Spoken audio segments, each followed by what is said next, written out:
stream can hear me, they should be able to. Opening up Arctic to see if you've tried to without. You haven't yet. That's okay. Should go in Twitter, do a little bit of a tweet. I accepted your I should have tagged you too, with @Briony. Briony Bun. Briony K. Briony K. It's Briony K. K. K. I assume it's the origin of my story. Yeah, I assume this is a joke that has been told many times. Okay, I'm gonna dictate my tweet out loud as type it. Okay, not for real okay. This time, you Briony guys. K. We're actually going to finish the Great Ace Tourney Chronicles today. Promise, only half an hour of chatting for realsies. We have to just get through all the big stuff. Briony, to see it all end. Parentheses, not the world, just the game. I have a tweet. TV/Rythian, and then we put in a GIF to help the algorithm. We're gonna do gavel. We're gonna search for gavel, and we'll get the gavel. I like it. Gavel and Stacy. I don't know who Stacy is. There's a British TV show called Gavin and Stacey. Oh, it's British TV. All right, we're good. We're good. Yay! We are good. We're good people. Yeah, for sure. Definitely when it comes to tweets and stuff. Briony, I wanted to say, by the way, that we have started to play Red Dead Online on the Discord late at night. So you should come and join us. Well, it's a good thing I downloaded it last night with that in mind, isn't it? Yes. I walked in to turn my computer on and it was just I'd left my screen on all night because I'd been downloading Red Dead. I was like, oh, is that okay? Is it burned in? But it's fine. It was fine. It was fine. Yeah, blending in happens more with older screens, I think, in general. I've been asked, do you think if humans had horns that people would paint their nails like they would paint their horns? I think so. I think people would stylize if they had horns. Is vice versa. They'd paint their horns like they would paint their nails. And absolutely they would. Yeah. Not even. People would accessorize. That would 100% be accessories. People would do piercings on their horns. They would also just put things on them, like ribbons and rings and the like. That would 100% be a thing people do. I would keep snacks on mine. I'd just have donuts. Then you could just be like, I don't need pockets. I've got donut horns. I've got donut horns. Yeah. Except, I mean, what if you're in the sun and the donuts start melting and they run right into your... That sounds so good. No. Keep ice cream cones on the end. How would that work? Just empty ones, and then it'd be like a bring your own thing when you saw an ice cream truck. You'd be like, can I save money? BYOYCC. Yeah. Bring your own ice cream cone. If humans had horns, would people cut them off because they don't want horns? I'm sure someone would. Like, if there was like 9 billion people, at least one person would want to cut off their horns, I'm sure. Well, people would probably be like, you'd have like people who were you'd have like Westboro Baptist Church types who would be like, down with the horns, and they'd cut them off, and then their kids would cut them off, and they'd be like, why did you cut my horns off? It'd be horrible. I wonder if they'd grow back. What if there was just not... The different question is if everyone horns. But a more interesting, well, not necessarily a more interesting question, but a different question is what if only like half the people or a third of the people suddenly started having horns, Maybe like from now on, people started getting horns when they were born. Like people say, like, oh, it looks like he had horns. And in the beginning, they're like some sort of, facial deformity. We'll operate those right away. Yeah. And then it just keeps happening. And then people eventually realize, damn, okay, humans are getting horns now. Like something has happened in our evolution that is getting us horns. Lost an ear. An ear? Isn't there a TV show about a little boy who has little deer horns? It was a Netflix thing. I can't think what it was called. And they're trying to protect this little boy with his little horns. I can't remember what it was. Sweet Tooth. That was it. Yeah. Yeah, Sweet Tooth. Yeah. Ah. Be a new type of racism? Yeah, it'd be hornism, I guess. That's the thing. Well, humans, like a lot of humans immediately always look for differences to make in-groups and out-groups. That's common in human history, and that's just how people do things. It's not good. I'm not saying it's a good thing that happens, but it is a thing that happens. And yeah, like people will find differences. Like at a certain point, like if we didn't have big differences like skin color and you know body shapes and the like, we'd start finding smaller differences to that's the sad part, I think, usually. Yeah. You end up with the people discriminating because I don't know. I don't want to say it's human nature because I'd like to believe that humans are better inherently, but you know, there's thousands of years of evidence to back that up. So yeah, I don't know. Yeah.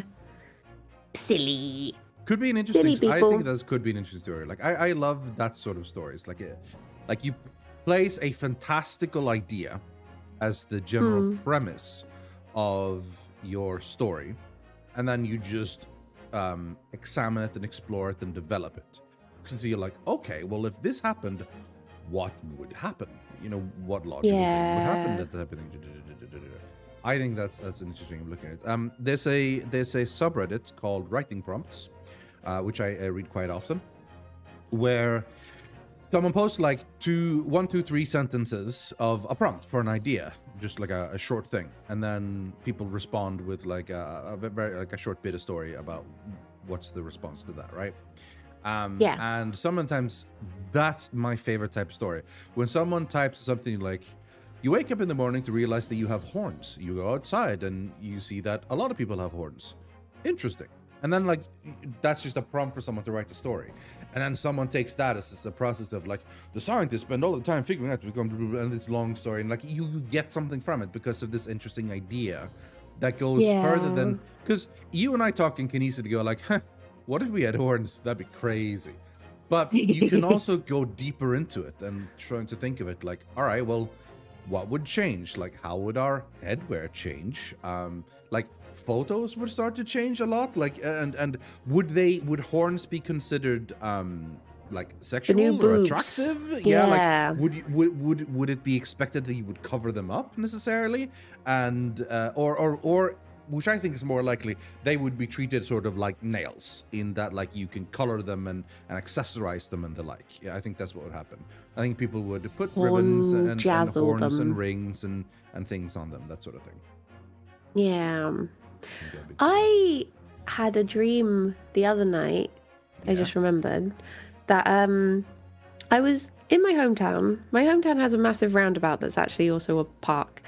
But I was on that, and this like magma ball fell from the sky, and it just started like where it hit, this big ring just started expanding out of it, and we were like running away, and I managed to avoid being touched by it. But as I was running, I was like, this would be an interesting story. What about it set 30 years in time, and everyone who was touched by the magma ring has changed somehow, and it's all about that. And I just woke up like, that was a weirdly like very like third person aware like, dream. Self-aware. It's like, I'm having a dream. This would be an interesting story, this dream. Just like yeah.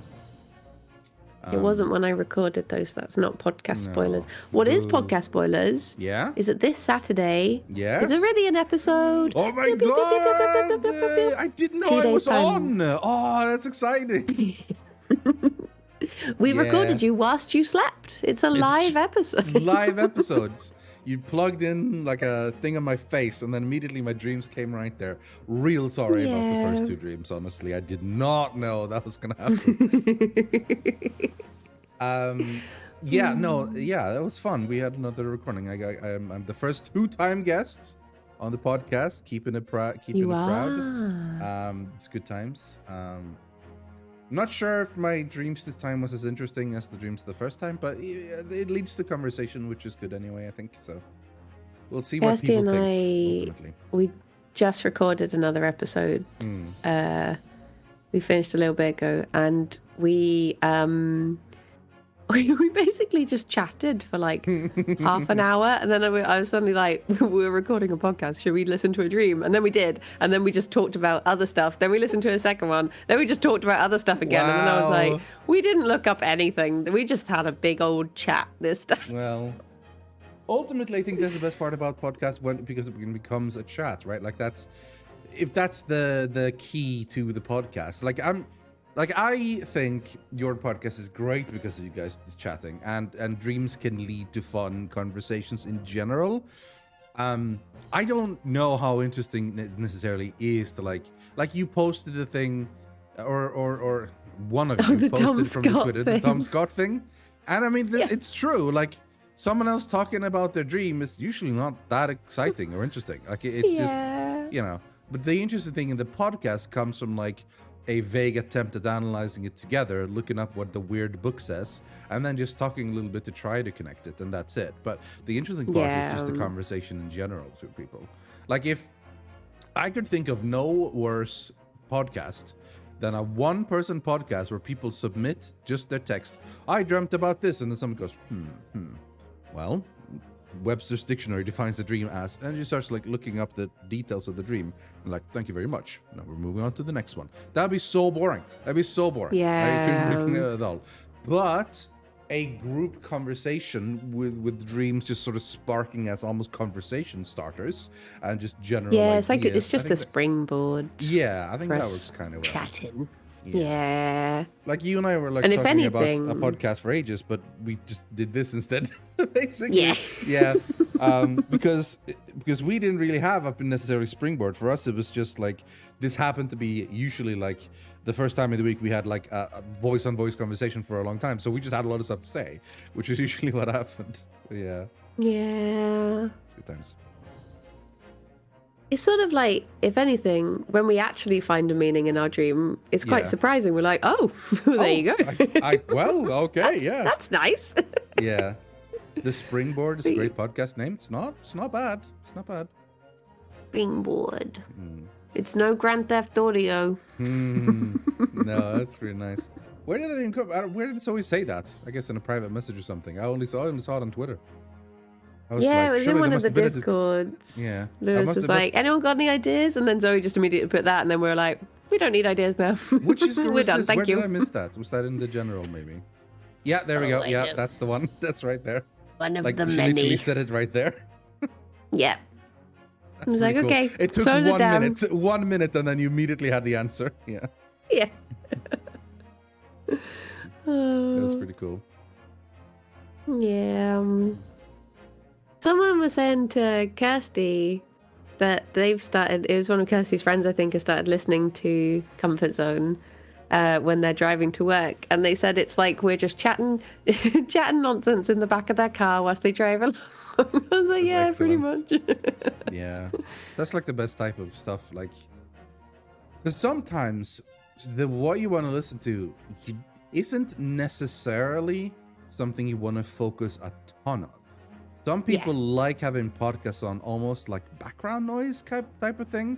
Like they catch snippets every now and then and something but they just want sort of sound to like drown out the silence and loneliness sometimes. Which that makes it sound sad, but like it's not necessarily the point. Just you can have a total great day and happiness and still just want to hear something anyway. I used to listen to Adam and Joe's podcast when I was at uni because I didn't really know anyone or have any friends, so it was nice to just have that chatter going on. We were trying to make it happy and not depressing, Briony. I'm fine now. Well, that's good. Yeah, you have me. I have friends. I do it to be nice, so it's okay. Yeah.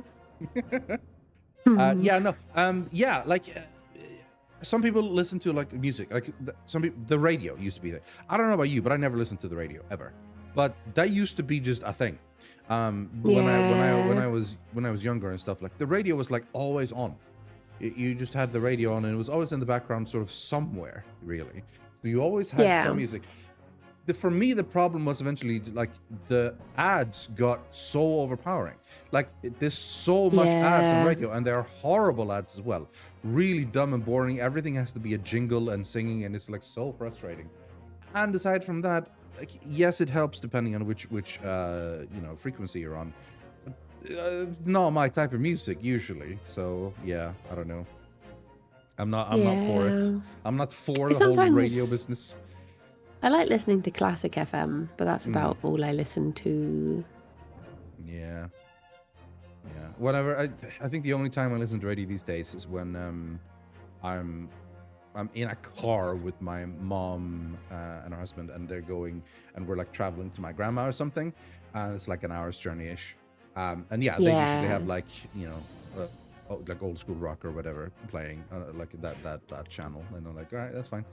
But yeah, I often also just have my headphones in my phone with me anyway. So, and it's like after we've chatted a bit and the conversation quiets down, it's like I'm to listen to my own stuff or just whatever. Yeah. I don't know. I used to listen to. They used to put the radio on for the dogs at the vet, but that was the only time I really knew what like current music was, and now I don't know anymore. Yeah. Vegas says, I hate all the gambling commercials on the radio. Yeah. Oh, yeah. It's mad to me that people are just fine advertising gambling. Like, there's so many restrictions to gambling and gambling restrictions, but they just let it go anyway in general. Like, they skirt the laws and loopholes for everything. And it's like, gamble your money away. Get addicted and get poor. It's like, I don't know. I don't think that sounds good. I think that sounds actually quite bad, I have decided. So, yeah, I don't know. I need to cut my fringe. I can't see out from underneath it anymore. That's a problem. You do need to actually see. I I'm just going to hold it up. Luckily, I have this whole forehead area that keeps me safe. There's no hair that covers here, so I'm okay. I'm okay for a while. But I do need to push it up. Just like fold it. Just get like a clothespin, and then flip it and just keep it up there. No big deal. I keep meaning to, because apparently the place I got it cut before, if you get a haircut, you get three free fringe trims. Okay. But I've not booked in because I don't know how long a fringe trim takes, so I don't really know. Like, could I do it before stream on Friday, or is that not enough time? I don't know. Well, I mean, I guess I could ask. Yeah, that's what I would do. I would ask. But even if not, I can't imagine it takes longer than half an hour. Like, yeah, surely.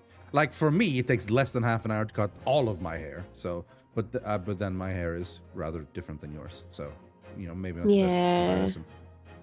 I might call up and see if I can do it tomorrow. Just give him a chat and say, hello, I can't see. Please cut hair. Hello, is that you? I can't need my fringe trimming. Yeah, something like that.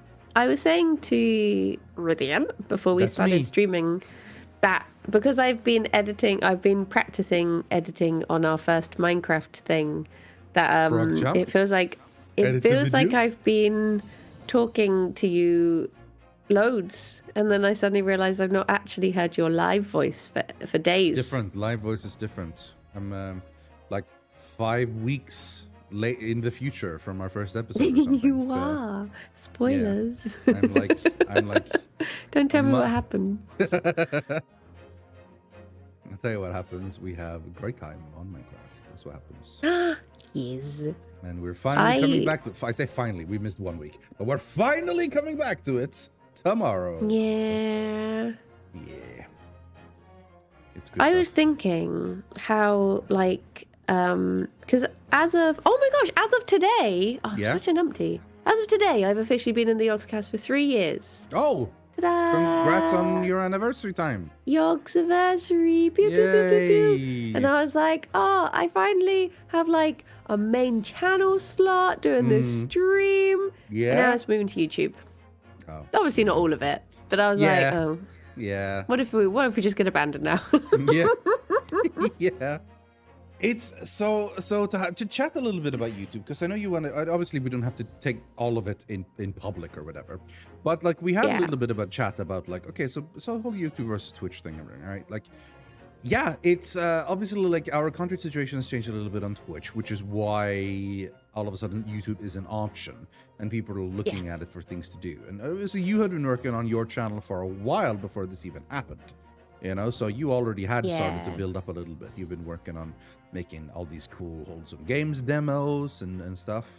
Were you still doing shorts for all of them, or do you just do like just the videos usually? Because I've been getting your videos recommended for you, but not really the shorts. I realized that because I was posting them at the same time, it was posting, I think because two things were appearing on people's timelines. Right. They would just click one and not the other. So I was like, this isn't actually helping at all. So I stopped doing the shorts.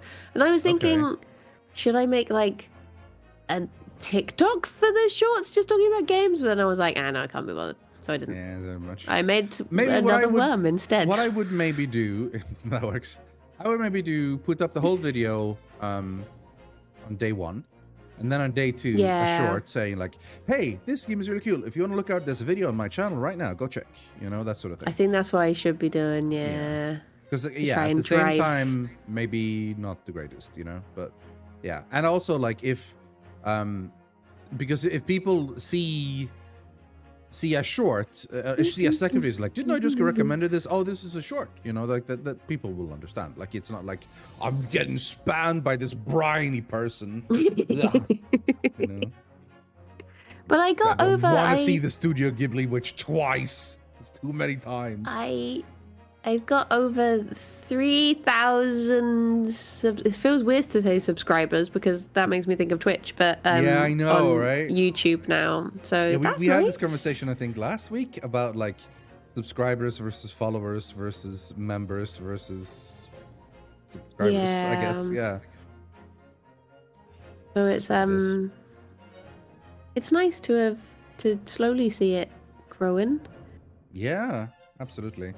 I think one of the tough things when you're in a network or just being a content creator like what we is, I think it's very easy sometimes to be like, I'm doing so badly because I've only got this many and my friend has this many. And then you're like, well, they have been on like YouTube for a decade longer. And so it's very easy to just like compare yourself.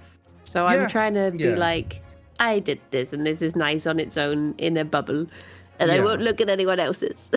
Well, there's almost like a reverse thing as well. For someone like me, for example, who had like 10 years of YouTube almost, although I think I stopped at year 8 or something. But, you know, immense amount of followers compared to like most people, but like, generally rather low levels of views and stuff. And now I'm sort of coming back a little bit.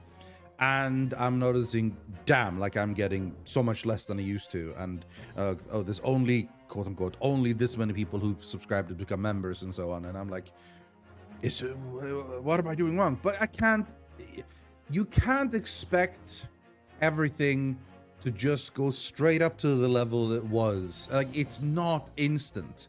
Like, even in terms of like people on Twitch viewing my stuff, it's not going to be the same as on YouTube because there's a level of build-up. Even though I'm letting sort of people on YouTube Twitch know, hey, you know, I'm doing YouTube once a week. Come check out if you're after some really so. Not everyone is gonna. Like, some people are really happy and comfortable on Twitch, and vice versa. A lot of people are really happy and comfortable on YouTube. Like, when I come back to YouTube, like the people I see there, most of them are brand new people. Like, they're like, oh, hey, good to see you back. And it's like, I've literally just been on a slightly different website for years. You could have seen my stuff. But, I mean, that's fair. Like, some people like to stay on one website, and that's fair. You know, people get to decide. That's the thing that I've found, even though obviously, like, my YouTube pool is much smaller.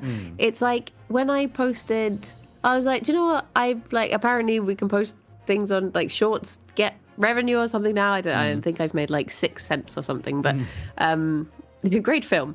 But I thought, do you know what? I've like, people have already seen my worm TikTok thing, but I'll chuck it up there anyway. And then so many people were like, oh my gosh, I've not seen this. And I was like, I think there is an assumption that if people follow you, they know follow you once, they follow what you you're everywhere. up to. Yeah. But so many people that there just isn't that. There is that Venn diagram thing of there's people who are in their own bits and they stick really there, are. and that's and fine. One thing I realized recently is that Twitter is one of those bits as well. I for the longest time, just assumed that anyone who gave a shit about my stuff anywhere, they were at least on Twitter, so they could see my updates and stuff. But no, that's not a thing at all. There's some people who just like, I pop in on the Twitch stream, I check the YouTube, whatever. Not at all on like Twitter. So I think I'm using Twitter like, okay, there's something I need to let people know. So I'm tweeting. That doesn't necessarily mean they're gonna find out. Like one of the best things about appointing Sapphire as an editor, or I think even before she became an editor, she could do that. Like whenever I like let know in my mod Discord or on Twitter, like, oh, I'm not gonna be streaming today. She edits the title for the stream. No stream today, so that people who come in and expecting, they can see that immediately, right? So they know there's not going to be a stream. Which, because I was like, I said it on Twitter, people will know, but no, like that's. First of all, some people follow 400 people on Twitter, which means that like when they checked, they have no idea what happened an hour ago because it's all they have to scroll for 2 minutes just to see what happened, and there's 50,000. Like. I follow like around 69 people on Twitter. Nice. But I follow like that's basically I try to not go too far, because if there's too much spam on Twitter, to me it becomes unusable. You just look at Twitter and you could just see what happened in the last hour, maybe. Anything beyond that is basically who knows. I have read every tweet on my dash, basically, because I scroll down to where I last was, and then I check every tweet. Which means that if there's someone tweeting stuff I don't like or whatever, I unfollow them, because like that's too much, or I don't care, and like that I don't want to have that on my dash, type of thing. So that's fair dues. So, but some people don't treat it like that. Some people follow for everything, like some people, blah, blah, blah, blah, blah. Yeah, I like them, like just in case. But that means there's too much stuff, so I can't rely on my 9 a.m. tweet when I wake up feeling really bad, like, oh, no tweet, no stream today, guys. I got a poop or whatever, and then they won't see that, because they then wake up at like, it's about stream time now or whatever, because there may be different time zone or something, and then and like there's a tweet 6 hours ago saying I'm not gonna stream, that sort of thing. He's pooping for all these hours. Yeah, he's pooping for 6 hours, a long poop. And similarly, if I have like a quote-unquote big announcement or whatever, I can't rely on the people on YouTube to know, and the people on Twitch to know, and the people on Twitter to know, if I do it on one of those platforms. Or hell, on Tumblr. I don't use a ton, but I am starting to reuse a little bit now. I think that's the thing. I'm getting a 30-minute warning. We are closing in. 2:31. Yeah, we're closing in. But I used to feel bad about posting the same thing across lots of platforms, but like you say, I think you just have to, because people will miss it.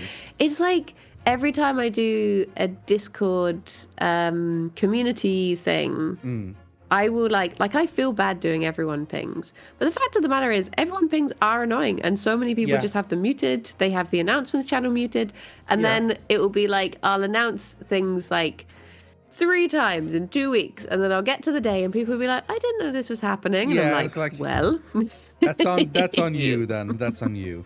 The things, I don't have everyone muted in general, but that's because I trust people not to overuse it. If people overuse it, I do start muting it, and then it's on them for not seeing it, So I think of it as like, okay, this, like, if I use it rarely. I use it when I have to tell people, and I often try to avoid it. I try to use roles instead. So, like, I just, because then I feel like people have deliberately signed up for a role, and this is information that is useful specifically for this role.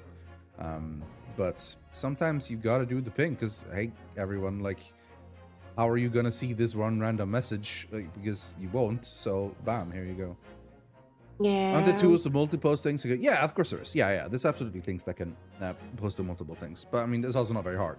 You just copy paste and bam, bam, bam. It's easy enough to do.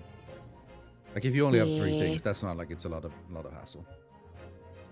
I just had a message from Sam saying that your episode is ready. Ooh. Which episode? Your comfort zone.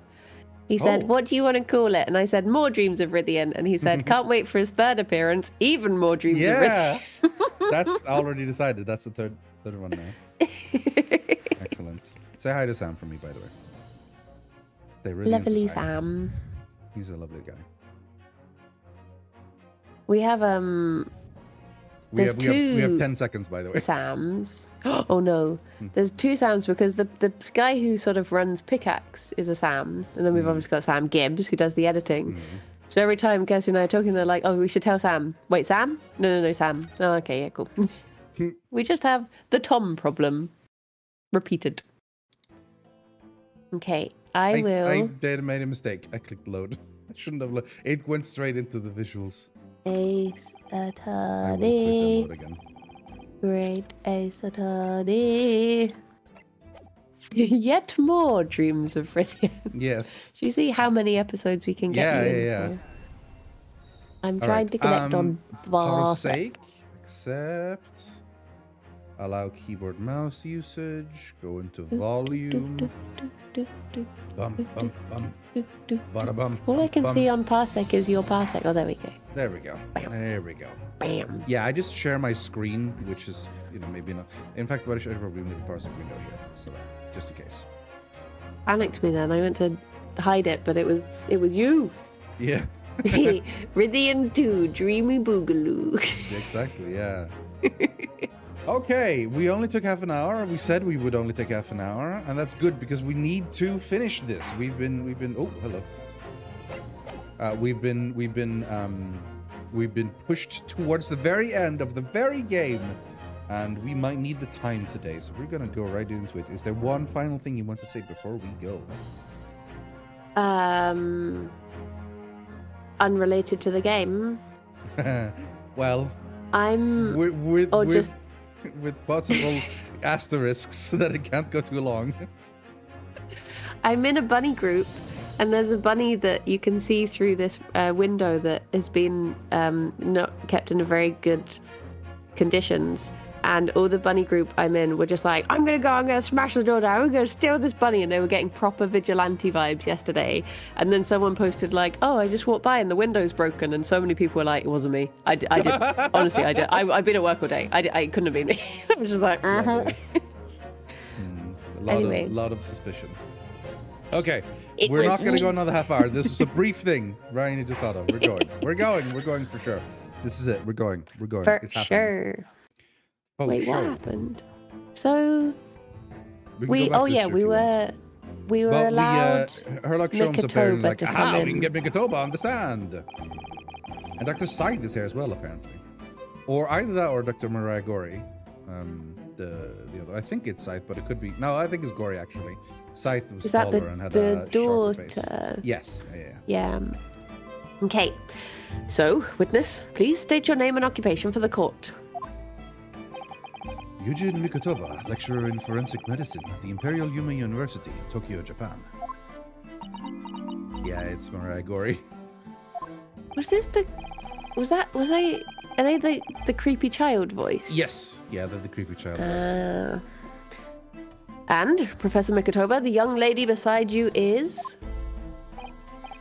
This is Dr. Mariah Gorey, Scotland Yard's practicing coroner, the daughter of Dr. Scythe, I understand. Yes, Dr. Scythe. I'm afraid I can't tell you why she's here. She just appeared.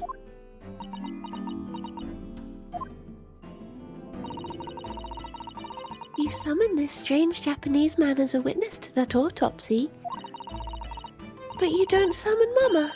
That makes no sense. She was there too. She's probably in prison, because didn't she take, like, the fall for the previous case? Yes. Her and Drebber Enoch. And that's about the size of it. I've had her eyes boring into the side of my cheek constantly, whilst I was in the antechamber too.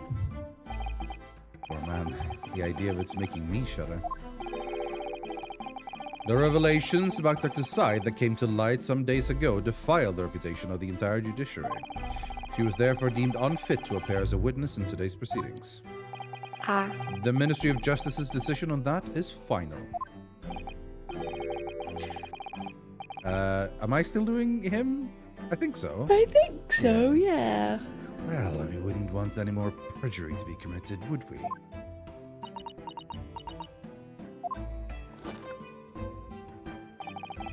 Ministry of Justice? Some questionable strings are being pulled, I think.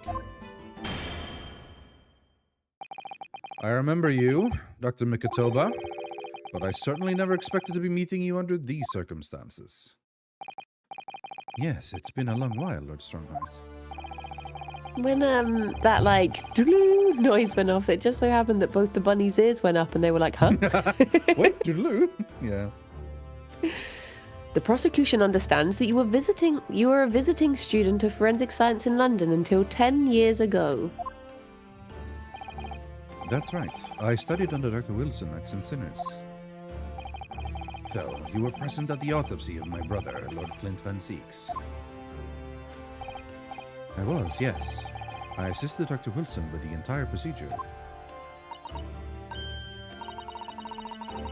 Mama is far more skilled than any Japanese man.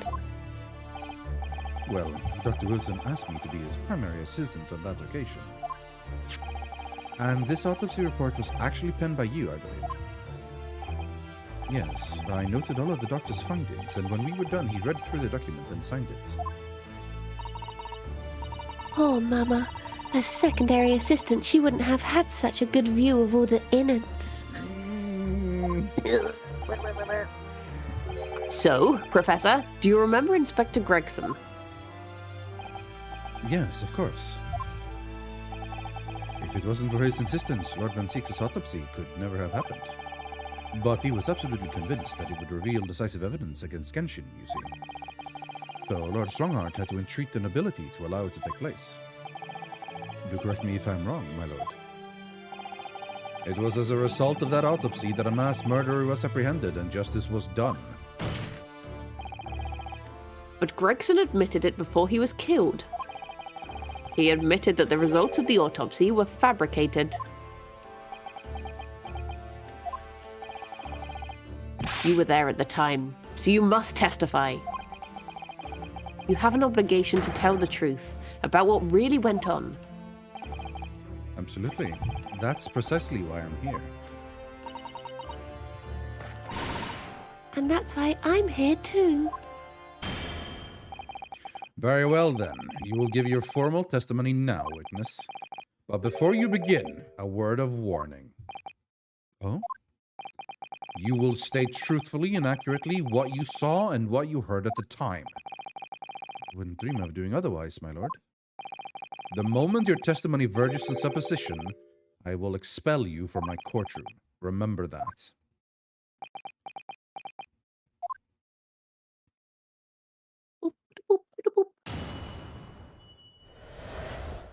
The autopsy of Clint Van Zeeks. From my own observations, I couldn't say there was any indication of the autopsy results having been fabricated. Death resulted from a wound made by a Western-style sword transfixing the heart. That I found a little strange.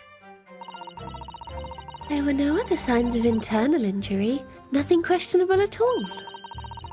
It was just that beautiful but dangerous piece of evidence removed from the man's stomach.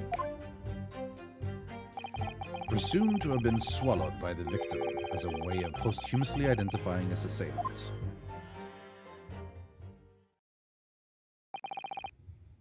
No indication? Nothing to suggest fabrication? Professor Mikatoba, are you certain about that? Well, nothing I could positively identify as such, much less swear to in testimony. Ugh.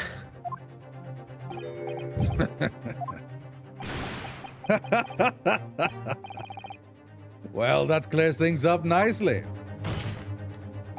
The only fabrication here, Asogi, has come from you. What? You claim the inspector confessed just before his death, but that is the fabrication. No, he freely acknowledged it. I swear he did. Freely? With the tip of a sword at his throat? The man was clearly at his wit's end. The court will give no credence to this confession that was uttered in obvious desperation. Quite simply, there was nothing questionable about the investigation of Lord Clint Van Zeeks' death. And with this testimony we have, without question, uncovered the whole truth of the matter.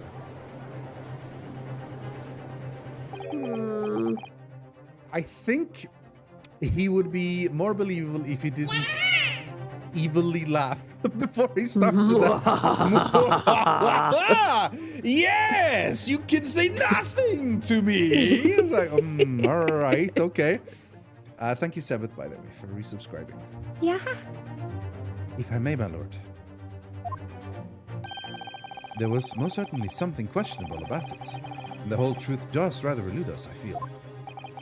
I beg your pardon. Well, you're obviously aware of the facts of the case. All four of the professor's previous victims died when an enormous beast was set upon them that ripped out their throats. Oh, such horrifying crimes.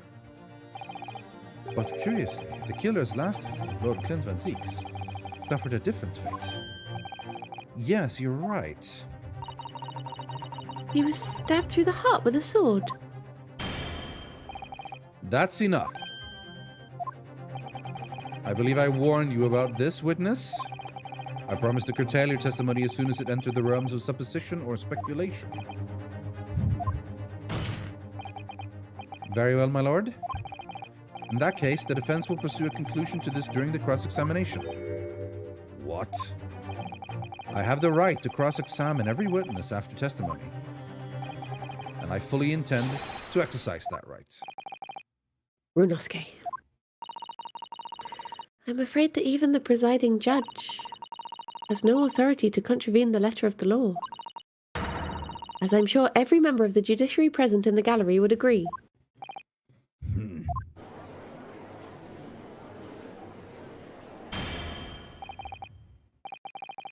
Very well. You may begin, counsel. However, the moment your argument strays from the established facts, I will not hesitate to bring the cross-examination to an end. Proceed with caution. Yes, my lord.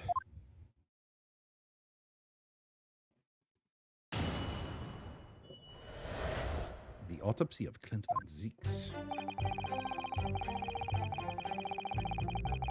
Hold it!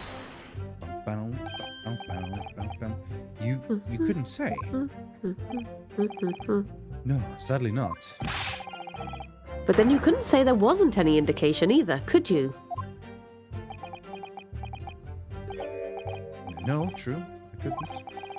I was at Dr. Wilson's side as he performed the procedure, recording what he did.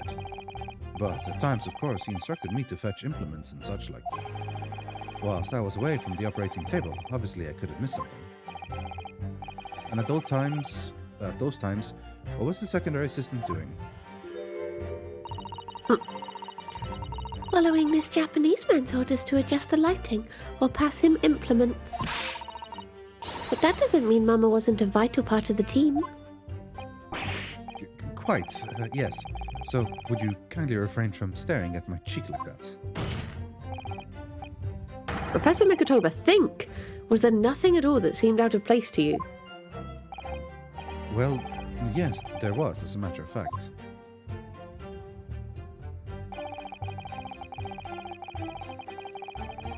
Hold it! In all of the previous 4 killings attributed to the professor, the victims were killed by an enormous dog, I believed. Their throats were, well, mauled? Oh. Correct. And yet Lord Van Zieks was stabbed. Ah, do you mean to say you think Lord Clint Van Zieks may not in fact have been one of the professor's victims? There is no basis on which to doubt the findings of the investigations carried out at the time. But Genshin Asogi confessed all of his crimes upon his arrest. You could say it was a Genshin Impact, like the famous video game played right now. Well, it's not, it's in the future. Never mind, I'm moving on. He admitted to having taken the lives of all 5 members of the aristocracy. Ugh. Arg. Arg. Yet the beast that was used to carry out the killings was never identified.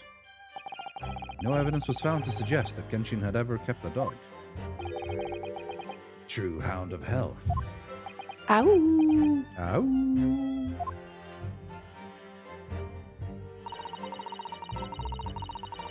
Hold it! But, you weren't actually present at the autopsy yourself, were you, Dr. Glory? Does that matter? Well, I just wonder how useful your testimony can be in that case, really. I mean, it would be different if your mother, Dr. Scythe, were in the stand, but... I've read all the paperwork about the case, and Mum has told me the story countless times. The statement I just made is exactly what's written in the autopsy report. I did confirm that myself at the time, it's true. Besides the stab wound, there was no other signs of internal trauma. I see. Mama told me all about it. Oh? She said there was nothing of note internally. But they did find an amazing piece of evidence. Something unbelievable. Unbelievable? What do you mean? Come on, Dr. Gory. What was it?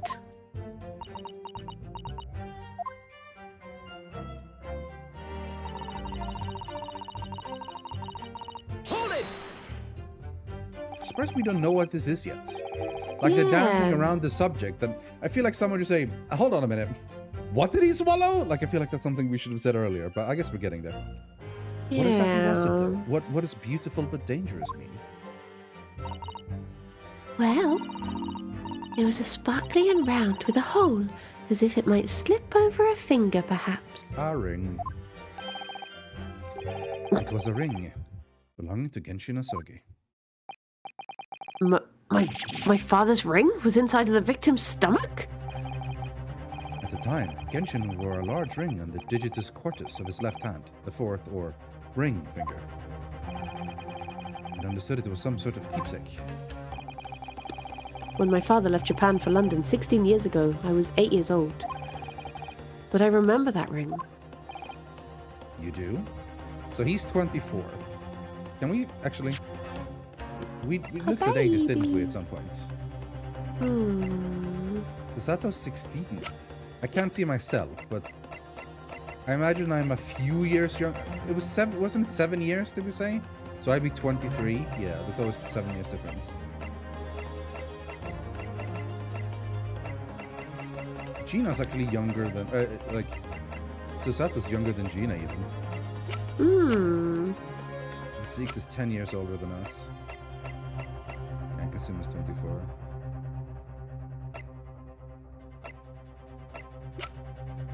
Sandwich. I think his name was Sandwich. Oh yeah, the Rousseau and the Rossi. Very good.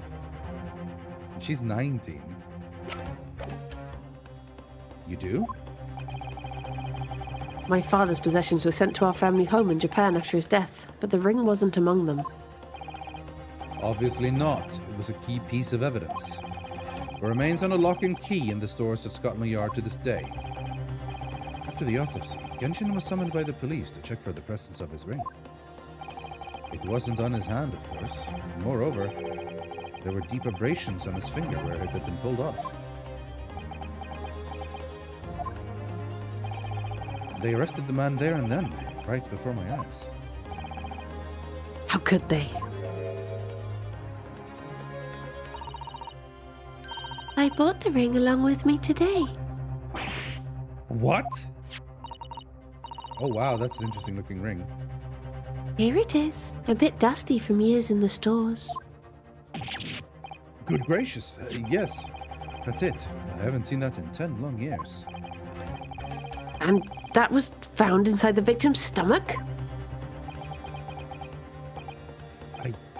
Yes, I'm afraid so. You hesitated there, Professor Mikatoba. Should we read something into that? Well, it's just that thinking back now. Didn't actually witness the moment it was extracted from the victim's body. Oh my, really? At that precise moment, Dr. Wilson had asked me to fetch him a new scalpel, you see.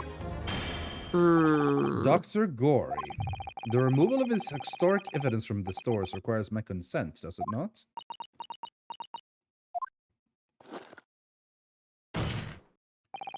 However it came to be here, the court cannot deny that this is crucial evidence for today's proceedings.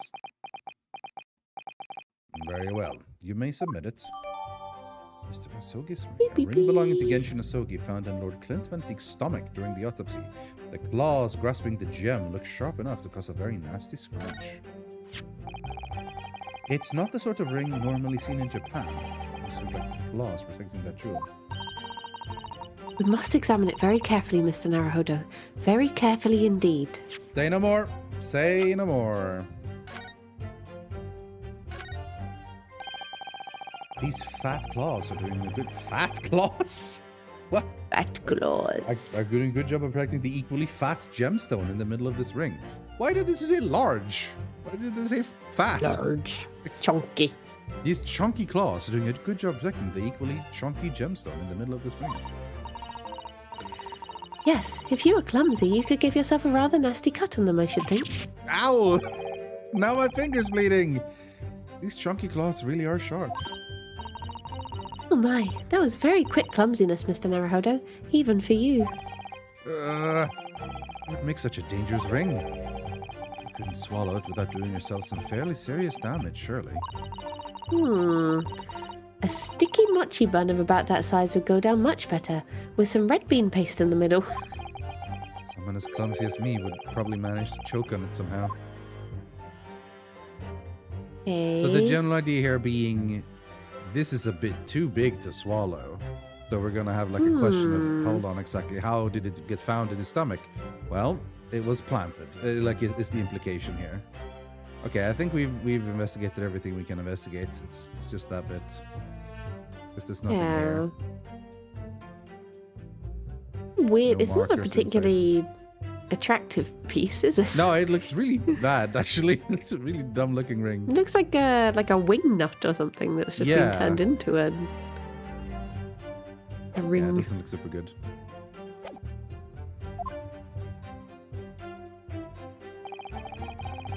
Presumed to have been swallowed by the victim as a way of posthumously identifying his assailant. This is where I would want to present. Hold it! Probably. And be like, Your Honor, you can't swallow this, is what I would say, basically. And that was the decisive piece of evidence that led to Genshin Asogi's arrest. Correct. After further investigations by Scotland Yard, the man admitted to his crimes. That's a lie. My father was no killer. Barak Van Zieks, it was you. You twisted the truth to suit your purposes. Your hatred of me doesn't change the facts that were established 10 years ago. My brother Clint had closed in on the professor. In the end, he exposed the man and put a stop to his lethal rampage. In the way only a man of my brother's caliber could. So do you reckon the Judgy McJudgeface was in charge of getting people killed? Clint Van Zieks found out, and therefore he had to be murdered, but they had to frame someone for it. Do you reckon that's what happened? But then how did they get the ring? The mystery I still have, right, is if Genshin Asogi wasn't the professor, who was the professor? Because fair enough, I'm fairly convinced at this point that, yeah, okay, Male Strongheart was the Reaper. He's the one making the call, and like anyone who escaped justice, he was like, screw that, we're killing them. Because he's very much like, I'm never gonna let criminals go free. Like he's like sort of like Daredevil, but in more of a killing way. You know, if someone escapes justice in the courtroom, I'll take it like out beyond the murder devil. Murder devil, yes. I like that. That's good. But that still gives no explanation to me what professor is, because like because it was saying that the Clint was also hunting the professor at the time. So I don't know if we are going to get the reveal that the professor back then is also the same person as the Reaper now, because the professor was killing nobles and stuff generally back then. And, Nobles. And now the Reaper is killing people who think. And obviously, Male Strongheart was around at both times. Yeah. And maybe Clint was, figuring him out. And then like, okay, well, I'm going to take care of Clint and then bury the professor identity with this visiting student or whatever. Then lay low for a while. And then eventually, like, once he gets powerful. Well, he was already powerful enough. I think he was already like Chief Justice back then. That was only 10 years ago. Yeah.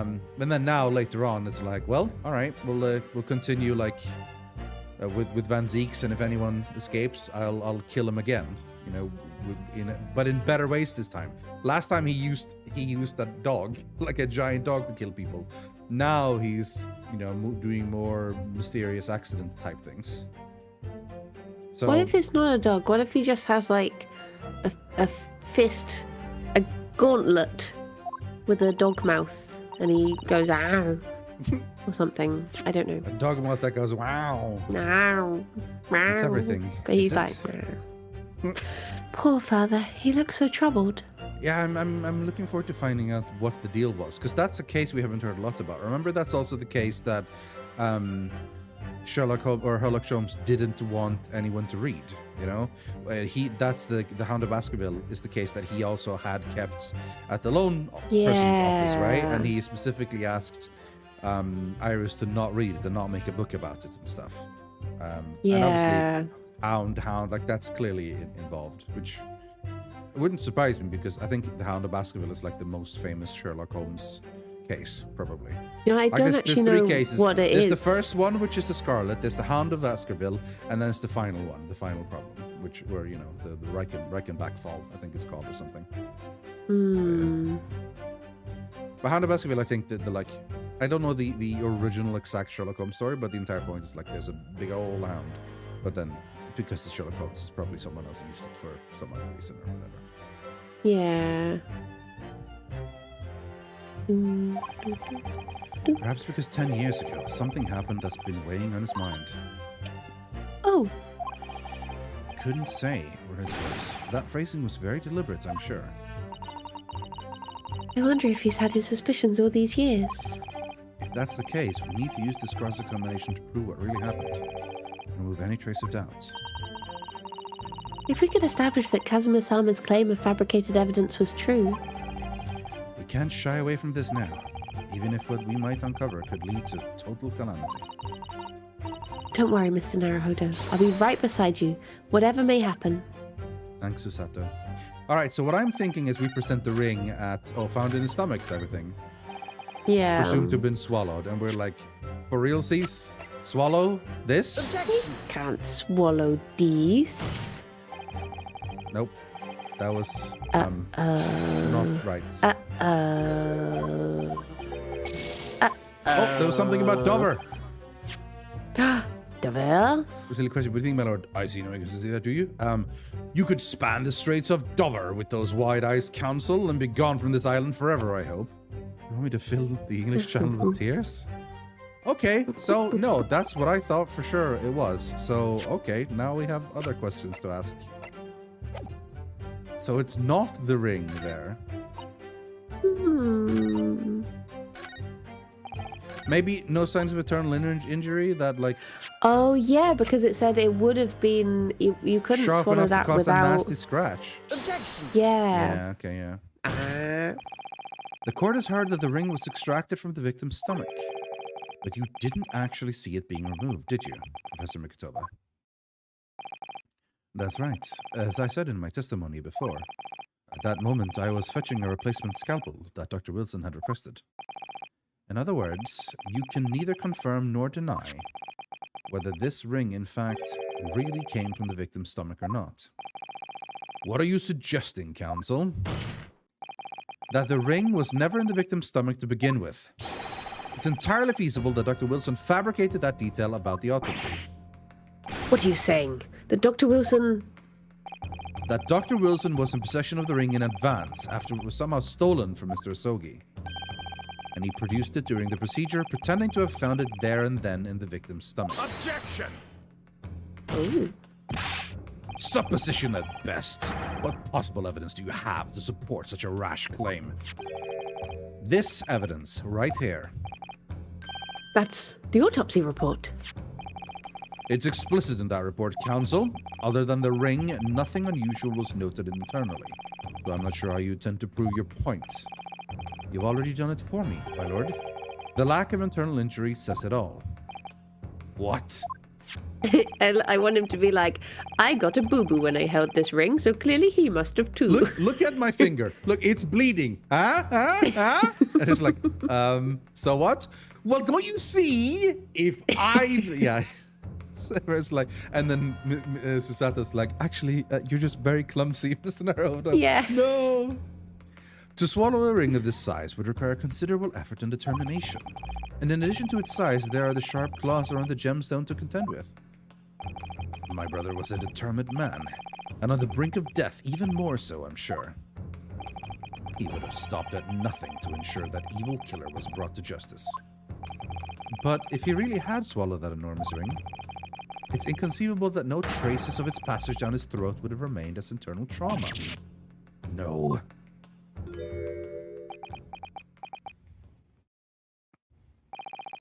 And there you've arrived at the sticking point.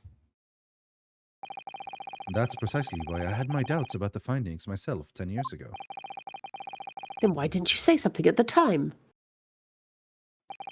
I did. I still remember the conversation I had with Dr. Wilson in the laboratory that day.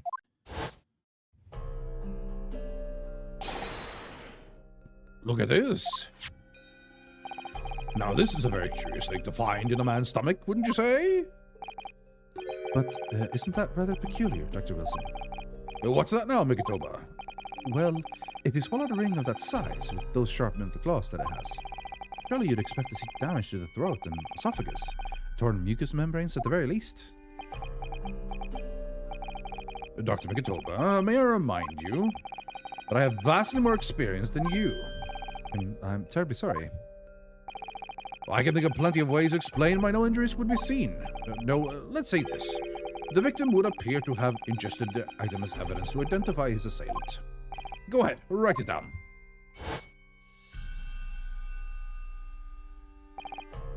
So I was right. Dr. Wilson deliberately fabricated the results of the autopsy to implicate my father. I'm disappointed, Counsel.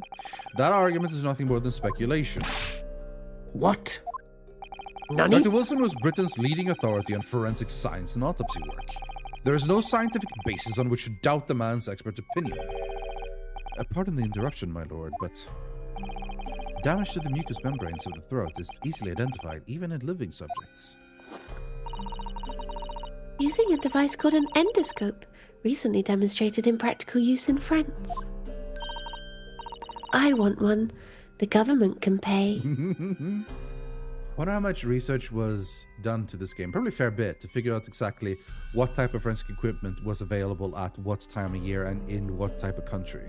Because it's possible they're just making all of this up and like, yeah, that probably was fine.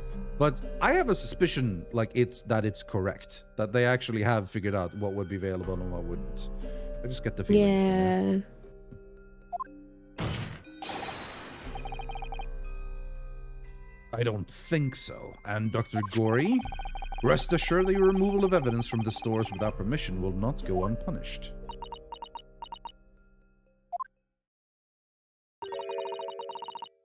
We open up the dead to find the truth. I beg your pardon?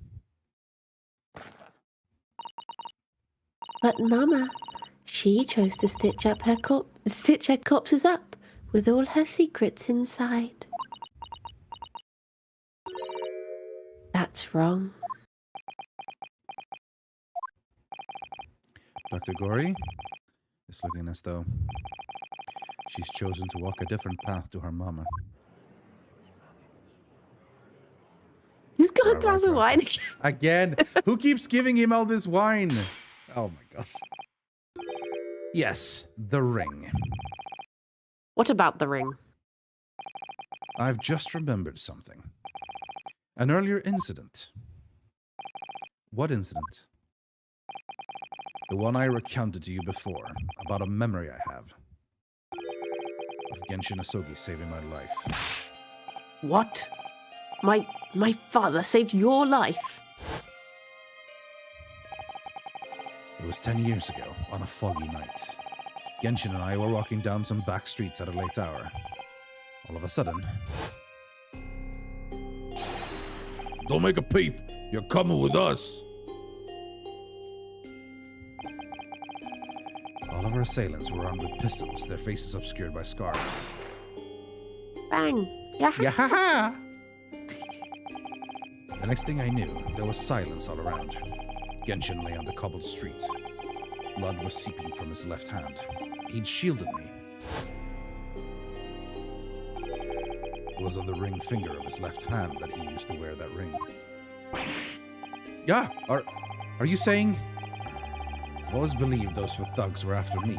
But now I'm starting to question if perhaps I wasn't the intended target after all. Wait, but... Genshin was arrested 2 days after that attack. And in that short interval, the decisive evidence needed to indict him was miraculously found. You mean the ring was stolen from him? You think that's what those thugs were after that night? Rubber, objection!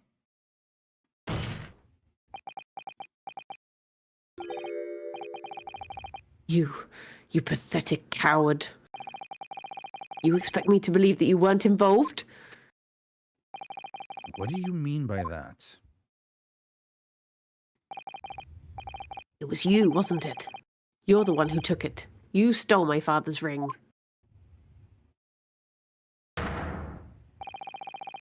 You set the whole thing up so you could paint him as a mass murderer and have him arrested.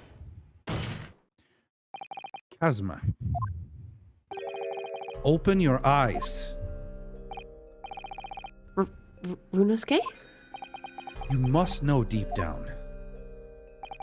The truth can be completely obscured, even when your judgment is only slightly clouded. But at the moment, you seem to be floundering through a dense fog. Is that why you were so insistent I should be present in this trial? To see you like this?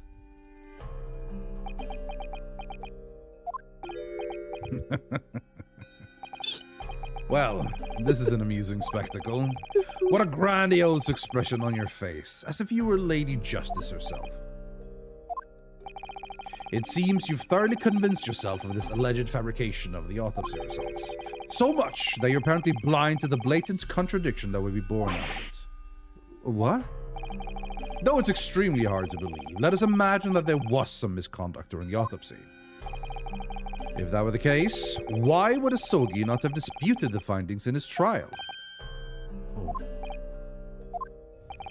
In the closed court hearing 10 years ago, the defendant never once denied the claims against him. Isn't that right, Lord Van Zieks? Yes, that is indeed correct. Upon hearing the verdict of guilty, he merely closed his eyes, quietly accepting the judgment.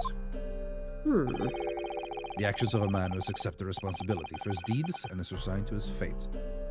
Was there some sort of blackmail thing going on? Or he did this for the right reasons or something?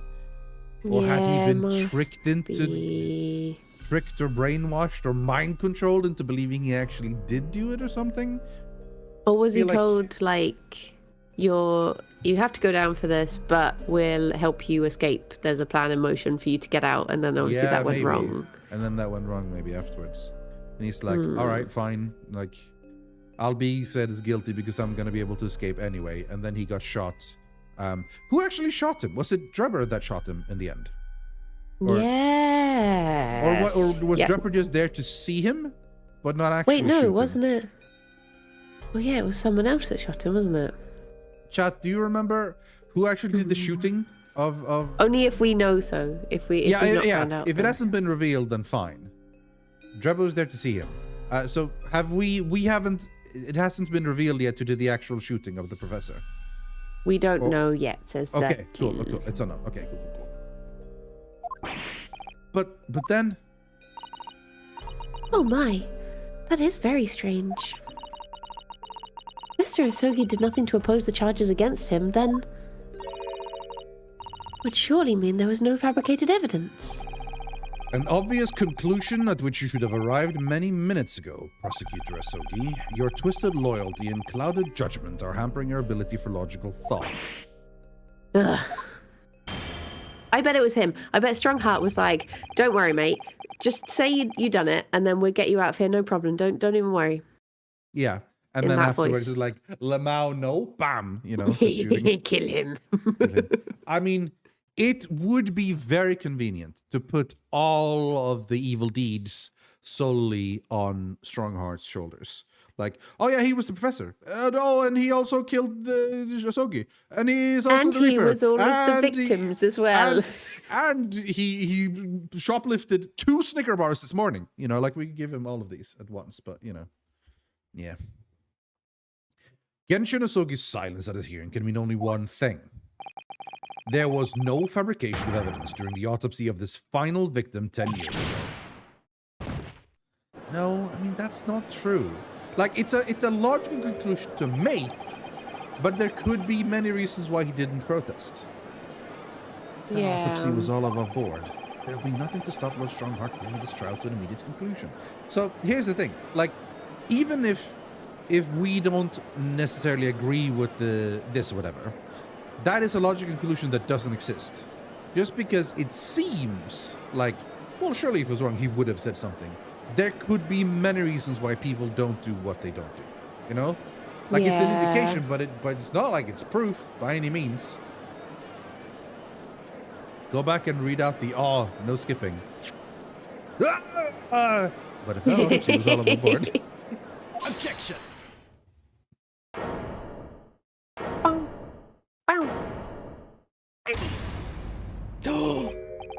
Thank you, Runosuke.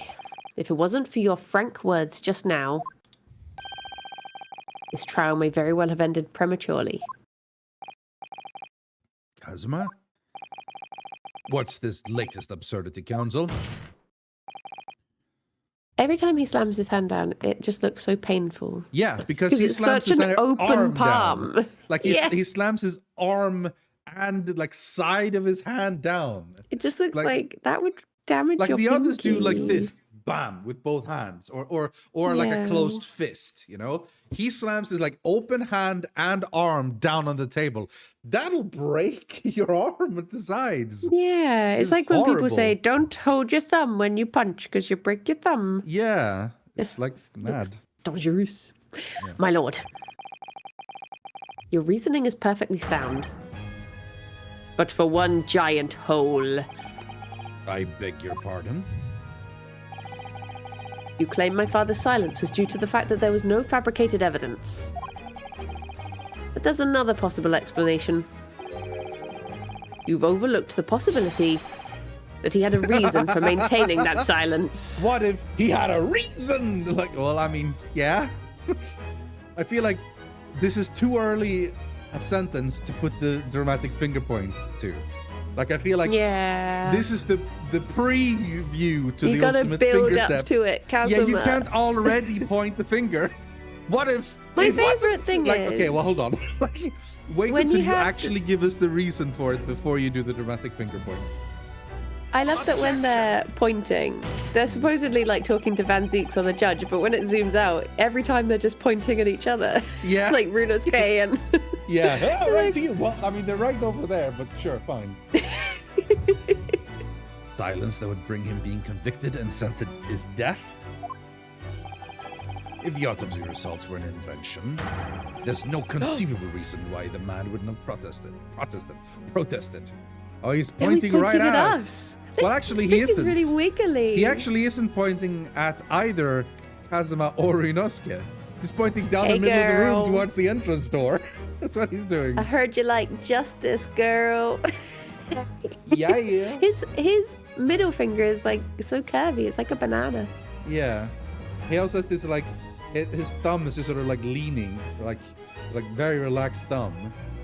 But then it's just Oh my gosh, yeah. I need someone to screenshot that and then put it into the cat meme with a cat eating salad. Yeah. Oh, those results are an invention, all right. There's no question of that. Or are you forgetting that 2 people with a connection to that autopsy have already been assassinated? If I force the grievances I feel from my mind, I start to see you in a very different light.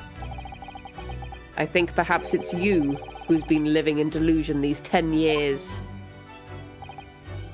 Me? He actually said, Mummy! Mummy! It's Mummy! Yeah. Kazuma-sama has created one last chance for us here, Mr. Naruhodo. If we can only show that there was a reason for his father's silence in his trial. I think I know what the reason is, actually. I think it is... this. The red to pay. It's the red to pay. I think it's this. He can make sure that, like, his stuff goes to Kazuma. Yeah. Including the sword and everything. But surely he'd want to, like, go home because he's innocent. Surely he'd get to go home. Sure. But do you reckon he's just resided to his fate? Yeah, I think he basically realized that I see what's going on here, and there's no way I'm getting out of this alive. Like, if I get seen innocent, I'll probably just be killed. Like, they'll kill me, and I'll be like a victim rather than... Yeah. If I go like this officially as a thing, I have some certain rights. I can set things in motion. For example, any material possessions and stuff goes strictly to Kazuma. If he had just been killed, murdered, maybe that wouldn't have been a thing. Well, I don't know. Maybe it's a bit of a stretch, maybe, because maybe if he was, yeah. But I think I don't know the exact circumstances, but I do think this is the item that we have this. Yeah. The only weapon I have left. He described it as, remember? So. Oh yeah. This is in the description. The last will that Mr. Vigil came disappeared at the Khan's execution. The only weapon I have left. Yeah. That might be it. Reason why the man would have said nothing even though I was innocent. Could it have been part of some negotiation, perhaps? Enough rhetoric. The court must be shown evidence. What proof do you have that could possibly explain Asogi's silence in court?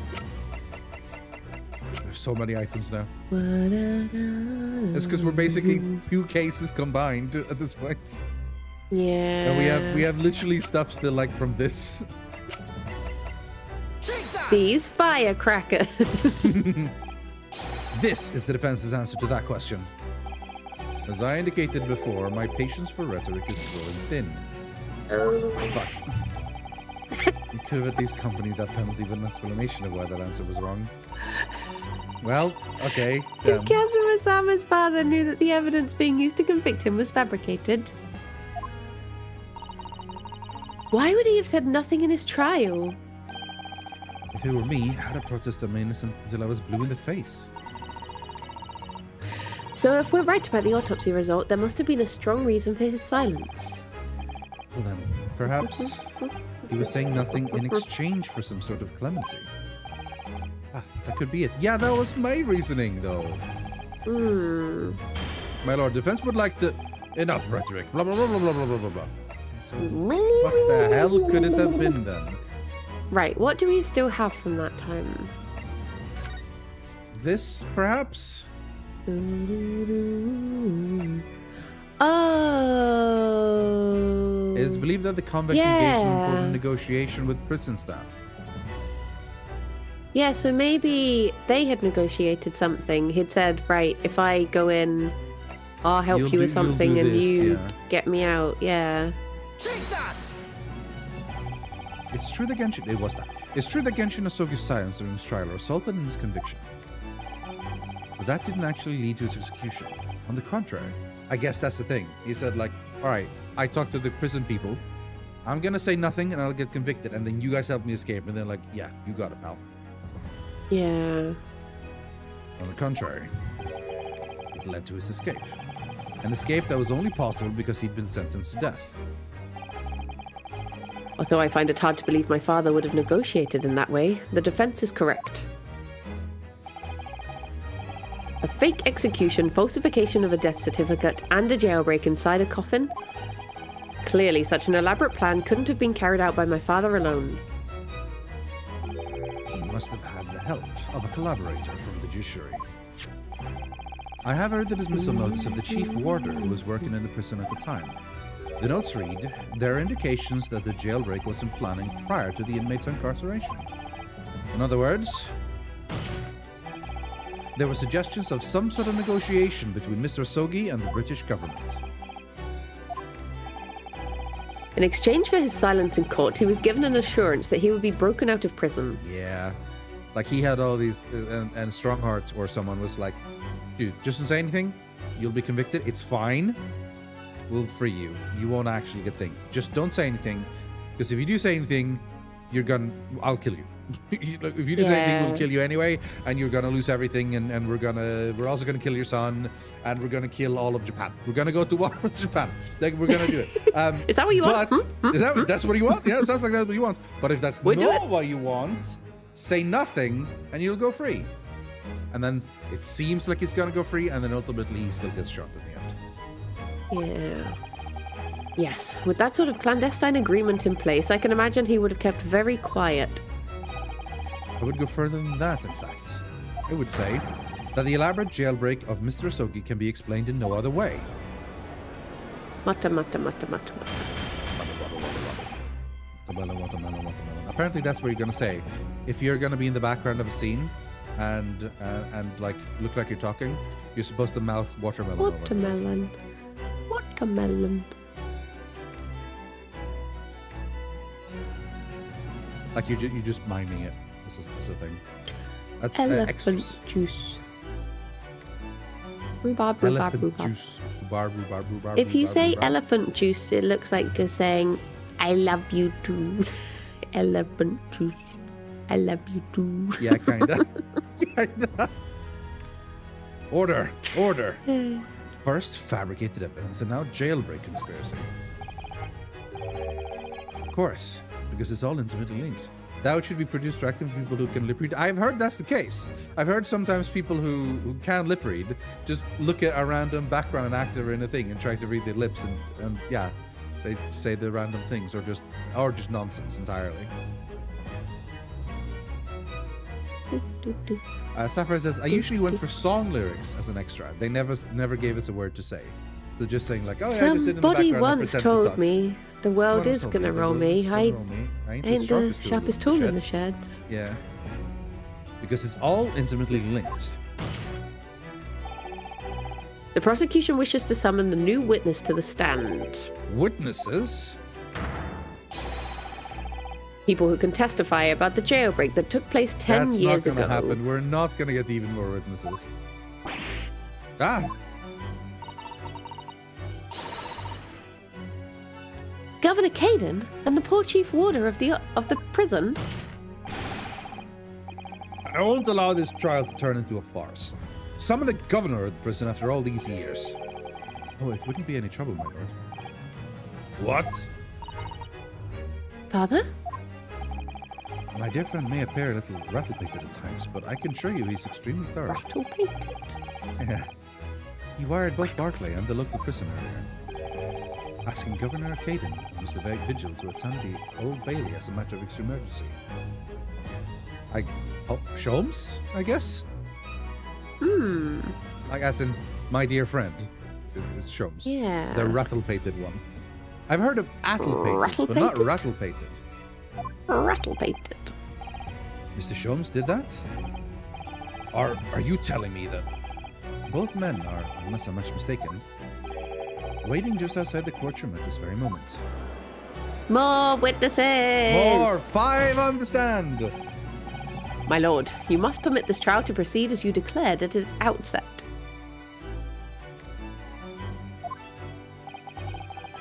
You promised that we would stop at nothing to uncover the whole truth behind these disturbing findings. Hello, Kirsty. Very well. Bring in the witnesses. Make no mistake, I too would like nothing more than to lay this business to rest once and for all. Oh yeah, I did the Scottish voice for Barry Caden, I think. Yeah. Oh, yeah. We'll see how that goes. Right, you'll have to be Vigil. How long is this bench now? Very long. I wonder if the other two have stepped aside. Would the new witnesses state their names and occupations for the court, please? I, Barry Caden, Governor of Barclay Prison. Everyone calls me Gossip. Your other persona, if you don't mind. Oh, I do beg your pardon, of course.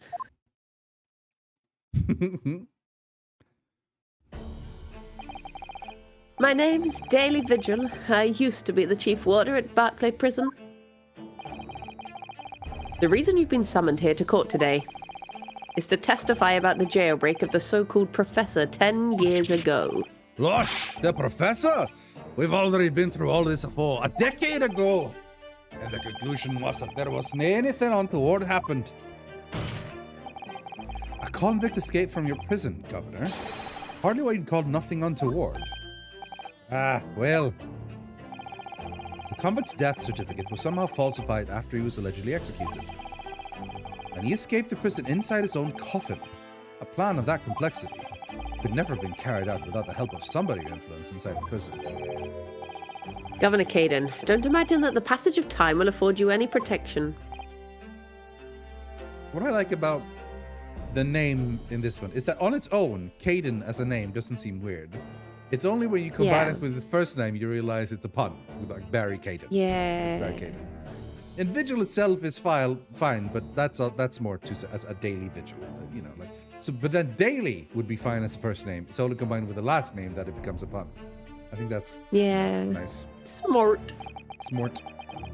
If it turns out that you were involved in the plot to break Mr. Asogi out of your prison, then of course, the consequences will be very serious. In all likelihood, a capital punishment. Gads, hold on there, laddie. All I did was witness Governor Caden. Aye, sir. You have a critical role to play in the public safety of our country. A great responsibility to shoulder. The significance of your testimony in court cannot be understated. Therefore, think carefully before you speak. Prosecutor Asogi, if you threaten the witness again, you will be held in contempt of court. My apologies, my lord. There's no disputing the fact that an intricate jailbreak plot was enacted 10 years ago. Clearly, you were both involved in some way. So you will testify before the court now and explain exactly what took place. Very well. Let the witnesses give their formal testimony. Tell the court everything you know about the plot to break Asogi out of Barclay 10 years ago. Yeah, Daly is the first name. And it's only combined with Vigil that it becomes a pun. Yeah. The jailbreak plot. Which one's your favorite pun? Who had a really good one in this one? Yeah, I get on. But there's some really groan-worthy ones in Spirit of Justice. Like Peace, Love, and Understanding. Which I thought was really horrible. Like, really horrible. First name Peace, Love, last name Understanding. An Understanding. I'm like, oh god. And then there's Albie, which is a really good first name. And the last name, Your Guide. I'll be your guide. There's some really... Spirit of Justice has some truly horrible ones. I think my favorite from this has been Write in Many Memo. Write in Many Memo, yeah. That's really good. Yeah. It was the day that Japanese jock was found guilty. The directive came from the prosecutor's office. I signed the convict to the chief order of vigil here and put the plan into action behind the scenes. I should state, for the record, I cannot differentiate. I can while hearing it, but not while doing it myself. Cannot differentiate between the Scottish and Irish accent, so I apologize ahead of time. I was responsible for Asogi's write-up his write-up for Asogi right up until the night of his execution, but I knew nothing of any plot. True. There's a character who you only see the full name of the character once, briefly, when they read out his full name. And the full name, like, it's already quite long, but when they read out all of it, the middle name part is, how can this name be any longer or more pompous than it already is? It's really good. I gotta find his full name. Hold on. Phoenix Wright, Spirit of Justice. How can his name be?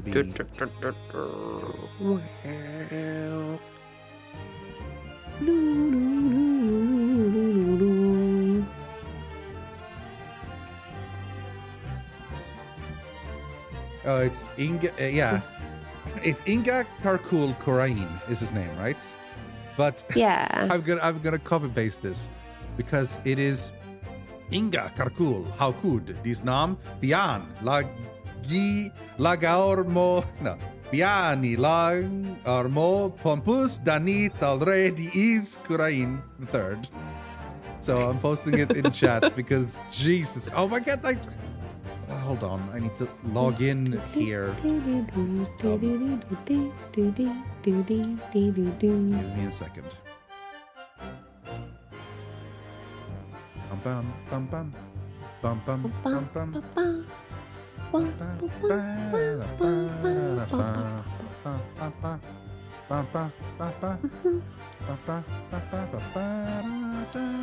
gonna probably have to mobile phone thingamajig. No. Why am I getting an SMS thing? I should have a thing. I should have an authenticator thing, not an SMS.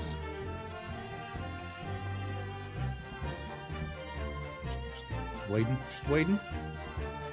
This is apparently very important, but for some reason, okay.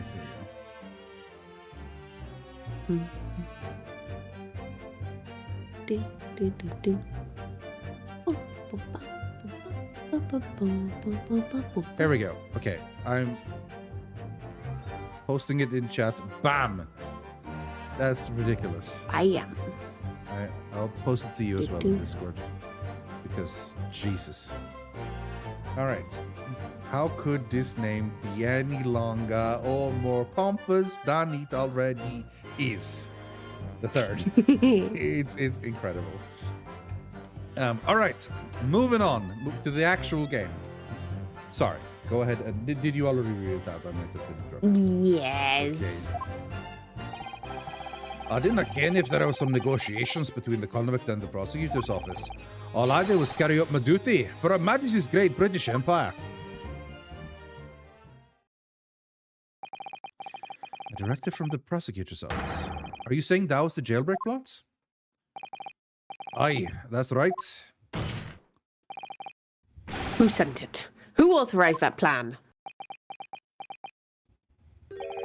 I didn't ken that. You're saying you don't know? That's what I just said. I didn't ken. You don't understand me. What's... Well, you know, they know English. They don't know Scottish. Listen, there wasn't a thing about that professor case that was unusual in some way. Didn't they ask any questions? I just did what I was told to do. More than that, I couldn't tell you. I see. But if the jailbreak plan originated from the professor's office, then one thing is very clear. As suspected, there were clandestine dealings going on between Mr. Asogi and that office. The jailbreak was promised in exchange for Mr. Asogi admitting to crimes he didn't commit.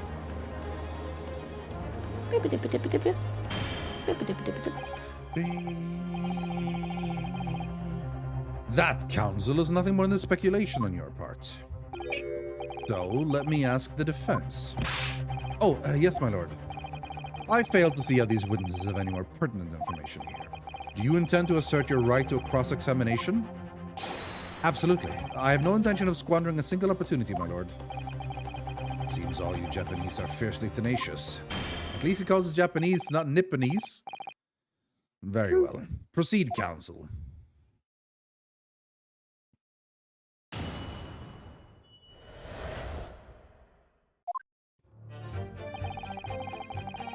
It was the day that Japanese jock was found guilty. Hold it! And you say you don't know who actually issued the directive? Aye, that's right. All I can be sure of is that it was official. But if it was from the prosecutor's office, that narrows down who could have issued it straight away. And it wasn't me. I can't even say with certainty that it did originate from the prosecutor's office. What? There's no telling where it started. There's a fair chance it came from higher up the ladder.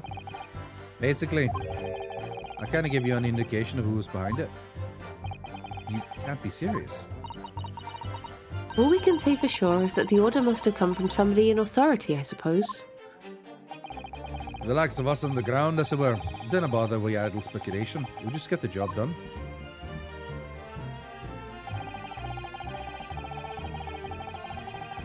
Hold it!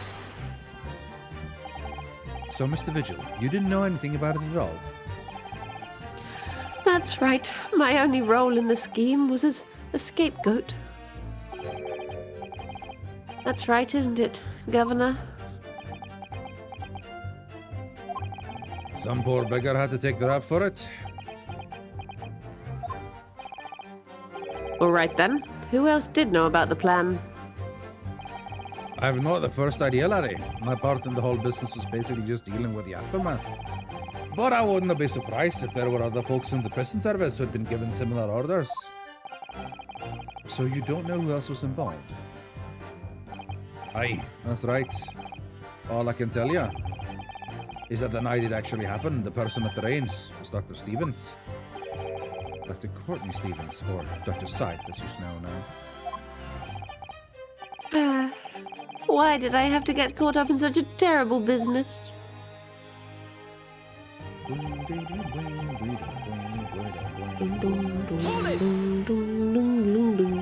Did you not notice anything unusual happening in the lead up to that night? Oh, everything was unusual. Exception after exception. After all, it was the professor. The man had terrorized the country as never before with his crimes. In order to hide his identity, he was forced to wear an iron mask over his head. Hideous treatment. The fellow was surprisingly docile for someone who'd taken the lives of 5 of the country's nobles. Being the chief warder, I was the only person permitted to approach his cell. I can still hardly believe that I was duped by my own country. I believe you jumped from the window of the governor's office when the jailbreak was blamed on you, didn't you? Gosh, Vigil. Can't I apologize enough? No, Governor, I don't believe you can. It won't change what's happened. And what else can you tell us about the situation, Governor Caden?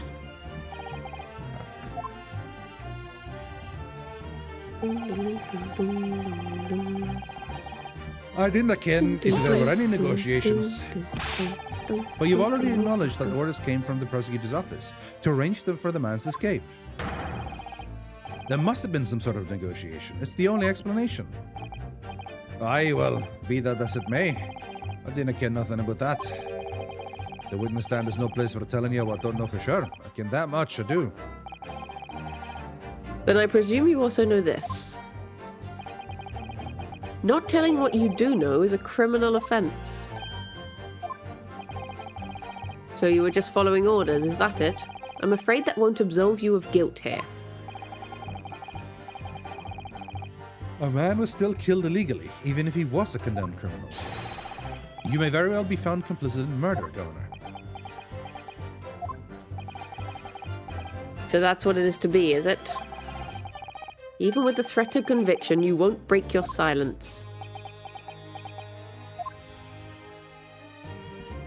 All I was carry out my duty. Hold it! You carry out the plan in its entirety. Aye, I did everything I could at the time. As you know, Genshin Asogi was shot dead in Logate Cemetery after the escape. Tell me, was that part of the plan too? My instructions were to do with getting the Joko to the jail and nothing more. Cannot tell you anything about what happened after that. Only, personally, I believe his death was the last part of the plan. What do you mean? I wish I could go back, because we always talk over the sound. It always annoys me. Excuse me. Excuse me? I remember when they first described how this new mechanic where you can look at other witnesses when they say something. I'm like, I gotta keep track because it might be something subtle that happens. But nope, it's a big, giant, loud noise, exclamation mark on screen. It's like, oh, okay, fine. Yeah. Mr. Vigil, something wrong?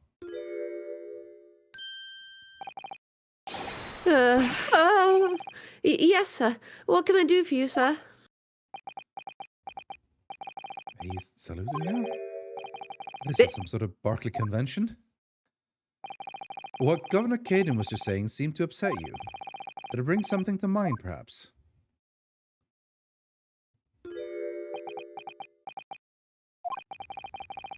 For the last 10 years, I've completely blotted out the memories of that time from my mind. I was betrayed by my superiors in the name of my country.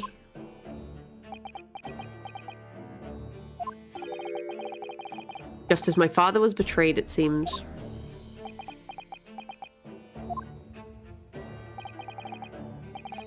But you see, thinking back now, I really can't imagine that the shooting of Mr. Asogi in the cemetery was ever part of the plan. What makes you think that? Well, it just doesn't make any sense, does it? To make the man admit to crimes he didn't commit with the promise of a jailbreak, only to kill him in the end. That's treachery of the worst kind. But the point is, if the intention was always to betray him, why would there be any need for all the chicaneries of an escape? Ah, Yes, that's quite true.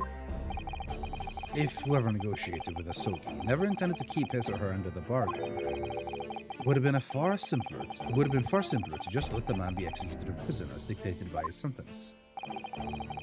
It all happened in that vast chamber of secrets that is Barclay, behind the high prison walls. I suppose nobody knows what really went on in the execution room now. Yes, it's an unsettling mystery, certainly. He really hasn't said anything in a while. Oh! Truth be told, there's a wee matter that's never quite made sense to me. If you believe there was some kind of negotiation behind the jailbreak between Asogi and a body at the top, it doesn't quite add up, does it? Governor Caden, I must insist that you explain these doubts that you have by amending your formal testimony. Gads! Aye, go on then. He's not Looks happy. happy? Not happy at all. It seems to me that the Japanese fella didn't have nothing to bargain with. Hold it! Admitting to the crimes. That was what he had to bargain with, surely. I kind of see that myself. After all, did the prosecution not have conclusive evidence against the Carly, eh? This, you mean, discovered during the final victim's autopsy?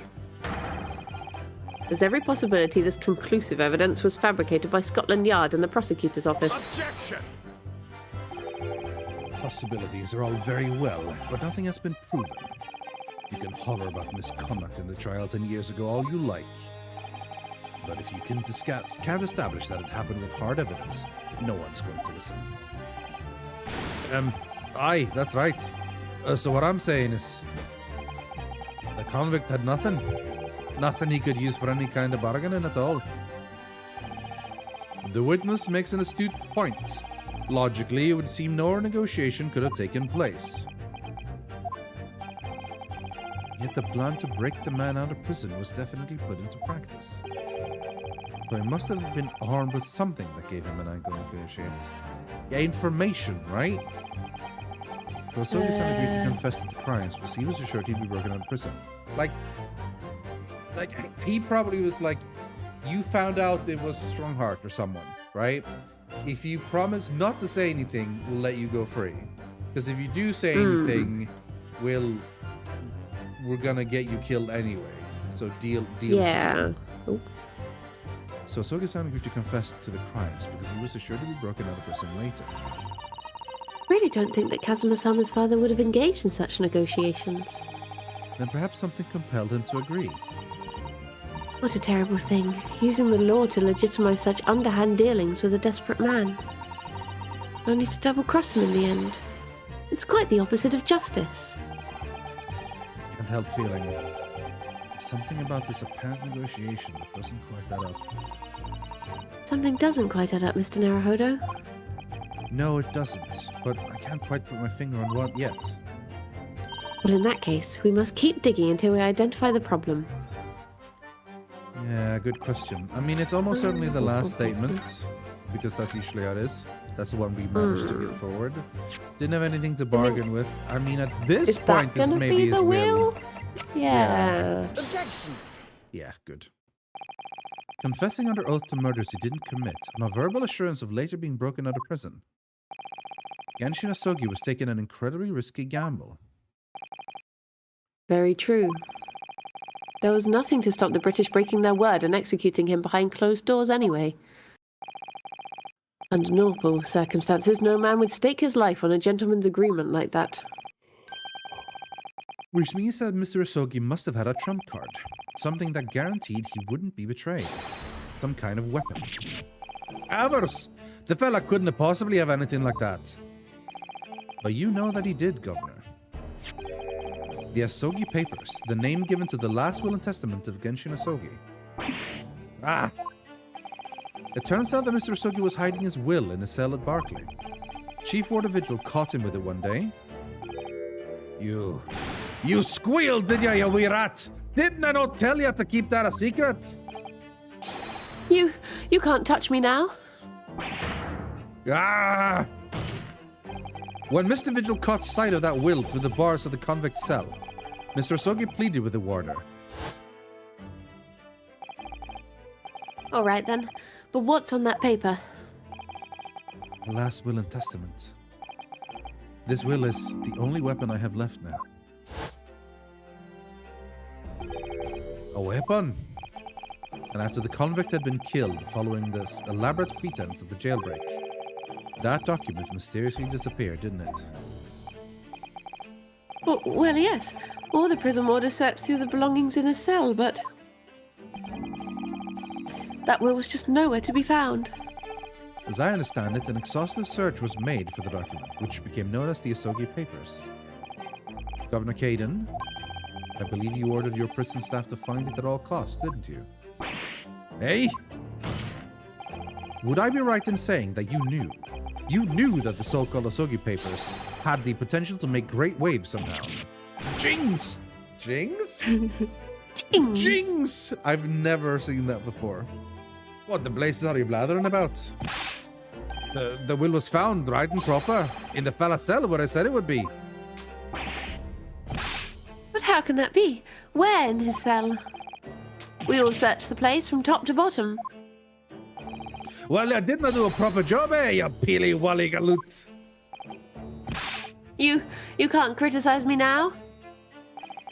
I showed it to you afore, did I know, young lawyer?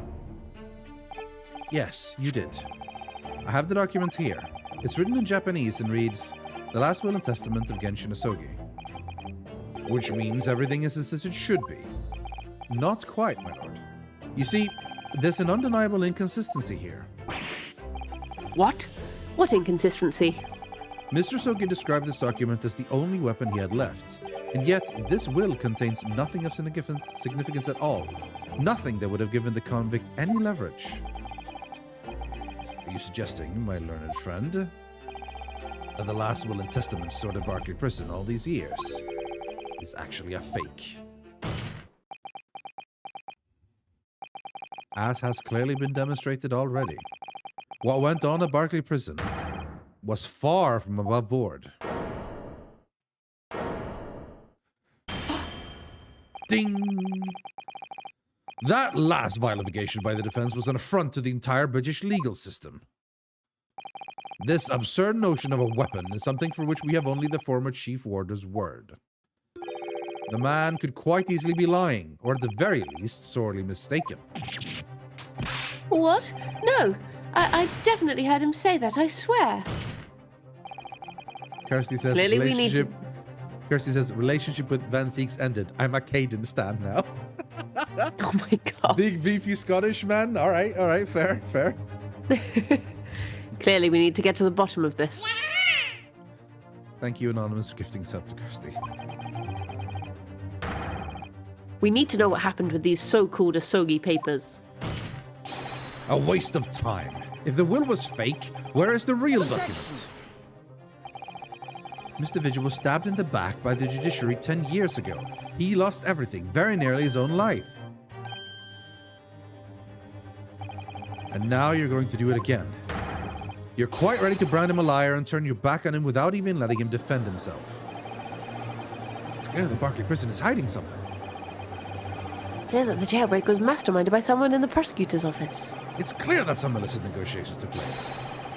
Is your lordship just going to gloss over these obvious facts? What did you say? We should hear more from the Chief's Warder. Testify. Have him testify again. The trial must go on. The man's voice must be heard. It would seem that a vocal few here are utterly blind to the truth. Vocal few. Nice try. Very well then, let the witness testify again. Tell the court precisely why you think you solved the convict's last will and testament. Yes, sir, my lord. Testify. Testify. Soggy papers. As the warder responsible for condemning convicts, I attended to Mr. Asogi and kept watch over his cell. The night after he was found guilty in court, he was doing something with that will in his cell. We turned the cell inside out looking for it after the execution, but to no avail. I only found out about the Asogi papers when a detective came telling me to impound them. The document was in the folds of the fella's robe that was left in a cell. Kimono, I think it's called. In his kimono? That's a lie. We searched every inch of the man's cell. We looked through all his clothes. It can't be true. Were you not satisfied with calling me a liar the once, eh, you wee waffinger? Ha! There's nothing you can do about it now. You don't have any hold over me anymore. Other than the hold you like to take on my cravat, of course. Is that what you're going to do? Is it? He's positioning himself as if he is being pulled, including his cravat at this point. It's very impressive fakery to do that without actually being held up. Are you going to give me a good shake again, or are you too scared? There we go. Ah! Little and large. What a double act. We complied with Asogi's will as far as was possible. All of his personal effects were delivered to his family home in Japan. As a courtesy to the homeland of the most notorious killer our country has ever seen. And we were much obliged. I can confirm that all of my father's belongings arrived safely. Aye, and you cannot deny the handwriting stats of your old man, eh? Yes, there's no mistaking that it is my father's brushwork. But it could have been a page in between. It's a missing page or two, you know? Really? Hold on a minute.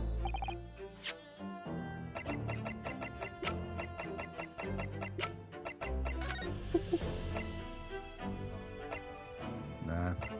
I was like, what if it says 1 out of 3 and 3 out of 3? 2 out of 3 is missing, but it wasn't that simple, no. No. Still feel like there's a page missing or two. And this last will and testament was the man's last weapon, was it? I think we can safely assume that the convict was merely prattling, knowing that his end was nigh.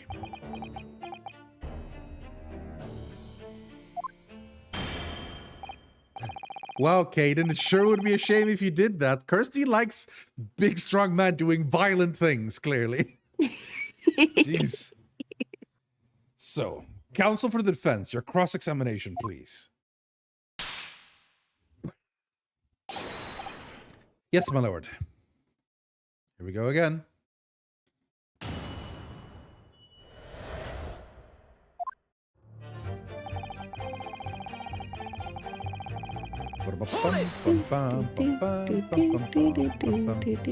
So would that mean that you converse with Mr. Asogi?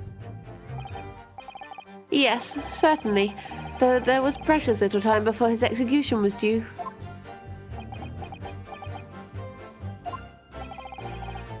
He was remarkably calm, considering his days were very much numbered. Now that Van Zieks is being cleared of charges, suddenly Kirsty's less interested. Yeah! Like now he's not actually the bad guy anymore. It's like, now he's not a bad boy. He's not a bad boy anymore, yeah. But now it turns out the barricade might be involved in... Ooh. Kirsty All loves women go well. for the bad boys, am I right? Yeah, I'm right. Yeah, in all honesty, he really didn't strike one as a man capable of mass murder. Yet he confessed in full to the crimes. I know. That's why I felt compelled to ask him one day. I can still recall his reply. I'm guilty of the unforgivable crime of ending another human's life, yes.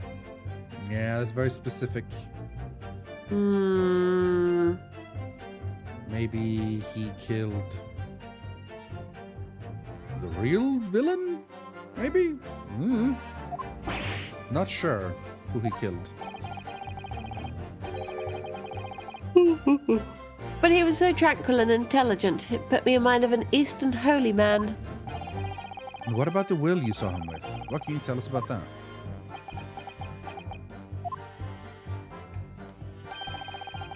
It was the beginning of all the drama. I remember it very well, yes. Bum, bum, bum, bum. The night after he was... Oh, blah, blah, blah, blah, blah. Night after blah, blah, blah, blah, blah, blah. Blah, blah, blah, blah, blah. He pleaded with you not to report him, didn't he? Yes, that's right. And like the bumper, Yara, you didn't tell me. A blatant breach of trust that was. I could see that the man had a noble spirit. I found myself wanting to treat him accordingly. But according to what you told us 2 days ago, the convict had been strictly forbidden from having any writing materials whatsoever. Yes, you're quite right. Ah, so when exactly was the will penned? That was before the man was remanded in Barclay, obviously. Yes, at the prosecutor's office under supervision of the relevant authorities. I personally instructed Asogi to make a will for the benefit of his family and his homeland. In that case, why was it found in his cell? What do you mean by that? Well, if it was penned at the prosecutor's office, you would have expected that it would remain there for safekeeping, surely. Ah, it's curious. There doesn't seem to be any obvious explanation for why it was subsequently found in the convict cell. Oh, well... The defense makes an astute point. Well, Governor? A prison governor cannot be expected to care in the inner workings of the prosecutor's office. In that case, Lord Strongheart, perhaps you can shed some light on the matter. I am unable to offer an explanation here and now. I would have had to consult with the notary responsible for the will at the time.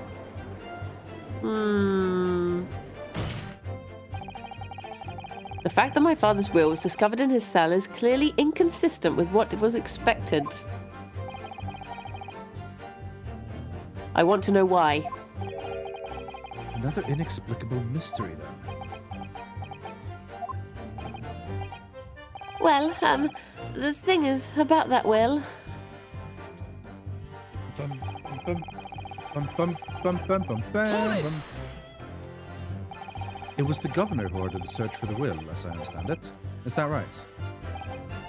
Yes, and when I reported back that we couldn't find it, he grabbed me by the cravat and yelled, "It can't have disappeared completely," in my face. I love his attempt at the Scottish accent. Well, it's doing to the governor to keep everybody working as hard as they should.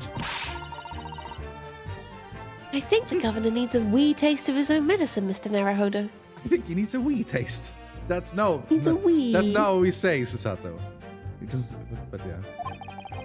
The point is, it was clearly considered a very important document, wasn't it? But it proved impossible to find. That's right. That's right. Then before I knew it, it was in the morning paper. That blood-curdling article. The executed mass murderer had risen from the dead. Oh, you mean...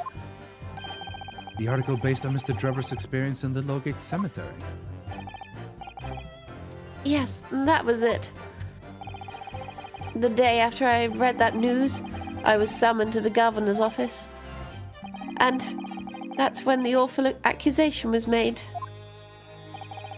That you'd aided Genshin Asogi to escape from the prison, resulting in your immediate dismissal. I'm afraid I really don't remember anything after that. As the governor of the prison, I had no choice. I couldn't have done anything else. I only found out about the Asogi papers when Directive came telling me to impound them. Hold it! That directive came from the same source as the one instructing you about the jailbreak. Aye, from the top levels of the prosecutor's office. What name was on it? I didn't ken afore, and I didn't ken now. All I can tell ya is that my orders were to do everything in my power to find that document. Directive said it had to be somewhere inside the fella's cell. Document. Was that the wording? Document, not will? Aye, that's what it said. Am I clutching it? Jesus. Am I clutching it? Yeah, I just got a Cossack all of a sudden. I have a little trinket there, we'll solve it. Am I clutching at straws here? Just wonder if it was really Genshin Asogi's last will and testament that the sender of that directive was after.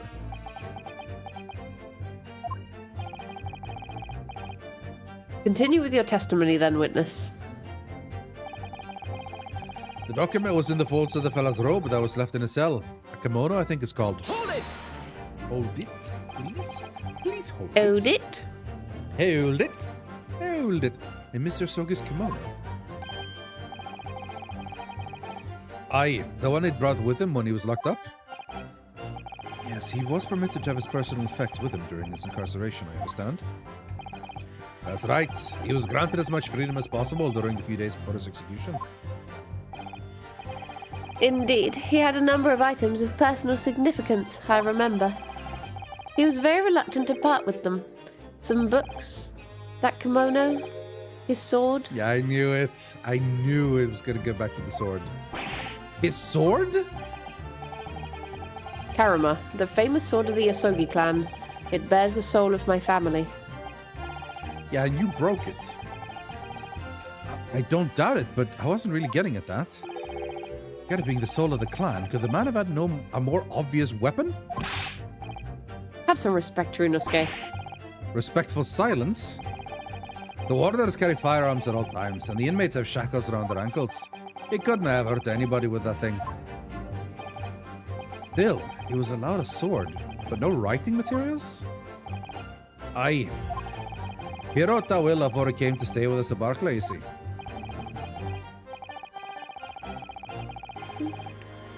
Dr. Mikatoba was asked to bring the necessary Japanese writing implements to the prosecutor's office.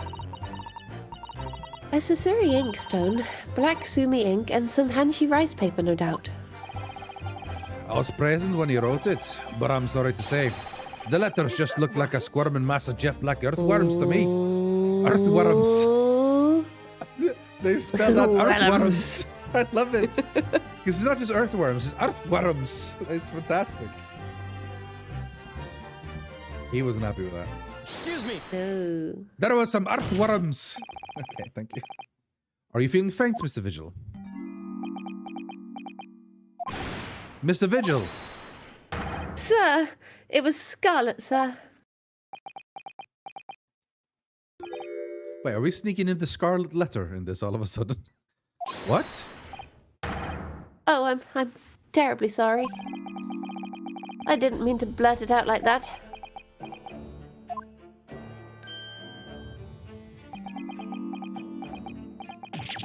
Less swaying and more explaining would be helpful.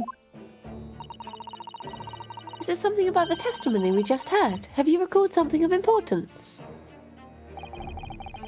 Something of importance, possibly, or possibly not. I'm unable to tell which way he's leaning, I'm afraid. He's leaning all directions. Always. My lord, the defense asked Mr. Vigil be permitted to supplement his testimony with this possibly or possibly not important detail. Permission granted. Go ahead, Mr. Vigil. It was Scarlet.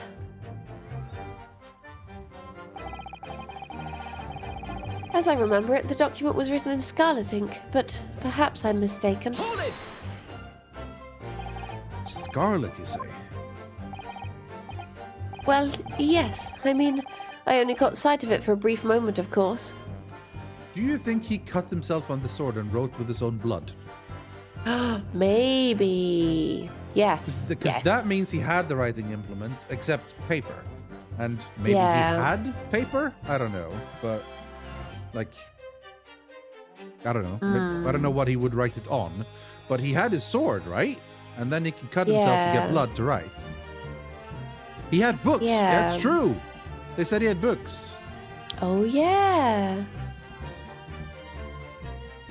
Pretty high up there, actually. Some books. Yeah.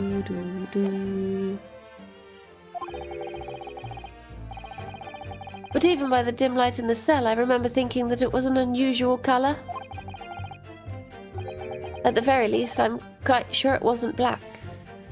I mean, he'd have to find some empty pages in a book, but maybe there was. You know, most pages in book could have have- stuff written on them, but you never know. Fashioned a brush out of his hair. Yeah, possible. Blood wouldn't be scarlet after it dried. Maybe But not. he was writing it at the time, wasn't But he? maybe he was writing when at he the saw time. him. Yeah.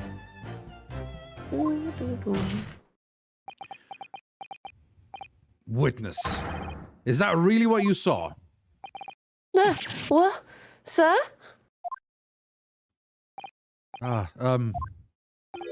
Is something wrong, Lord Strongheart? I apologize. Continue.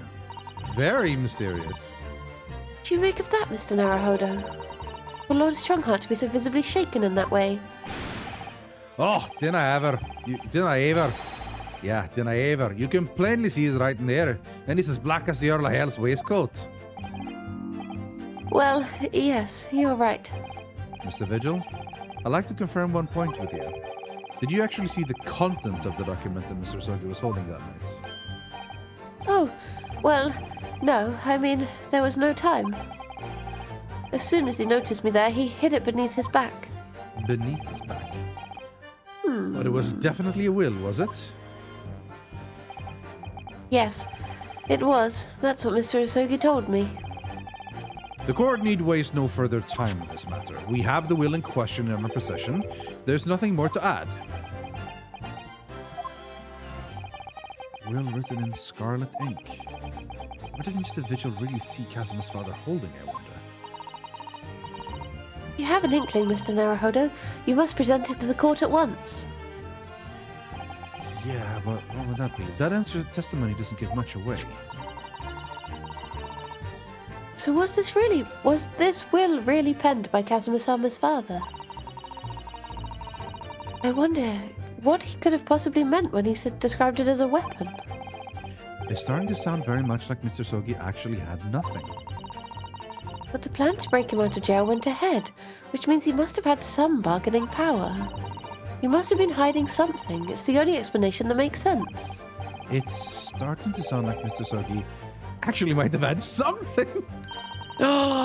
Which is it, Mr. Naruhodo? I'm not sure, but I feel as though I'm on the brink of understanding all of this. Let's listen to all the information again and see what more we can learn. We can't overlook even the smallest detail. Absolutely. That's true. Alex says if he had an inkling, he just needed a penling and some paperling.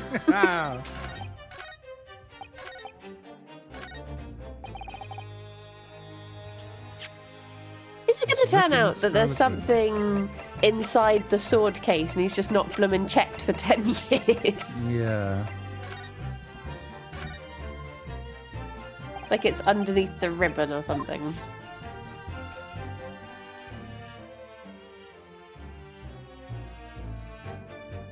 Can't zoom in. The only thing we have is like the tip is broken off.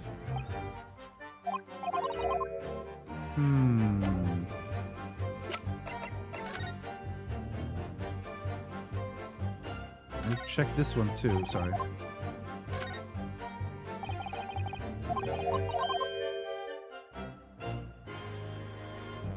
Open bliss.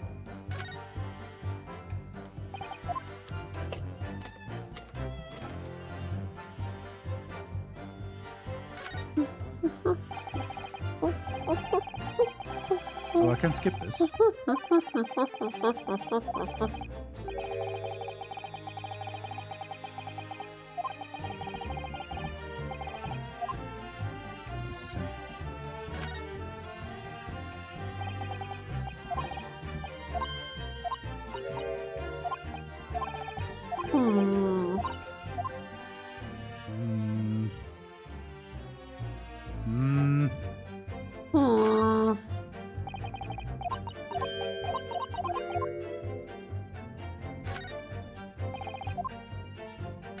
Oops, keep pressing the wrong button. Document was written in scarlet ink.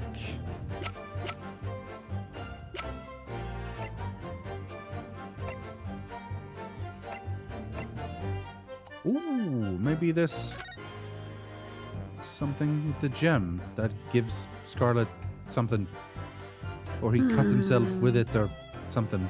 Well, no, because that was in evidence by that time. Yeah, probably.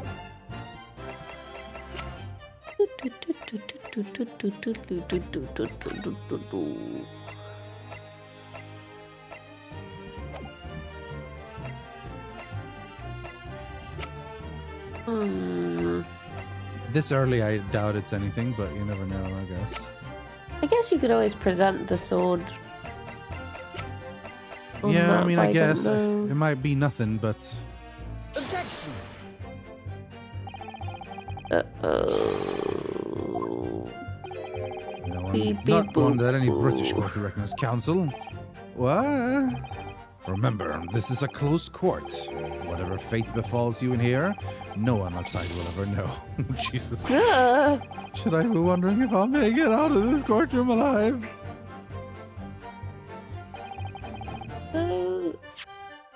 Yeah, I mean, I did think about Rohin. Scarlet? That's red! It must be the wig! But, I doubt it. I also wonder what the underside of a hairpiece looks like. Doesn't surprise me at all, Mr. Naruhodo. You always want to see what lies beneath, don't you? I'm not sure that's quite how I'd put it. You must have to use lots of bird line to keep it in place on the head. So it doesn't get blown off in a gust of wind, I mean. It might be a little inconvenient when you wanted to take it off again, don't you think? Yeah. What else could it be, then? The document is written in scarlet ink, but perhaps I'm mistaken. I assume we don't just present it again. I'm gonna pause. I mean, save.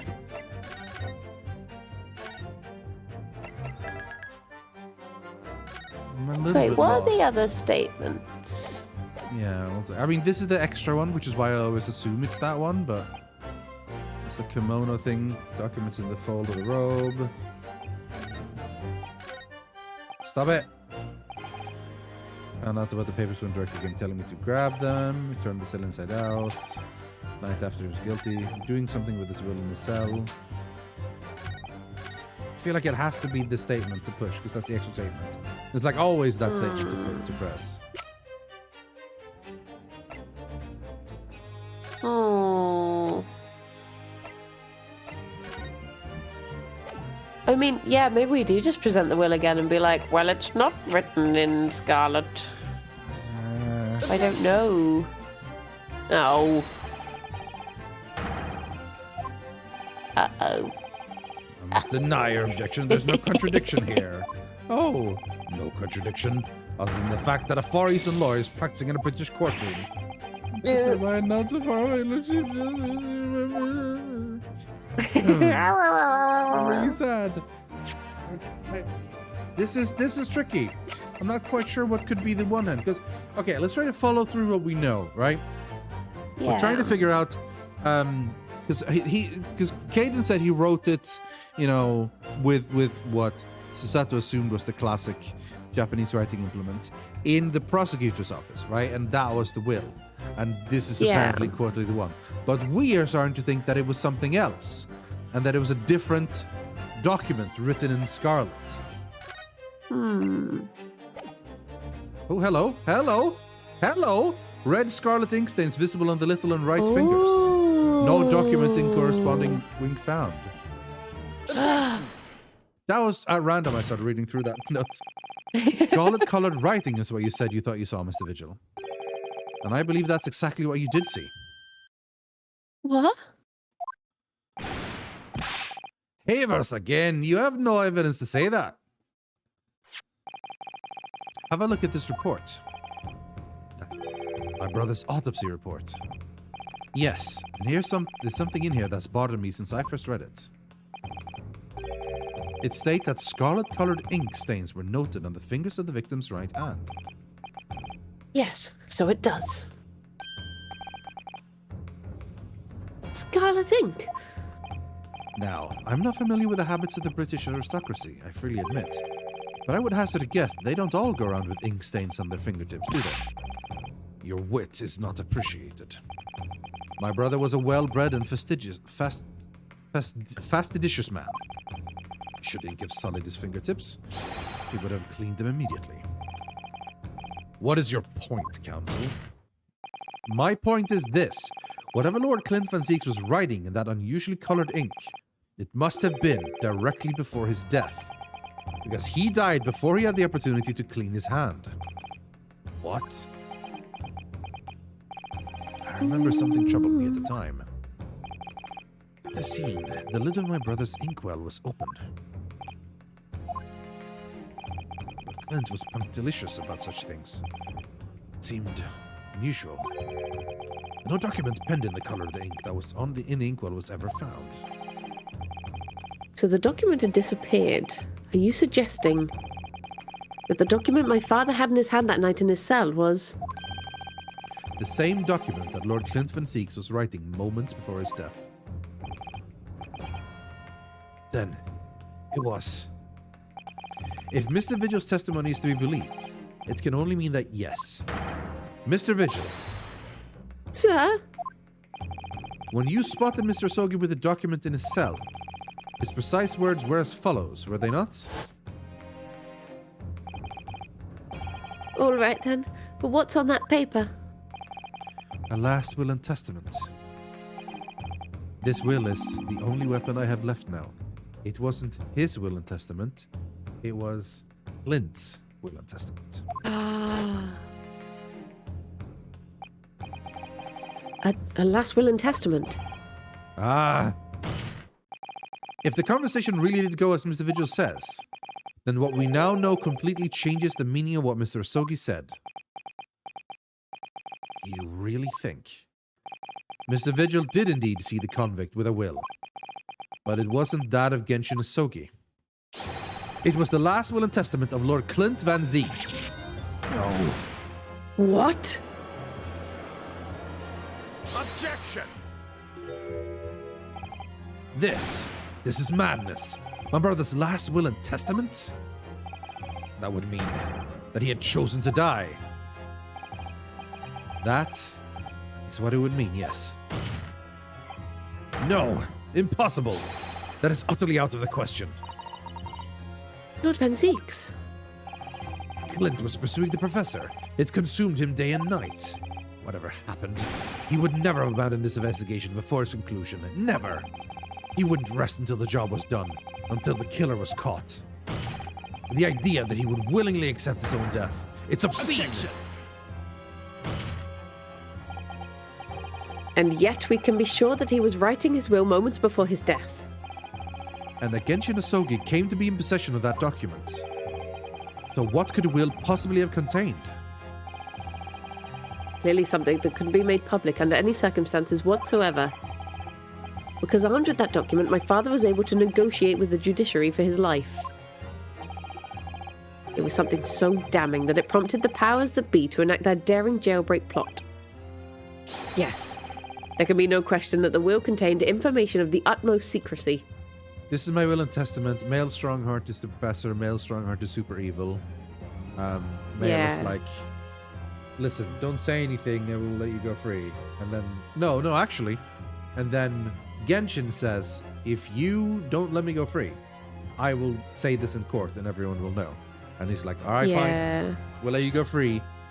Except I'm going to kill you right after. Muhaha. You know? Yeah. Information of the utmost secrecy. Ah! No, it couldn't be. Mutter, mutter, mutter, mutter, mutter, mutter. Rabble. I've heard more than enough. Pursuing this notion of a phantom will nobody can attest. Should be that nobody can attest to, surely. Pursuing this notion of phantom that nobody can attest to having seen serves absolutely no purpose. Objection! Well, it's a closed court, but it's got members of the judiciary all over. So, like, there's plenty of people. Just not random people. It's like people from, the police and the judges and everything. No, my lord. That's unacceptable. What did you just say, Council? The last will and testament that Genshin Asogi had in his possession was that of Lord Clint Van Zeeks. All the testimony and evidence presented to this court has logically led us to that as a possibility. We have a duty to pursue the line of reasoning to its conclusion. But with no possible means of knowing the contents of the document, there's no line of reasoning to pursue.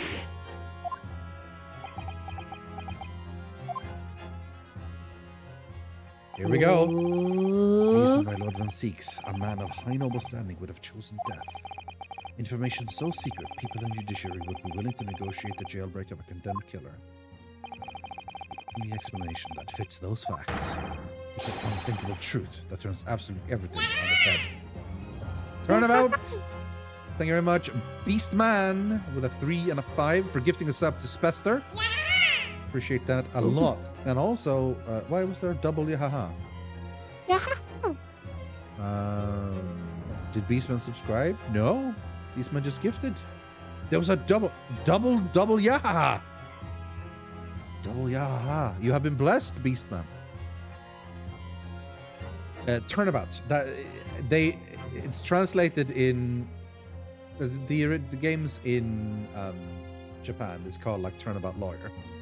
Or, in Japanese. So, in all the cases, they usually put in the word turnabout. At least the Phoenix Wright ones. So, every time they have to have a sort of line about turning everything around, or turning it upside down, or turning it on its head. Because that's the entire point. And here's the one. An unthinkable truth that turns absolutely everything on its head. It's just too hideous. Mr. Naruhodo. However difficult the situation might become, you work with your client in pursuit of the truth. That's what you resolved to do when you entered the courtroom this morning, if I'm not mistaken. Mrs. Sato. So hold your head high and keep soldiering on. Yes, you're right. 10 years ago, in his final moments, Lord Clint Van Zeeks left behind a will. A will that Genshin Asogi was able to use as a weapon to negotiate escape from prison. In all probability, the details in the will were related to the Presser case. The defense's last statement is mere conjecture. What are you getting at, man? Brunoski. As soon as these words come out of my mouth, there's no going back. I believe that the last will and testament of Lord Clint Van Zeeks was in fact an accusation. Obviously, it must have been an accusation. An accusation? Yes, revealing the true identity of the professor. Which would explain why why Asogi took it, since it was he who was implicated by the documents. No. No. In that case, the will wouldn't have been given Mr. Asogi any bargaining power at all. Then you're suggesting the accusation was against some other person. No. If that were the case, the two men surely would have collaborated to pursue the culprit together. Oh. Then your whole argument falls down. Oh. We wasted enough time. It's clear to me that, oh god, what?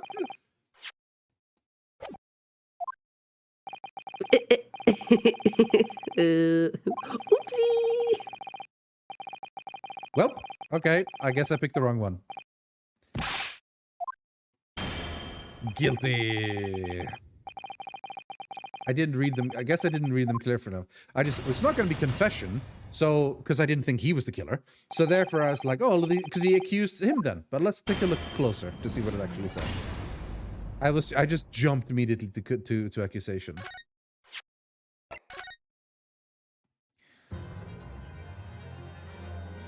Okay, here we go.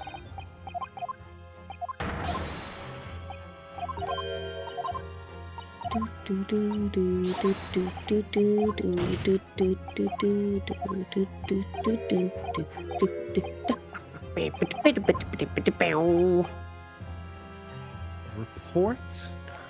Oh, it's wow, a report of we've his been given- findings. We've been giving about... five things. Oh, wow. Yeah, very kind of the game. So I don't think it's confession. I don't think Clint is the one who did it.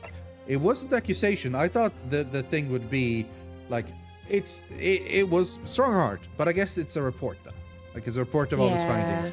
Here's everything I know about the professor and the conclusion to make from it. It seems to me that it was probably some kind of report. Some kind of... Well, remember that Lord Clint Van Zieks was a well-bred and fastidious man. Knowing the end was near, he probably wanted to tie up the loose ends of all his outstanding business. What? Now all of a sudden it feels weird. My brother had no outstanding business. Is it a confession? Is he the... No. No. Unless he is the professor on behalf of Strongheart, that'd be weird. Clint would have a full account written at the instant there was even a hint of something to report. He must have worn out a lot of pens. Okay, fine, all right. So it is a confession. That would have been my last option to pick. Yeah. In case a business report would never be penned in Scarlet Ink Council. Okay, to be fair, it didn't say business report when I picked. I thought report mean of all his findings.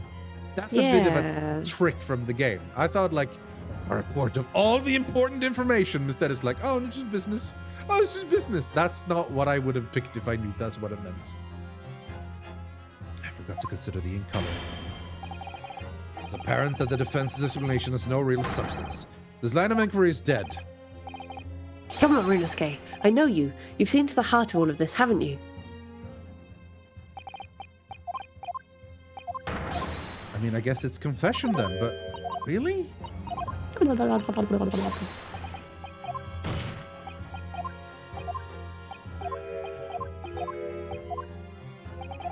So then Asogi did kill Clint.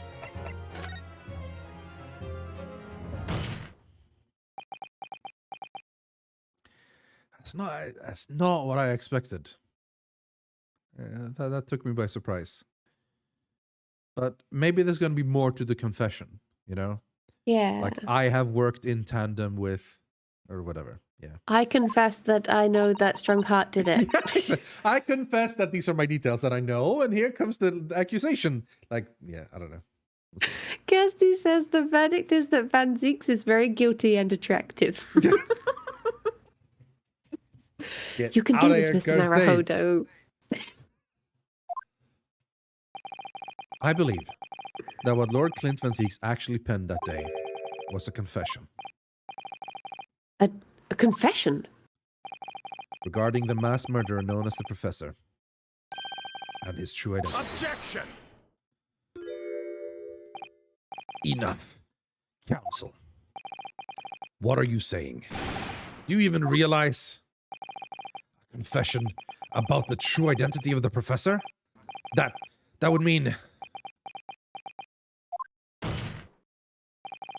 Lord Van Zieks, I appreciate this must be hard to take in. But it's the only explanation that fits. The killer that terrorized London a decade ago and became known as the Professor. The man believed to have murdered 5 members of the aristocracy. Wasn't Genshin Asogi at all. No, you can't be suggesting... It was in fact the man believed to have been the 5th victim. Lord Clint Van Zieks himself.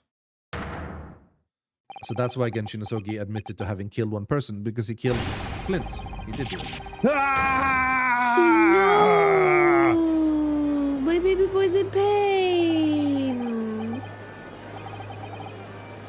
It's finally open, is it? Pandora's box. I knew a girl called Pandora once. Never got to see her box, though. It's a line from Notting Hill, by the way. Yeah, I know. I've seen it. He was actually a mass murderer, a perpetrator of atrocities of the violence nature. If the general public ever found out, law and order in this country would be finished. I've still not had my sandwiches. My brother. Oh, this is too awful. Poor Lord Van Zieks. I wonder, though, did he never suspect? Mr. Naruhodo? Lord Barak Van Zieks is a brilliant prosecutor. Is it conceivable that he didn't realize what his older brother really was? Order! Order! Order in court! Lord Van Zieks. The professor made use of an enormous hound as his murder weapon. Tell me, did your brother own a dog? Yes, he did. Balmung. Ooh, what a name. It's a mythological name. He's a well-known hunting dog. We called him a giant. I don't believe this. When my brother would go hunting in the forest at the grounds behind his house, he always took Balmung. To Clint's death, the creature passed away too, almost as if he was following his master. He was a magnificent hunting dog, worthy of the jewel-studded collar around his neck. A jewel-studded collar? Yes. That's right, though sadly, some years ago now, it was stolen by a thief who broke into the house one night. We know where it is. A jewel-studded collar stolen by a thief. It so happens that myself and my colleagues have come across such a collar during our time in London. We don't have it here, do we? No. Oh, could you? There was an old emblem attached to the collar too, made of pure gold. There it is. It was topped with a small crown and bore an ornate capital letter B. What? Emblem bearing the initial B? Oh my, you know it? It's the insignia of the Baskerville family. Oh. What? The Baskerville? Why is that name coming up now?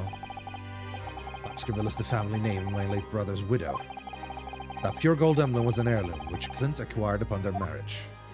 There can be no doubt then. The collar you've described was Balmung's. How? Family insignia of Lord Clint Van Zieks' widow. There was a considerable amount of blood on the collar when we saw it. Since we know the dog was used for hunting, it could have been from its quarry, of course. But it could equally have been from human prey. So is it true then? So... Clint Van Zieks really was the professor. Impossible. There's all this stuff. The Japanese are making all this to sound right their own. There's all this stuff in the newspaper about how all these people are being attacked by a massive dog. And he's like, oh yeah, my brother's got one of those. Yeah. Anyway, Yeah, I'm sure there's nothing. Oh well, you know. I will say, it sounds silly, but on the other hand, I'm sure hunting dogs aren't uncommon at that time. Like, that is something a lot of nobles probably do. So it's you know. So, yeah. But he went still, hunting with a lot of noblemen once. never saw him go out with them again, though. It's very strange. Him and 4 others, and then they never came back. He was the only one that came back, actually. Very weird. Balmung seemed very full afterwards. It was strange, honestly. So, in fact, the person responsible for these murders of nobles and royals was the noble himself. And that threatened to be an enormous scandal that would irrevocably destroy British society. Destabilize. My father knew that, and he was using it to negotiate his way out of the unjust charges brought against him. But at the very last hour, those he bargained with betrayed him, slaying him mercilessly on foreign soil. Clint would be the bad guy. That took me by surprise. I guess that's always the thing, right? Like, once someone is dead, it's rare you attribute malice to them. Because it's like, well, they're already dead, I guess. It was probably... Like, it's more tragic if they were a good guy who died, right? And it turns out that they were a horrible person that did die. Like, that doesn't... Like, I was so sure that it was Male Strongheart. Like, I did think he would have been... Like, once I started saying maybe he was the professor, like, that seemed a little bit over the top. That doesn't seem like his thing, to go around and just kill people like that. Like, it's one thing he's like, I believe in justice, and therefore want to, like, get rid of people who, like, the Irish baddie gentleman. naughties. You know, fine. I reckon Strongheart's going to take off his face and it's going to be Balmung underneath. I would love I've got one more thing to say. Yeah. Woof. Woof.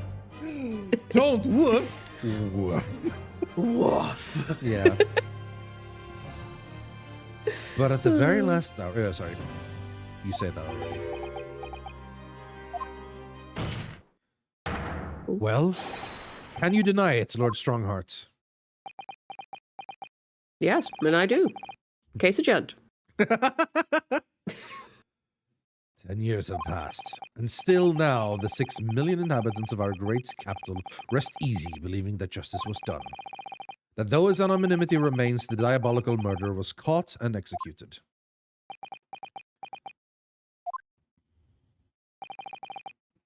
Very well then. You may have the truth.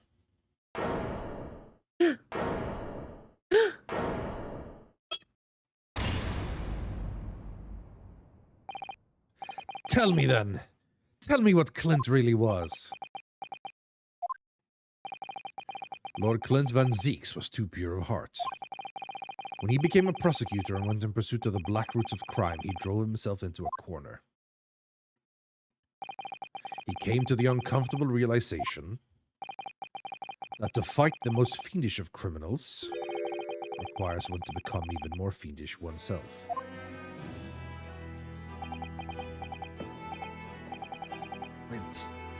So this is like basically a version of the Reaper, you know? Like Reaper did it in court. Aha, they escaped. But Clint was like, we can't even get them to trial, but I know they're evil, so I'm just gonna kill them myself. Yeah. The vigilante, known as Clint Man. Flappy bat. What's it? Wait, no, what's the Swedish for bat? The Fledermaus. Level up.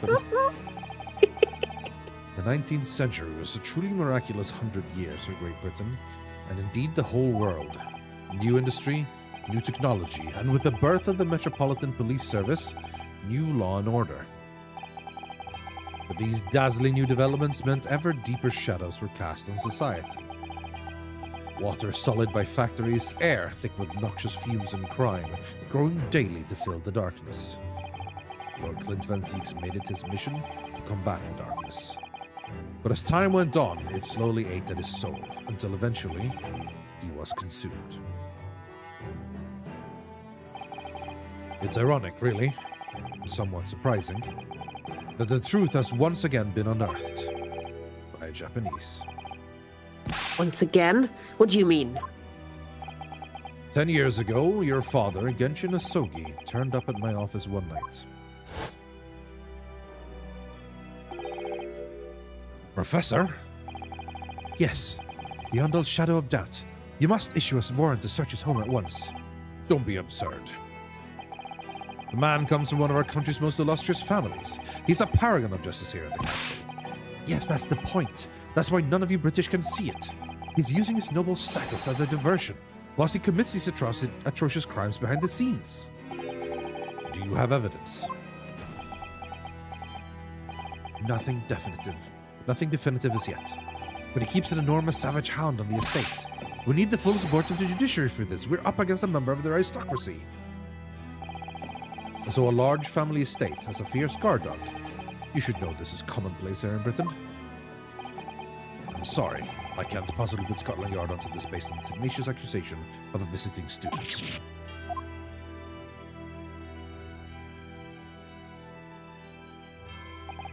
So I turned down Asogi's plea, and as a result, he took it upon himself to visit the Van Zieks mansion on his own.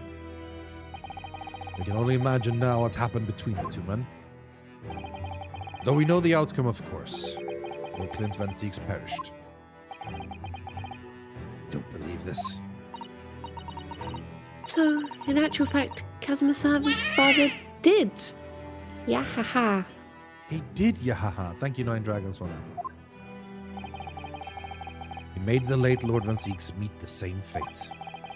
He put a permanent end to the Professor killings, by taking the drastic measure of ending the perpetrator's life. As soon as I hurried to the mansion. When I arrived, it was easy to grasp what had happened. And? What about the will? Asogi must have already taken it. Nothing of that nature was found at the scene. We had no idea of the existence of such a document at that time.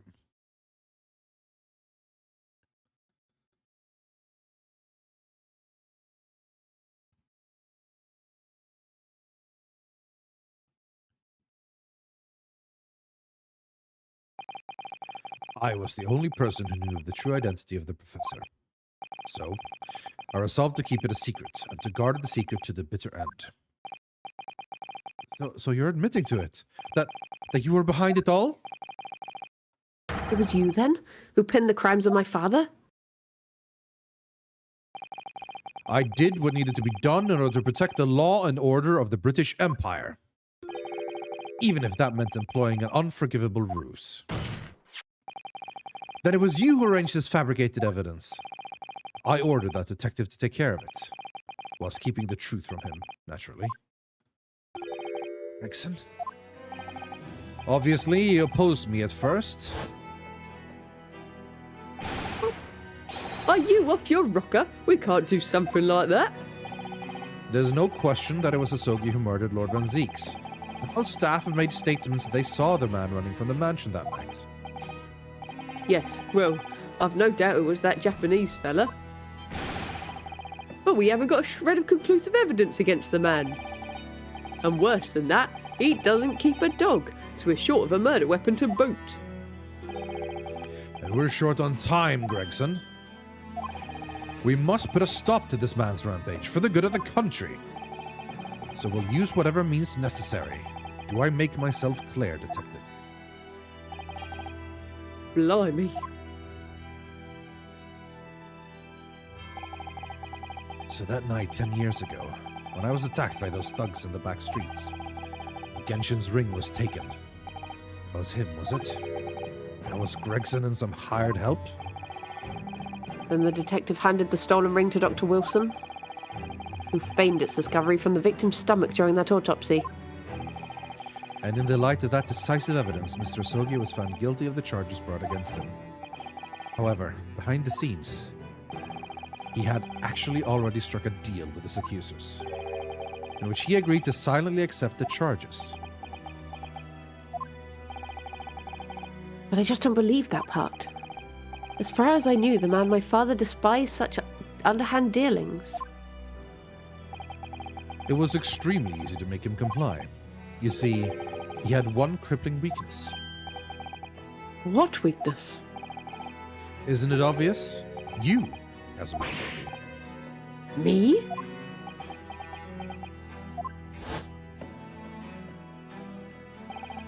Perhaps you have no desire to return to your homeland, Asogi.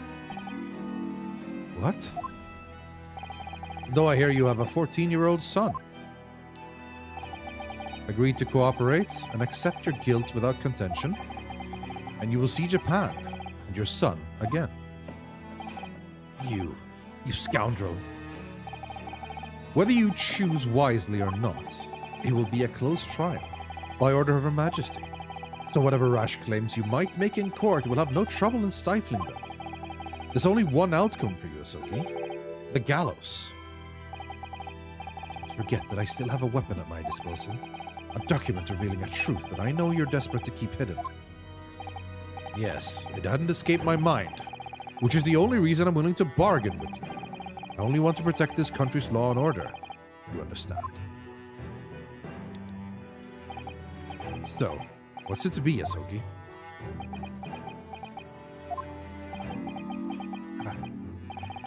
Kazuma.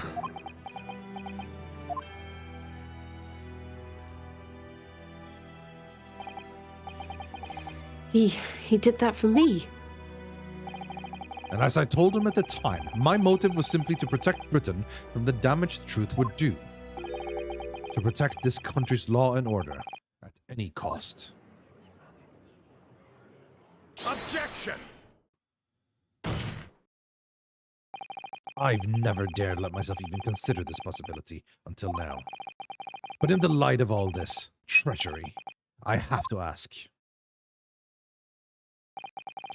The mastermind behind the Reaper of the Bailey. Was it you, Lord Maelstrongheart?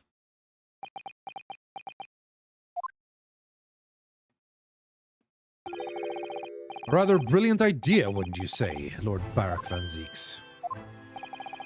That the spirit of your late brother, that paragon of justice, should return to reap justice for his sibling. Could there be a more appetizing tale for London's masses, I ask you? What? What brazen... I knew that you'd play the part to perfection, but your role really wasn't that of some embodiment of death. No, you were London's guardian angel. An angel with bloody hands? I think not. Those who had cooperated with me already were only too happy to participate in my plan.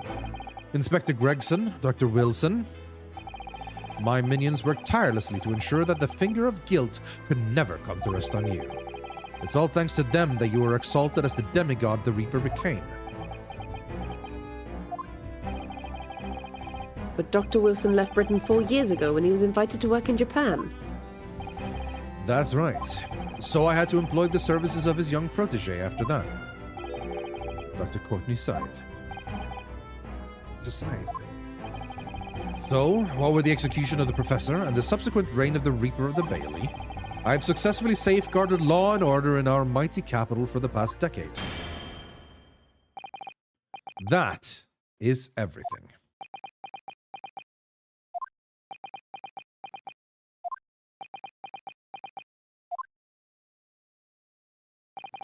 My lords, ladies, and gentlemen, I do hereby confess it was I who sired the concept of the Reaper. However, let me say in my defense, it was all for the preservation of law and order across the entire empire. Strongheart did it? Strongheart. An unforgivable collection of crimes, but still. All those who died at the Reaper's hand were rotten to the core anyway. If it was all in aid of keeping London safe. There is no one left now who can reveal the precise truth of what happened 10 years ago. Therefore, this trial can go no further. Now, I would like to entreat all those present. Beyond these 4 walls, nobody need know the truth. Even Her Majesty must be protected from this. I trust you all appreciate the importance of my request. It is, of course, for the good of the country. Dad, now have you all killed if you don't. You do this? The trial really end now?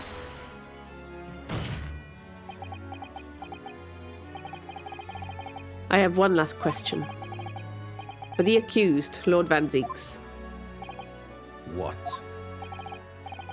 Of course, I know that you're a highly accomplished prosecutor. So I find it hard to believe that you didn't have any doubts at all. That you never suspected your older brother.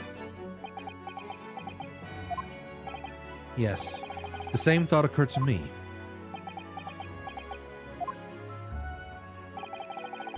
It was only once, but yes, I couldn't say that I never had my doubts.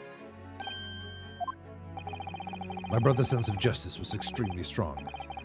Perhaps too strong, I observed. At that time, there were members of the aristocracy who were bleeding the country dry for their own gain. And since they were nobles, they were untouchable. For my brother, it was a source of great turmoil. And coincidentally, at the same time, the Professor began his terrifying reign. During the time of the Professor killings, my brother did not appear to be himself. And that made you suspect? Yes. But it was only once, not more. Only once, really. Clint wasn't the culprit. That was my conclusion at the time. And I still believe that now. Do you have any evidence to support that idea?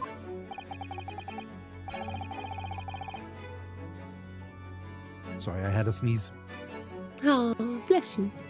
The third victim was the Lord Chief Justice at the time. It was he who had recognized my brother's potential and trained him as a prosecutor. No matter what the circumstances, it's unthinkable that my brother could have killed his friend and mentor.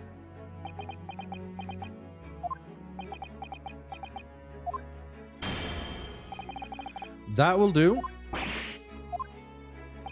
Neither Clint Van Zieks nor Genshin Asogi still walk this earth. However much we debate this matter now, we cannot hope to reach a conclusion. But there are only 2 excellent pieces of evidence from the time. the woebegone ring that acted as the incriminating evidence that condemned Genshin Asogi, and the 3-paged last will and testament penned in black ink and left behind by them. 3-paged, you say? Well, that's interesting. The wretched truth of what happened is exactly as I have explained. 3-paged.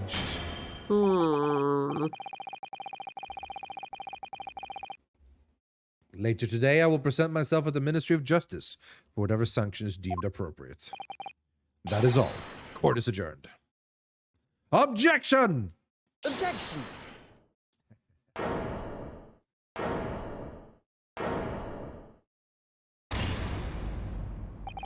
I'm so glad it wasn't Herlock or someone. It has to be me. Thank you, Kazuma. Me? If it wasn't for you, I wouldn't have made this 11th hour discovery. What discovery? My lord, I'm afraid I must insist the trial continues. I beg your pardon. As the court has been reminded today already, we must stop at nothing to uncover the whole truth. To that end, one particular statement made by somebody in this courtroom moments ago revealed a very subtle contradiction. What contradiction? What? All I did was ask the accused one simple question. Well, it began with Lord Van Zeeks and his recollection about his brother. But Lord Strongheart didn't permit the defendant to speak at length. I merely pointed out that we can draw no further useful conclusions here. So where on earth is the contradiction? One of them definitely just said something contradictory. It's time to identify who. It was Lord Strongheart, I'm sure of it. Something he said was slightly off. Come on, Inosuke, think back over his word. Find the problem. Between what season making sure we still look at this earth. However much we debate this matter now, we cannot hope to reach a conclusion. There are only 2 extant pieces of evidence from the time the woebegone ring that act as the incriminating evidence of the condemning Shogi, and the 3-paged last will and testament penned in black ink and left behind by the man. Lord Strongheart, would you care to explain? Explain what, counsel? Among the statements you made just a few moments ago, something you said was inconsistent with a certain piece of evidence we have. Inconsistent? And whilst an inconsistency remains, the defense has a right to pursue an explanation. Runosuke, what? Let me warn you about the statements you're making, counsel. They may very well prove fatal. I thought for sure they were gonna ding all of them. Like there was gonna be 4. Because they've done that a few times in previous cases. When it's something serious, the penalty is much larger. I knew it was 3 pages, but it says 1, 2, 2, 2. I guess if it had actually written down the pages there, they would have been more obvious. Like you would have been like, hold on a minute, and we're just sitting in that for ages. Take that! This here is the will left behind by Mr. Asogi. The 2-paged will. What? Yet moments ago, your precise words were the 3-paged last will and testament. Could it be that originally there was a 3rd page?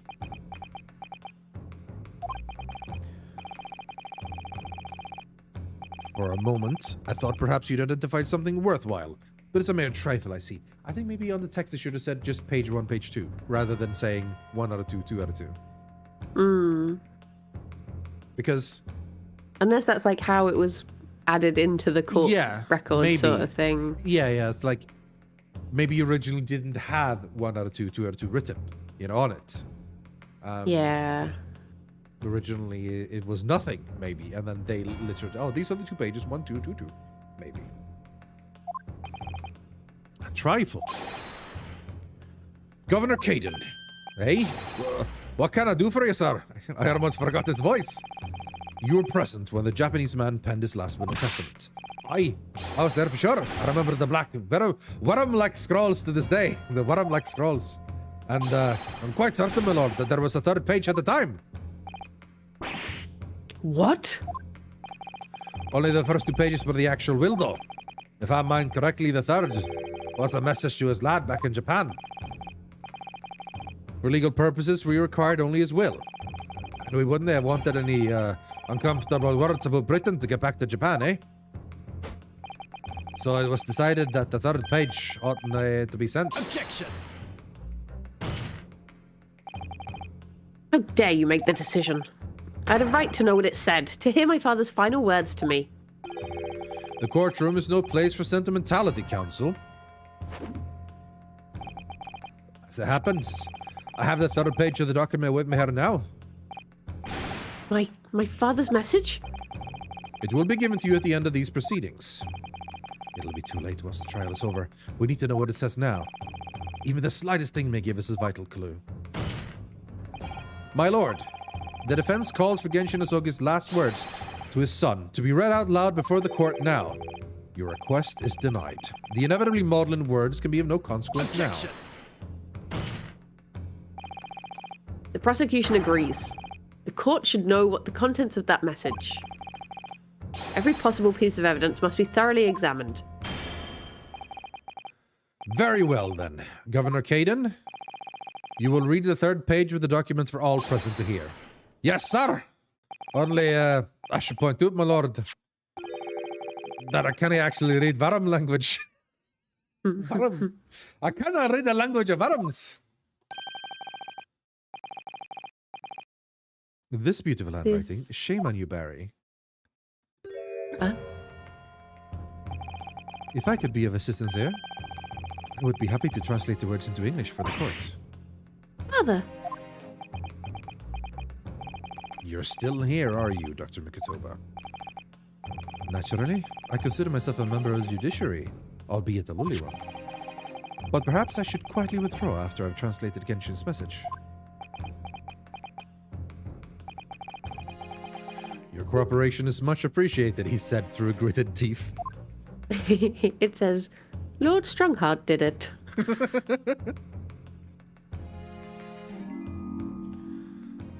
Kazuma, the truth is shrouded in darkness. A darkness only our clan's great sword can pierce. Mighty Karma, twist thy head and watch them fall, all thy mortal foes. Oh, he moved spaces. He was standing next to Caden before, now he's moving over here. That's the end of the message, it would seem. He was doing like a dramatic walk as he spoke. Yeah. A haiku poem, twist thy head. Father. What is Karuma? The name of the Asogi clan's famous sword. A razor-sharp blade known to all, passed down for generations. It embodies the Japanese spirit. And I broke it. It's not known to me. It's the katana sword that was submitted as evidence earlier in these proceedings. The one worn by the prosecution counsel when he confronted Inspector Gregson.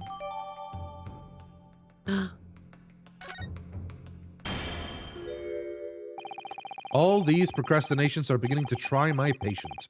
Adjournment of this court is long overdue. As a presiding judge, I have been as accommodating as possible to the will of the courtroom. However, despite all that, no new information has come to light. Can we examine the sword now? I feel like we're finally gonna have to go finishes? summon the sword and the cut of the sword in the trunk, because I feel like we haven't really shown that bit yet.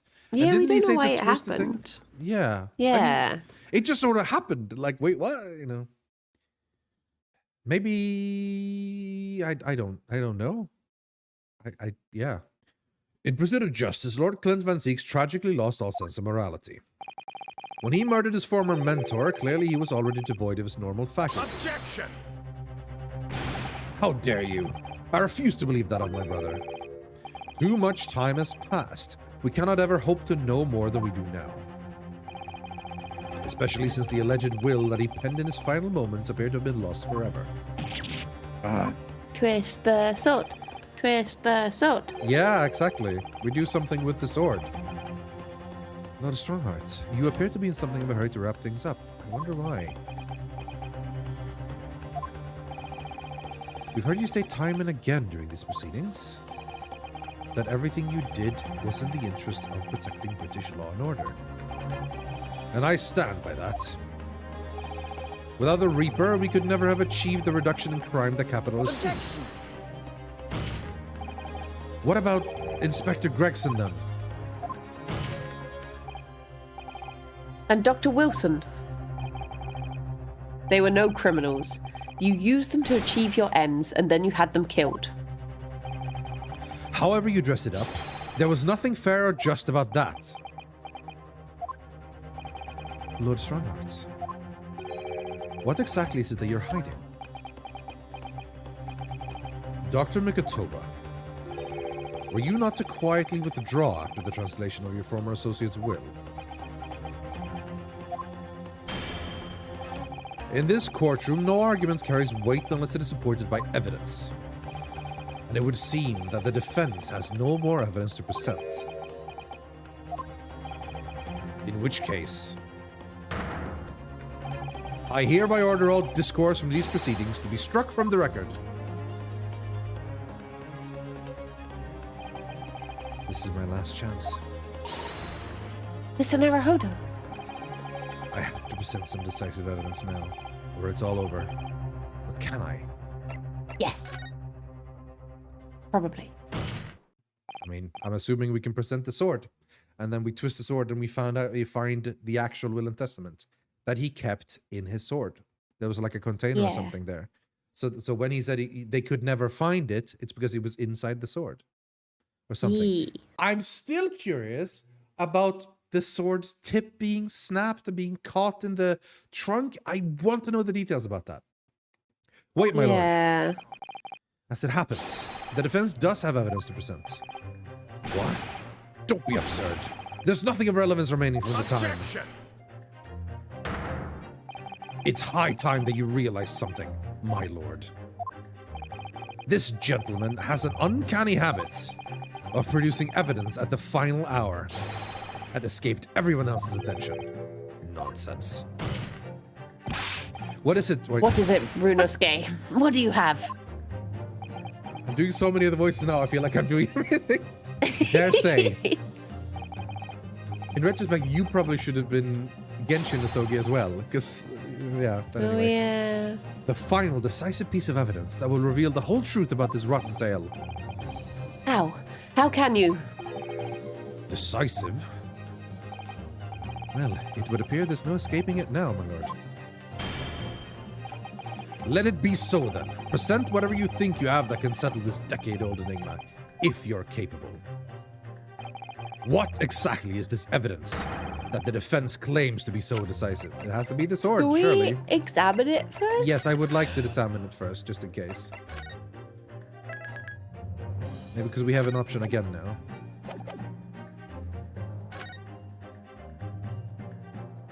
I guess we open it. Check. Yeah.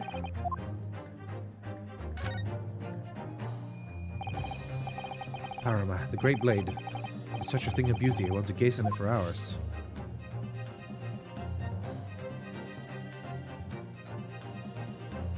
Like the very, very handle tip.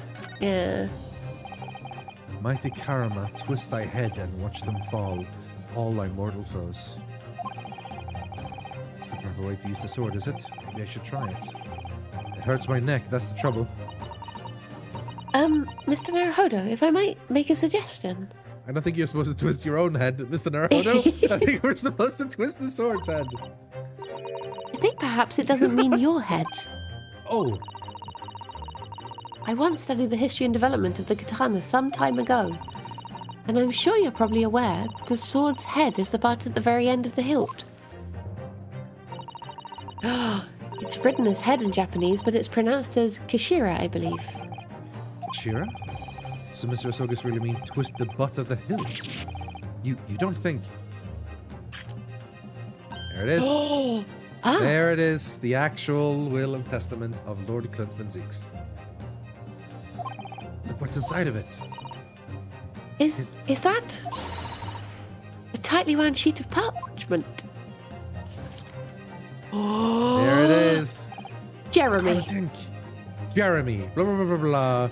Gordon Van Blanc. Yes. It's written in scarlet ink. I penned this, my last will and testament, in the final moments before my inevitable and willing death. This is it, isn't it? Mr. Naruhodo, look at the signature at the end. Gordon Van Blanc. Gordon Van Clint Van Blanc. Zieks. And It's the date Gordon Van 10 Blanc years all the ago. time. On that fateful night. So for 10 years it's been silently concealed inside Karama and nobody knew. The last will and testament of Lord Clint Van Zieks. So 10 years ago, Asogi was like, I will give this final message to Asogi and he will know what to do and he will get the thing. But they kept the message to Kazuma, so he never got that message, so he never knew to twist the end of the sword. And therefore this will was forever lost. So they never knew until we finally got a hold of it. Barry Caden had the last message. We could read the last message, and now we twisted it, and here is the evidence. Bam. Wait. Oh my goodness. Look at this. This is unbelievable.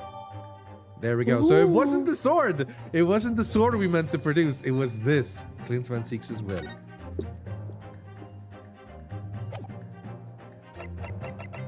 The last will and testament of Lord Clint Van Zieks that have been hidden inside the Great Sword Karama for years. A trump card left behind by Genshi Sogi. I still wonder about the sword being snapped. Why did he actually attack? I mean, I don't know. Was it? Kazuma has things to explain. Is it just a way for the sword to have been put into the court record? Yeah, maybe. Like, because otherwise it wouldn't have been in the court record. Because why would we care about the sword, right? Yeah. Though to be, yeah, I don't know. Yeah. So he did attack Gregson, I guess. But failed. Don't know. I'm still curious about that bit. Can we examine this? No, we can't. Take that! Just have to present it. Yeah. There is a single piece of evidence that can clarify what really happened 10 years ago.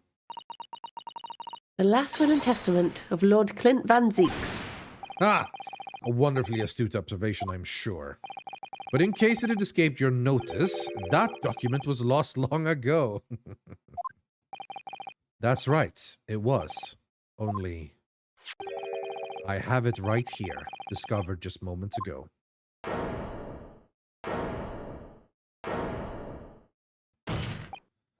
Impossible! That can't be! Everything that's happened comes back to this will. The only other time that Strongheart seemed like he wasn't in control was in a reference to this will. Like, that's the only time he said, what? Was that actually what you said? But then eventually we figured, oh, but they still don't have it. Then he was calm again, and the entire time just like, everything's under control. Until now. Everything that's happened comes back to this will. This document is the key that will unlock the entire mystery. Oh, wow. Slightly unnerved. Yeah, a little bit. My brother's last will and testament. Where did you find that? It was rolled up inside this. Inside Karama? The ultimate weapon Genshin Asogi obtained is laying undisturbed in the hilt of the sword all these years. Just waiting for the right time to emerge and reveal the truth. The signature and seal certainly look official. God, it's true. It's my brother's handwriting. There can be no mistake. I forbid the contents of that document from being read out. Do you hear me? I strictly forbid it. You can't do that, my lord. This document could explain everything. That document could literally destroy the meaning of justice in this country. I demand that you hand it to me at once. Why? What are you trying to hide? Could it be that you already know what's written on this page? Well, what are you implying? Court is adjourned with immediate effect. Clear the courtroom. There we go. He's got the mind. Do that, my lord, and you'll suffer a fatal blow as Lord Chief Justice. I beg your pardon. Forcibly ending a trial without good reason. And not any trial, a closed trial by order of Her Majesty the Queen. To defy the monarch's will is treason. He's He angry. very angry. Oh, Clint Van Six really did pen a will that day. it's exactly as the young Japanese man said. Read it out, now! We have a right to hear what's in that will. Right, Right, and a duty. And well, A my duty. lord, duty. It would rather appear as though proceedings aren't going quite as you'd hoped. You fools! Go ahead, Runosuke. Read it. The prosecution gives its full support. Very well then. No! For God's sake! No!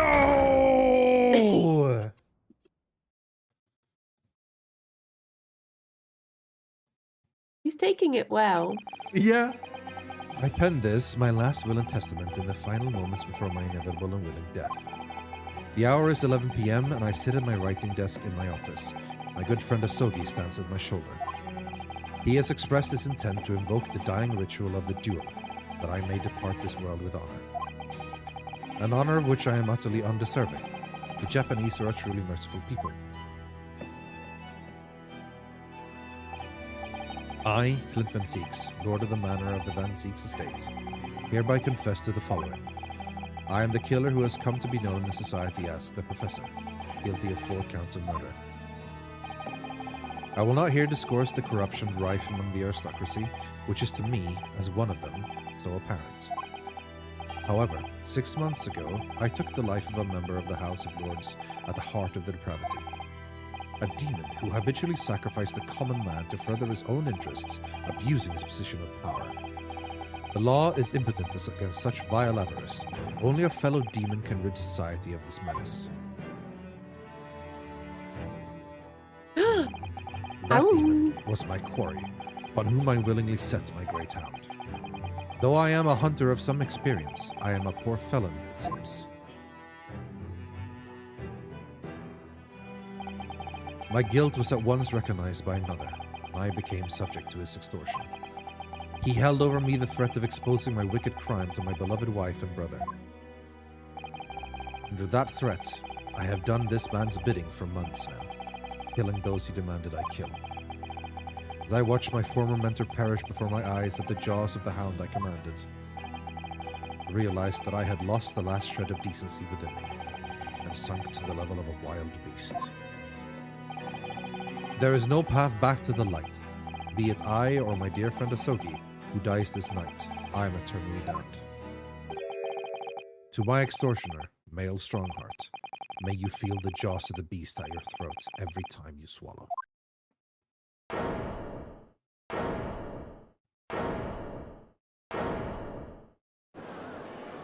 I wonder how many he killed before Male found out.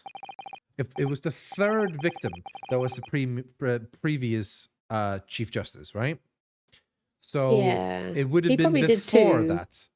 And that was also the reason Zeeks was like, it can't be him. He loved his mentor. They were great friends, that sort of thing.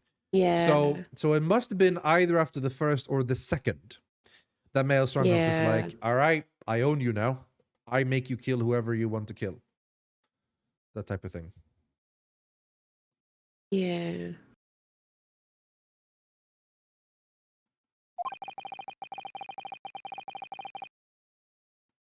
Oh, sorry. So now we know.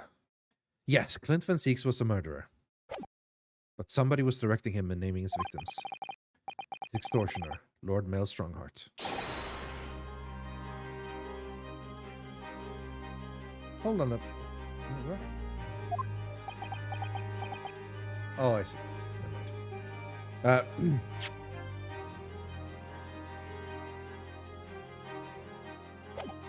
Dot. Lord Strongheart, a moment ago, you claimed that what the court had just heard could destroy justice in this country. But you weren't trying to protect justice at all. All you were trying to do is conceal the secret of your true nature, and the countless lives you've sacrificed up till now.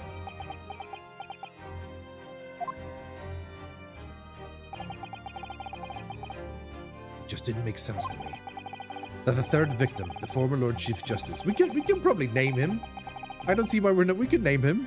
But no, was my brother's benefactor and a man of lofty principles. As I said, Clint had no possible reason to kill the man. But you did, didn't you, Lord Strongheart? To eliminate the man who stood between you and the office you'd set your sights on. So you used your own hunting dog, Lord Clint Van Zeeks, to take him down. It had to be done. London's unsavory shadows are deep, and the arm of the law fails to reach their depths. Crime must be cut off at the roots, but the Lord Chief Justice at the time couldn't see that. He was weak.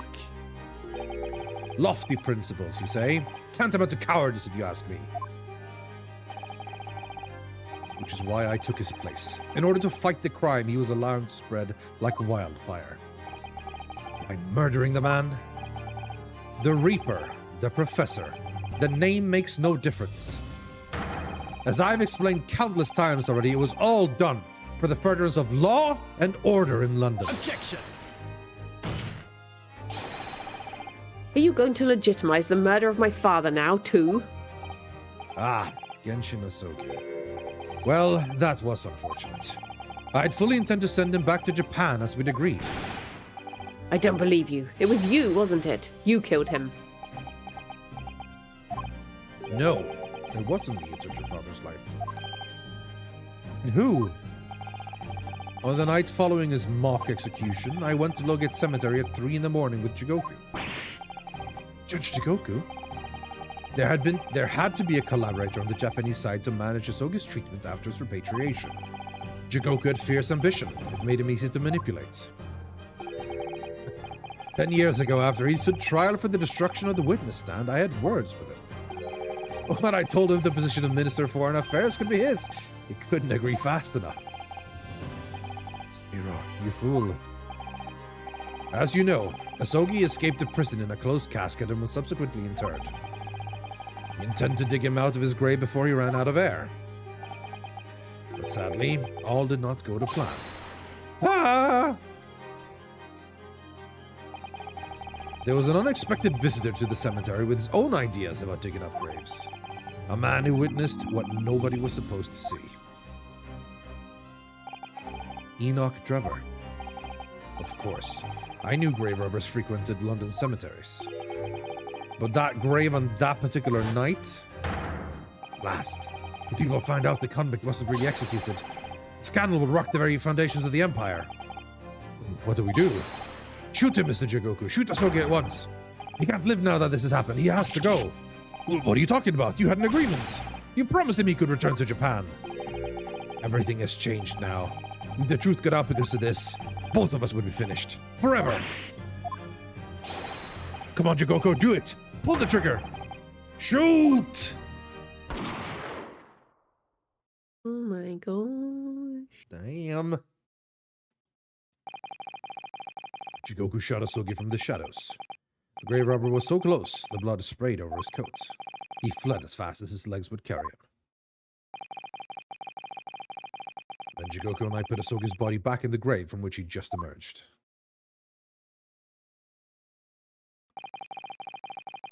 When I later learned of the waxwork modeler's presence at the scene as well, I made her swear to two things: never to remove the professor's mask, and never to speak of the events of that night. And with that, the secret was buried along with Asogi's corpse. So, now you know what really happened in Lowgate Cemetery that night.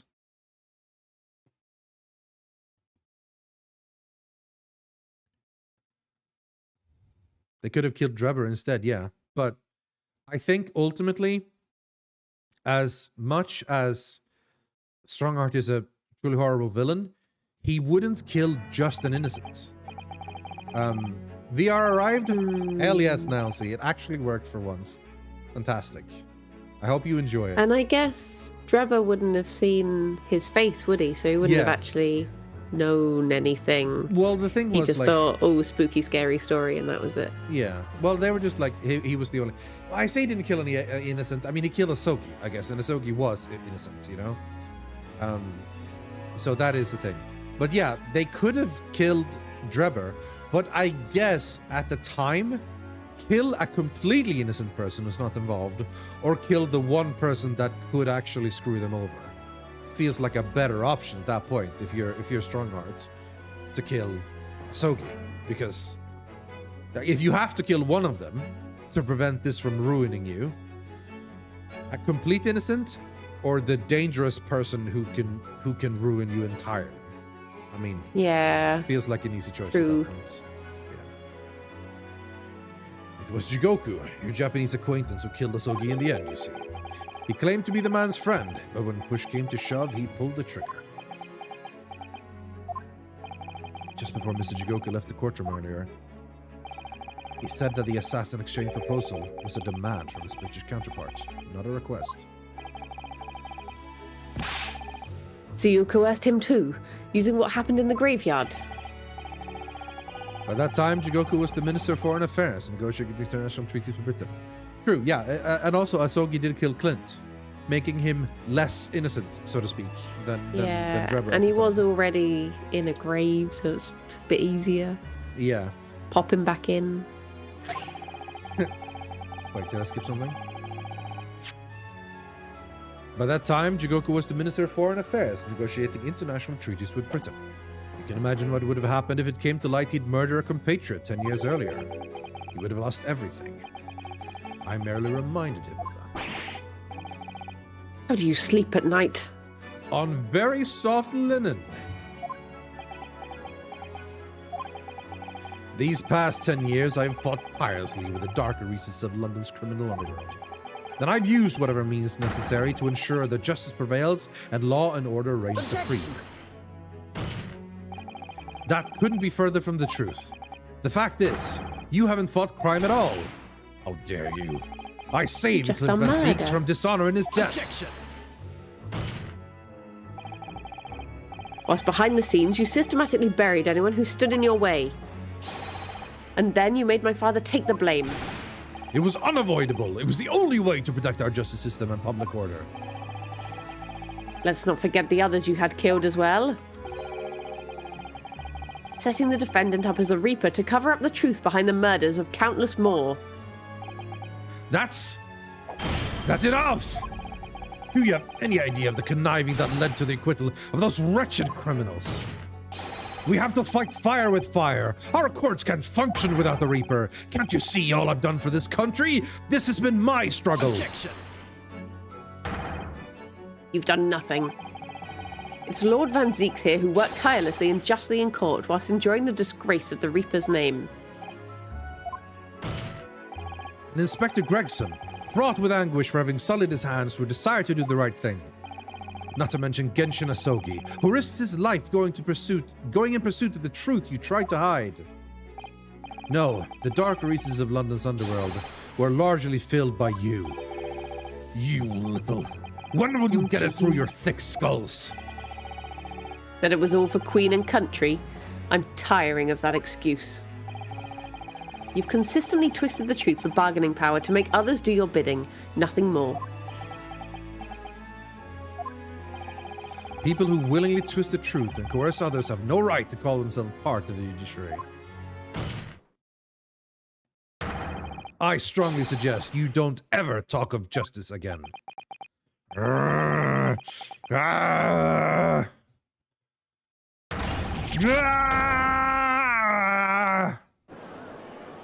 This is some vocal workouts this session.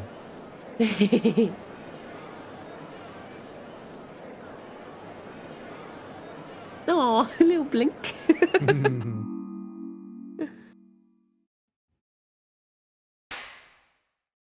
Oh no, don't stop it. Slow clap. No. Well. Dear me, my good fellows, dear me! A well-deserved round of applause, I think, for a quite marvelous performance. What are you talking about? Those delightfully grave expressions, that beautifully pronounced Queen's English. Really, our friends from the Far East are quite a picture of industriousness. You fraud. Keep your mockery. Please, don't misunderstand. It really is exactly as you both said. What are you trying to say? I have occupied the darker recesses of London's underworld and, how did you put it? Done nothing? I confess it's a little embarrassing to have it pointed out quite so starkly, but yes. I really have done nothing. Which means I can be indicted for nothing. No? What? It's true! Personally, I've committed no crime. I've merely been surrounded by fools who've acted very rashly indeed. You can't get away with that. You've consistently preyed on people's weaknesses. And what? Threatened them? Are you sure it wasn't just bargaining?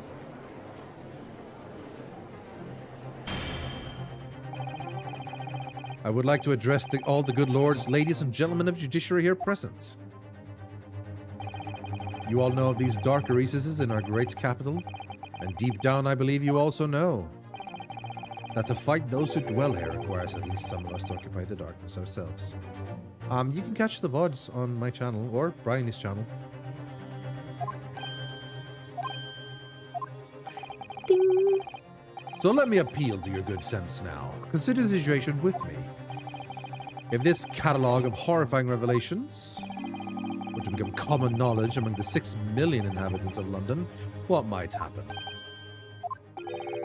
To learn that the infamous murderer of royals and nobles was a respected member of the aristocracy himself, that evidence was fabricated in the scapegoat's trial amid secret negotiations with prosecutor to effect a jailbreak, that the Reaper of the Bailey was an organized group of assassins managed by a Scotland Yard inspector, and finally, that it was all masterminded by the Chief Lord Justice himself. If the general public of Britain knew the truth, all the faith in the police and the prosecutor's office would be completely lost without doubt. Public order in the capital would completely break down. We'd be cast back to the lawless days of last century. Precisely, as it was 100 years ago when 1 in 10 of the population were criminals. Think what we've accomplished since then. A public policing force, a comprehensive set of laws. And if we want to continue to protect this new era of law and order, I say again, we must at times occupy the darkness ourselves. We have successfully identified and apprehended the man responsible for taking Inspector Greggson's life. That is all that was expected of this trial. All these other matters that have been discussed will be eliminated from the minutes of these proceedings in the interests of preserving law and order. And to protect Her Majesty the Queen, of course. Well, my lords, ladies and gentlemen, what say you?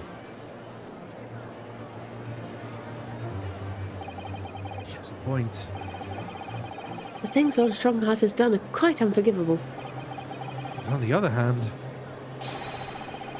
isn't it our duty to maintain law and order in the capital? you can't deny that the threat of the Reaper over the years have done wonders for the crime rates. And by fair means or foul, that's all thanks to Lord Strongheart. Oh my gosh, no! Strong heart, strong heart. Are you hearing this? This is the will of the British judiciary.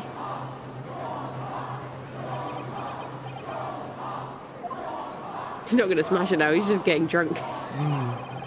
For your rousing response, friends, I express my heartfelt gratitude. Therefore, in accordance with the overwhelming wishes of the court, the record shall be erased. To respect the man's ability to turn a situation to his favor. Lord Strongheart really is a master of manipulation. You've conclusively proven his guilt. Yet still he manages to evade justice. I just don't know what we can do. Runoski. It looks like the trial really is going to come to an end now. I'm almost out of options, I think. There's really only one path left open to me. Use evidence. We have a gun in evidence. We just shoot him. We just shoot him, yeah. Bam, bam, bam, bam. What's he gonna do? Do we have any evidence? What could possibly this... I don't know. What could possibly help, like, here? Oh! Let's pull the fucking bunny. Oh, yeah. Because, of course, Sherlock Holmes is going to come through and save us in the last moment, which I don't like, but we'll see. Yes, as I know only too well. The only thing that carries any weight in court is hard evidence. But Mr. Naruhodo, what evidence is there to use at this stage in the trial? I have an idea. I don't know whether anything will come of it, but if there was ever a time for using this particular item we have among the evidence, it is now. It's plenty time. I don't want Sherlock Holmes to solve all the problems. Take that! Oh my. Yes, Mr. Sholmes asked if you had it with you earlier. We've exposed all of Lord Strongheart's wrongdoing now. I have no doubt that Mr. Sholmes had already deduced exactly the truth. I'm so tired of him already knowing everything always. Yep. I don't like that. It doesn't feel cool for us to go through all of this and like, I already knew, I'm Sherlock Holmes, lol. I hate that. I really hate that. So I think it must be time for the great detective to take center stage. No! You should have center stage. Get rid of him from this game. Yes, absolutely. Let's take the hair by the ears then and heave. All right, here goes. Heave. Ow, ow, ow, ow, ow, ow, ow, ow. Oh, I think it's your voice. I think. My dear fellows, must I remind you every time? A gentle tug will suffice. Mr. Sholmes. You're looking in quite the wrong direction, Mr. Naruhodo. Because I'm over here. Ah! Mr. Naruhodo, he's... what the heck? He's got a hologram it's Mr. now? Sholmes! What is this? There's hologram technology? What the hell is this? I wasn't expecting you back, Sholmes. Delighted to be here again, Lord Strongheart. What is the meaning of this? Bailiff, seize him! Put that man in irons! This is a close court. You've been warned once already, man. What the? We can't get out of him, my lord. we just go right through him. Why is he dancing? I'm afraid your efforts are wasted. You see, the great detective you see before you is composed entirely of light and shadow, an image, if you will. We barely have this technology now, and we're supposed to believe he had this 100 years ago. 120 years ago. Mr. Naruhodo, I must congratulate you on your fine deductions. How is the sound coming out from light and shadow? Mr. Sholmes, what on earth is... Are you familiar, I wonder, with the invention known as the telephone? Well, yes. I hear that some public telephones have been installed recently in Tokyo. The sound of the speaker's voice is converted to an electrical signal and transmitted instantly to another place. Quite. Sounds are transmitted. So could not images keep them company, I mused. Iris and I did some modest experimentation to develop such a device specifically for this very day. Modest experimentation, Mr. Holmes? What a modest description. And somewhat incidentally, I thought we might just as well transmit an entire scene. Somewhat incidentally, Mr. Sholmes? Now you're just being immodest. Do you mean to say you're not actually here, Sholmes? Ah, I knew my trusty partner would have no trouble grasping the concept. Except he's grasping the stand to steady himself after your shock arrival. Poor father. I would have hoped he might have been forewarned, being the great detective's great partner. Leave my courtroom at once. Get out, or I swear to you. Dear me. You, on the other hand, Lord Strongheart, appear to have quite a very poor grasp of the situation. Allow me to reiterate, I am not here, which would, I hope, lead naturally to one asking... Where exactly are you? The very question I was awaiting. I am at present sat next to the Queen while she hears all of this. You're bloody well fired. I am at present enjoying the air in a rather splendid garden. That actually is probably what it is. It's probably like revealing the information somewhere else. Maybe to the Queen? A garden? Is he at the Royal Symposium thingy? Yeah, oh see? My goodness. Literally the Queen. Not just any garden, you understand? Okay, a okay, garden okay, at okay, okay. Buckingham Palace. This can be saved if Sherlock Holmes didn't know all of this on his own because he's a genius. But he just The Queen is a had genius. suspicions, and he was like, the Queen needs to hear of this. Like, Yeah. if that's all, Sherlock Holmes just like, man, this is leading to be huge, and I have my suspicions about a lot of the things that are going on here, and it's closed. I think it's important. The only people that could have any power over anything involved there, beyond who's already in there, is the Queen, so I'm gonna do the Queen.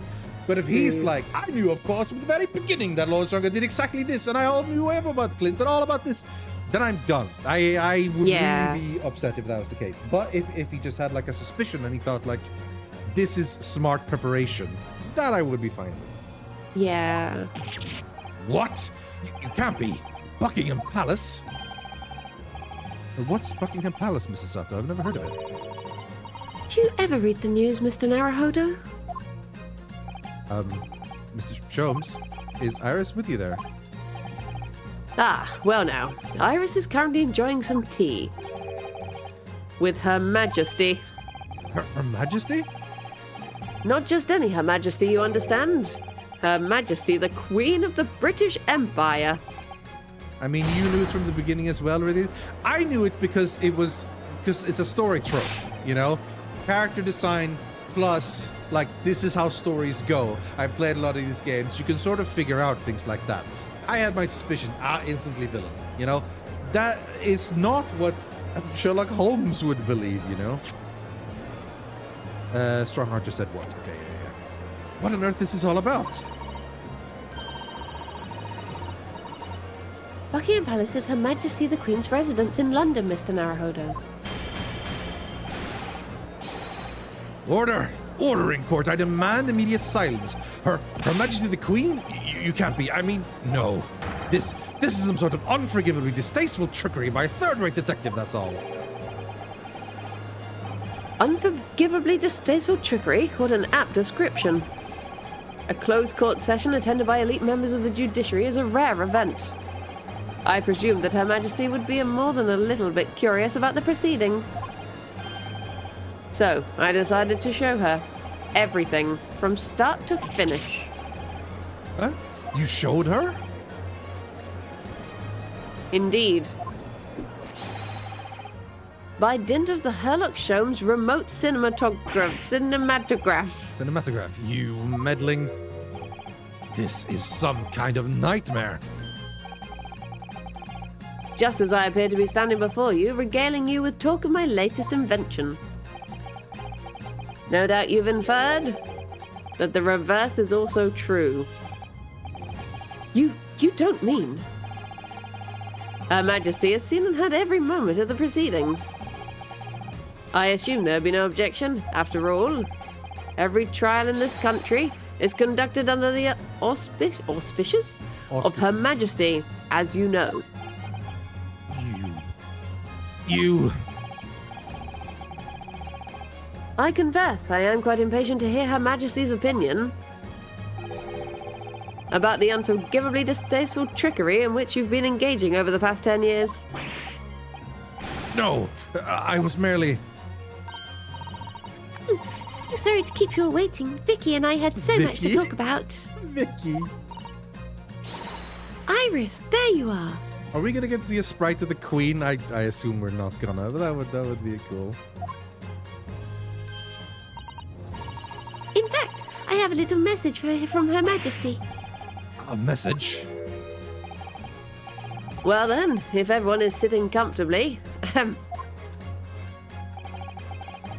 forthwith and with immediate effect, all authority previously afforded to Mayor Strongheart is hereby revoked forevermore. Furthermore, he will be prosecuted for crimes against his country in a public trial by jury in the coming days. Public trial by jury.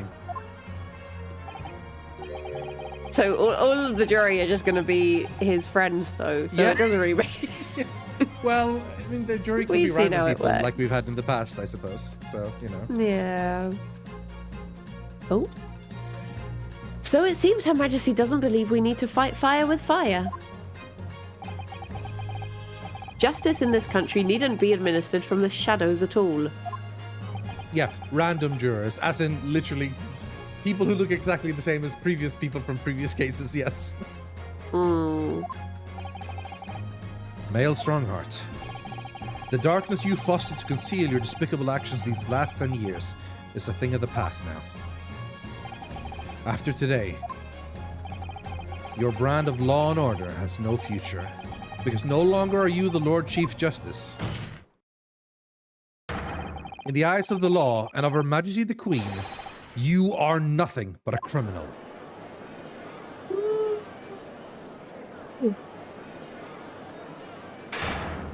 Adjourned! Adjourned! Adjourned! Adjourned! Adjourned! Adjourned! Court is adjourned! Oh, he broke him unicorn. Oh, bloody hell. Having a tantrum. A little bit, yeah.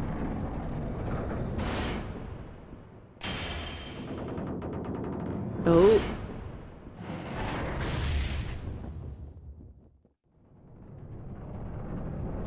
Is he about to die? Blooming heck.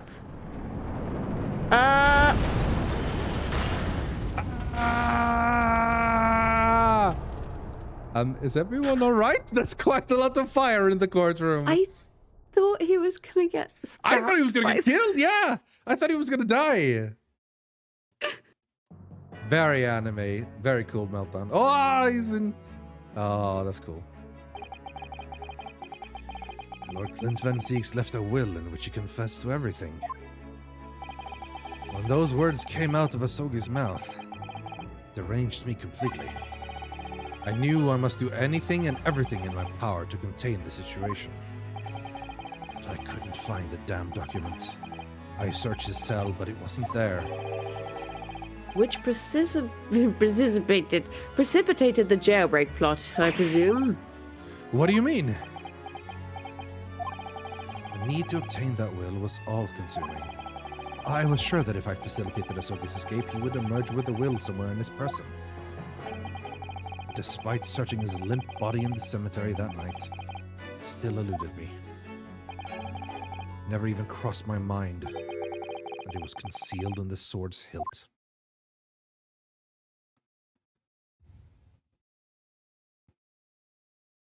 As a fidgeter, I'm more surprised that Kazuma didn't accidentally just try turning it one day.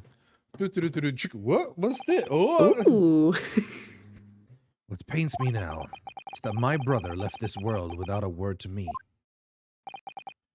I'm sorry, Lord Van Zieks. In point of fact, I think perhaps that isn't the case. Sorry?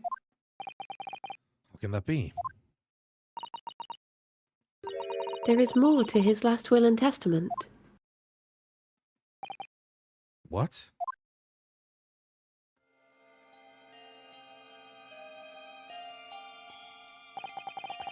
As I confront the prospect of my demise, I feel bitter regrets for my younger brother. Barak, you have always looked up to me, and now you follow in my footsteps to become a prosecutor. It is my fervent wish that my unspeakable deed should not hinder your advancement. I ask not for understanding, for none could understand my depravity. I ask only for forgiveness.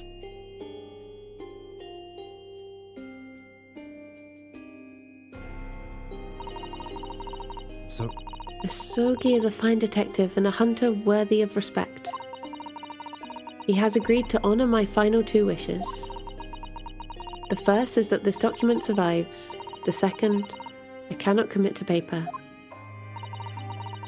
I have confessed my sins to my wife. May she find resolution in my death.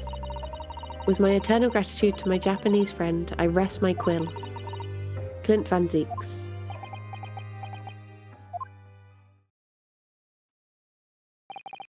Clint.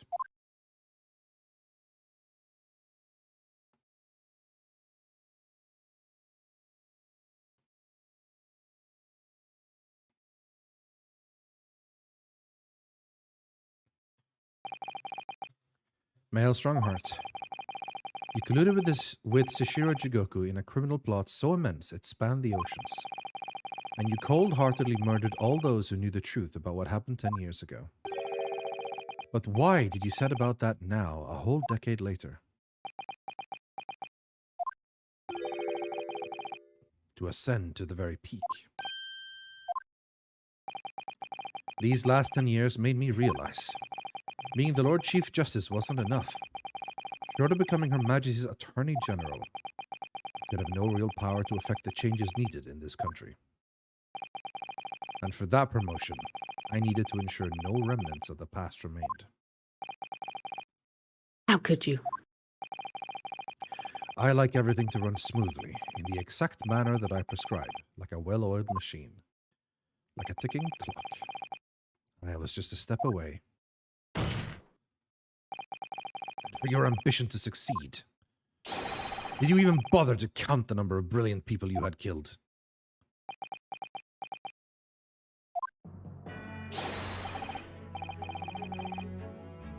Ah, Mr. Reaper, are you not forgetting something? Such as? You've very much adopted your usual prosecutor-like demeanor in the proceedings now.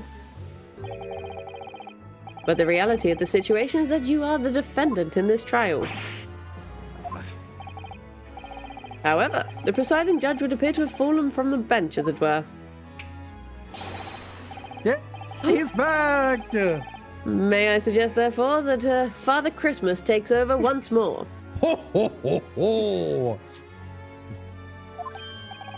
My lord, as a member of the judiciary, I have been following the proceedings from the gallery, and I must say, I shan't ever forget the extraordinary battle between good and evil that I witnessed here today.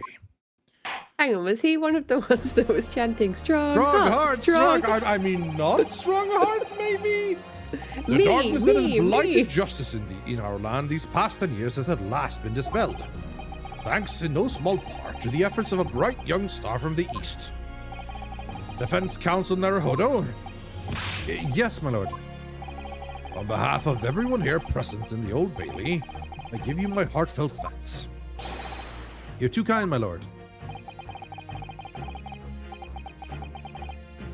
The first time I faced you in court, just under a year ago now, I had the faintest of intimations that British justice, so warped and twisted over its long history, was finally to know change.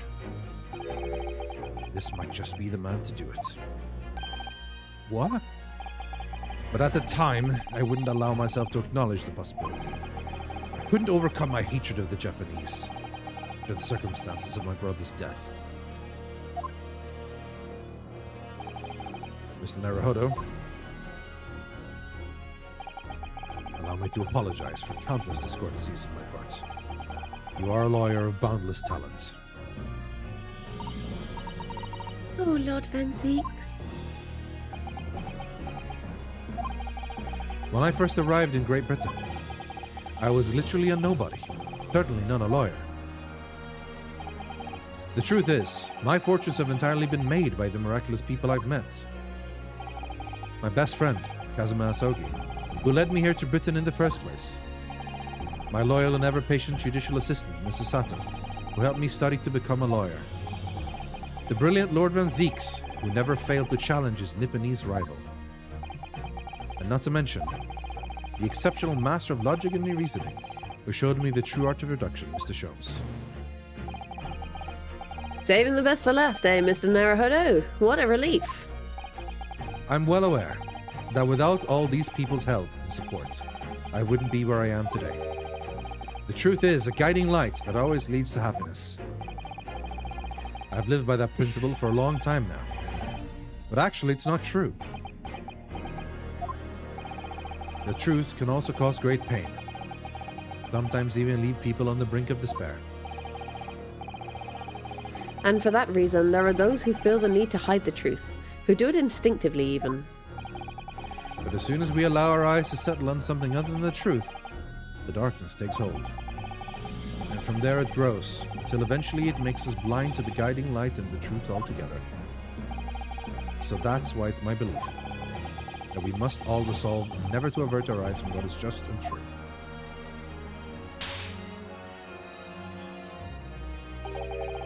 so that we can continue to walk the straight and narrow path ahead.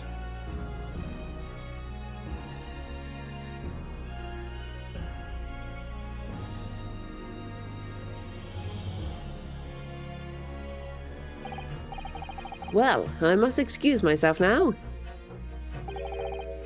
But before I go, Mr. Naruhodo, let me compliment you on your grand opus. What? Without your beautifully composed case against Lord Strongheart, Her Majesty would have been unable to act. Thanks to you and your fellows, the haunting undertones corrupting Britain's justice system have been silenced. Britishers. Thank you very much.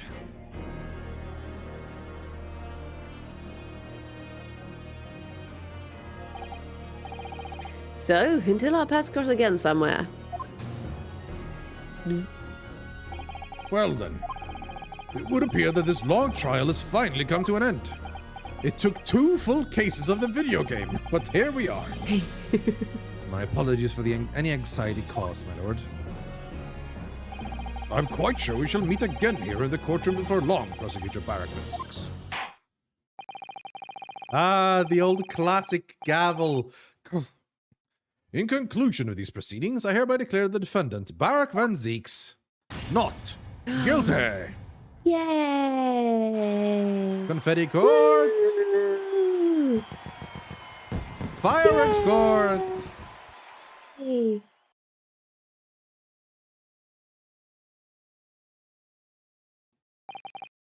That is all. The court is adjourned. Objection!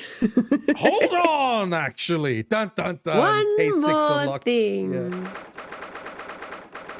Court remember 4:21 p.m. The Old Bailey. Defendant's antechamber. It is all over. But did I sacrifice too much? Mr. Naruhodo. I really must congratulate you. It was a truly, truly splendid performance. Honestly, I couldn't be happier for you. Oh, thank you very much. But I really couldn't have done it without you at my side through it all, Mrs. Sato. Oh. Your kind words mean so much to me. It really was a very splendid show, that's Naruto. I'd have thought you'd be smiling from ear to ear, but you look rather glum. Well, of course I'm delighted about the verdict. In exposing the truth, I'm afraid I've caused my client a great deal of pain. Really not sure that's what a lawyer ought to be doing. Oh well, in that case, I'm quite sure that when you see Lord Van Zeek's smiling face, everything will seem much better. I knew it. I was like, he better not be just madly smiling, because that would have been weird. But nope. Mr. Sato? Everything seems worse. He has a face like thunder. Oh dear, I really shouldn't have presumed. Mr. Naruhodo? Yes? Almost a year it's been now since I first encountered you here in this very courthouse. For you to have risen to the level of excellence you demonstrated today, well, it's quite remarkable. But I exposed the most unpalatable truth you could ever have imagined in court today. I feel as though I've robbed you of something you held so dear. What was it he said? To fight those who dwell in the darkness requires at least some of us to occupy the darkness ourselves. But that was just a feeble excuse of a coward. Only those with a steadfast eye for truth have what it takes to fight the dark forces of crime. You made fine work of establishing that fact in court today. Oh. Well, thank you. Sorry. What magnanimous words. I'm quite sure that Kazuma-sama would have a smile on his face at the very moment if he were No, here. he won't. Simone. I see. I knew it.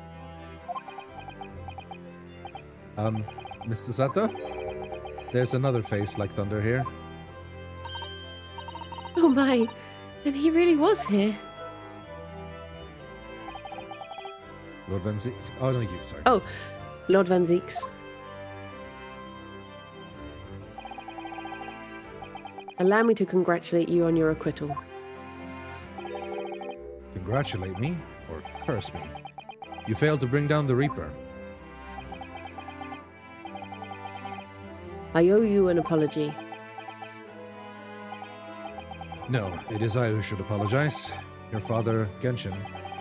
If I had been stronger, then perhaps I made an unforgivable error of judgment. I can offer no excuse.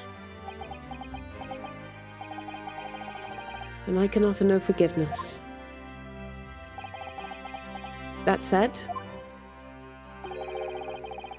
I suppose you fought for justice and the truth. For that, at least, I can't withhold respect. Your words mean more to me than you could know. I will hold them dear. Kazuma-sama.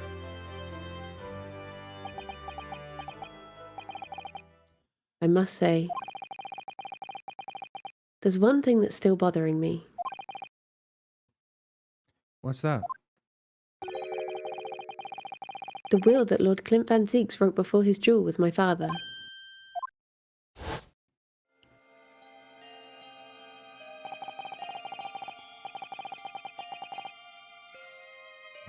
I guess this is Kazuma saying this? Asogi is a fine detective and a hunter worthy of respect.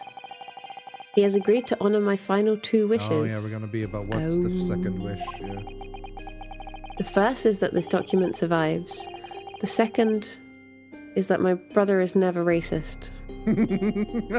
I cannot commit to paper. I have confessed my sins to my wife. May she find resolution in my death. With my eternal gratitude to my Japanese friend, I rest my quill. Clint Van Zieks. What can the second of his final wishes have been? Your father agreed to honor, you mean? I think perhaps... If this is No, it Sherlock, can't be I'm out of Sholmes. here. Oh. Good. I might be able to shed some light on that. What? Father. It was 10 years ago, as you know. The day before the execution was scheduled. I went to the prison to say my farewells to Genshin. Okay, now you can voice Genshin for once. Okay. Why aren't you putting up more of a fight, Genshin? If you'd only agree to it, Sashir and I would gladly petition the government. We have been through this already. You don't need to worry about me. Anyway, Eugen. I have a favor to ask of you. Something of great importance.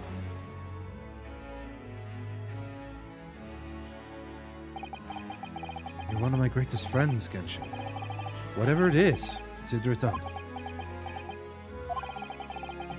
I'm going to tell you an address. I need you to go there once in secret and telling no one. You should find a lady of the gentry in hiding there. A lady of the gentry? That's She's not- Iris's mom! Or something.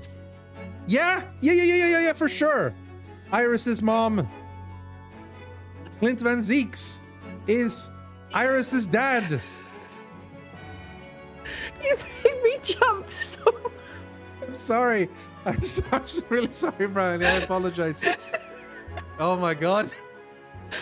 Oh, I'm she's really not in a sorry. good way. She's not in a good way. I'm sorry, Briony. Oh, I apologize. And she's with child. The birth is imminent. Go and squeeze her. I feel really bad now. Okay, let's take It's a been minute. so chill. And then all of a sudden... Whew. Okay. Yeah, Whew. okay.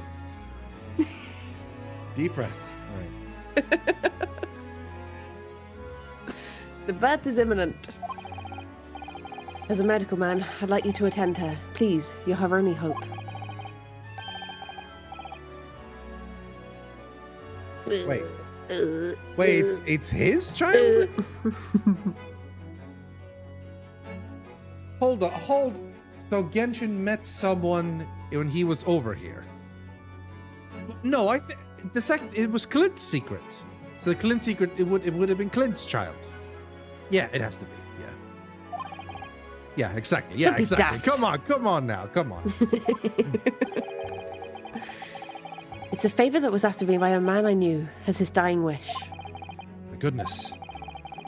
I swore to the man that I would help. That I would do whatever I could for his wife and his unborn child. But if something should happen to me, I need to ask that that same favor. You're the only person I know that I can truly rely on. Did you say? If something should happen to you, tomorrow night you're going to be... To be...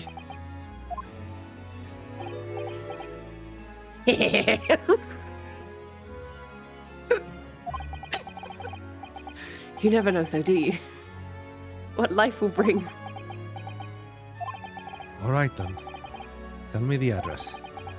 I'll head there at once with Sashiro and... No, not with him. Pardon? This is a favor I'm asking of you. And only you, Eugen. Right, I see. Very well, then. And then Mikotoba was like, well, I can't really take care of this child my own. Herlock? So now Herlock has raised Iris, kind of. Or Wilson, maybe? No, she's got a little uncle. She got Unky Barrack. Yeah, and... no, yeah, that's it. I was going to say and, but no, there's no other and, yeah. That very night, I caught the train from Paddington to Dartmoor in Devon.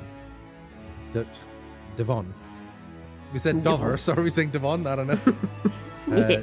Dartmoor is in Hitman 3. I found the old house in the middle of nowhere it was. An old hunting hound lay asleep in the grounds.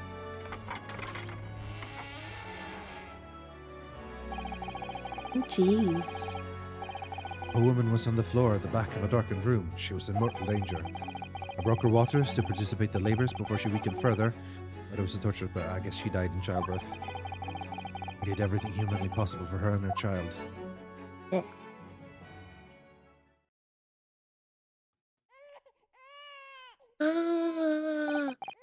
And in the end, I was lucky enough to welcome a new life into the world. Tragically, my efforts to save the mother's life were in vain. I held the healthy newborn girl in my arms and wept for longer than I care to remember. Eventually, in something of a daze, I looked around the room. There was a precious little in it, but an old travel trunk caught my eye. It had clearly been well looked after over the years, made of top-quality leather with fine stitching. It was when I saw the emblem on the side of it that everything dropped into place.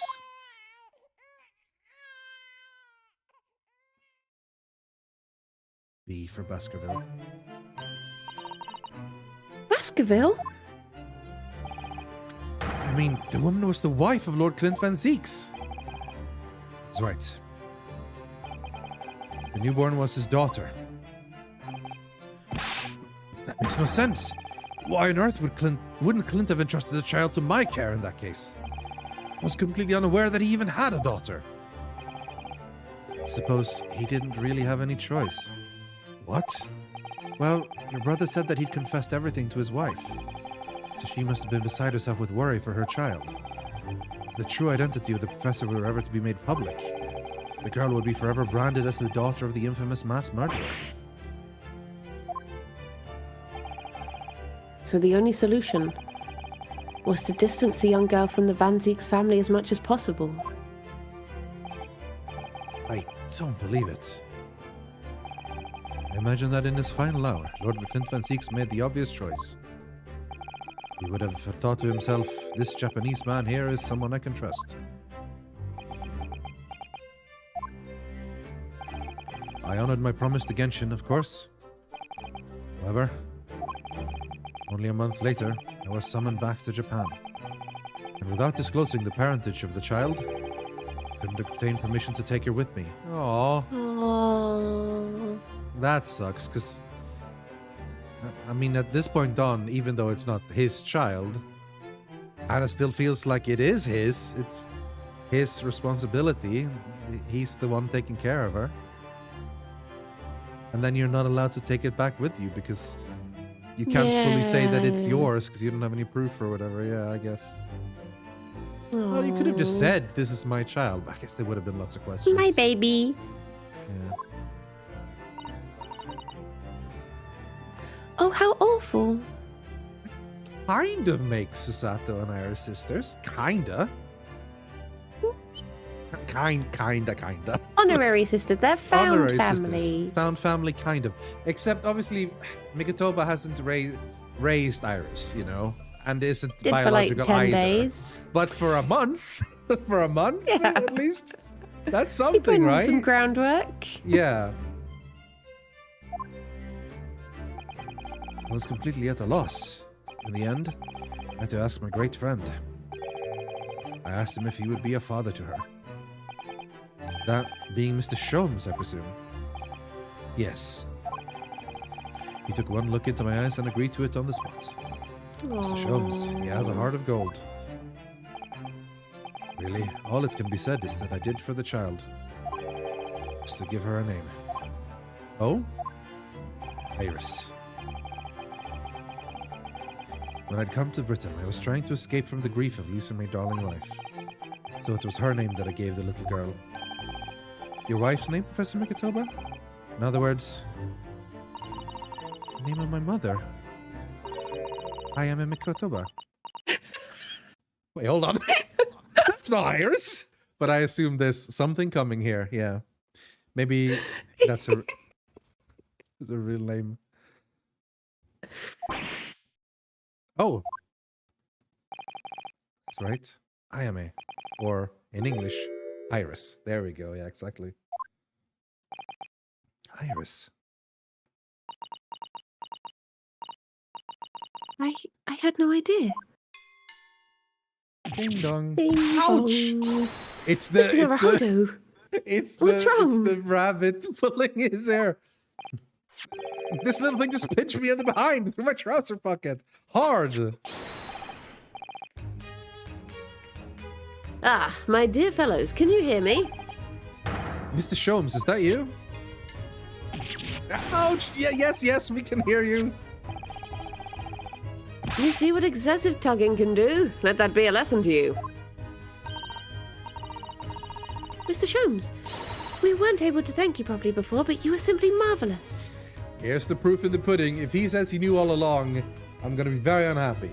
But if he just had like a good idea that this could be useful for the Queen, I'm fine. Your checkmate move was a stroke of genius. Indeed it was, wasn't it? I surpassed myself, I feel. It has become apparent to me that to stop the Lord Chief injustice would require some such measures. No, Susie. Oh, Iris. Oh, I'm so pleased. What a wonderful outcome. Her Majesty Queen Vicky said she thought my special blend was delicious. Oh, I'm sure she did. After all, no one brews a more delicious tea than you do, Iris. Let's have a party to celebrate. And Mr. Reaper, you simply must come too. What? I'm afraid I couldn't.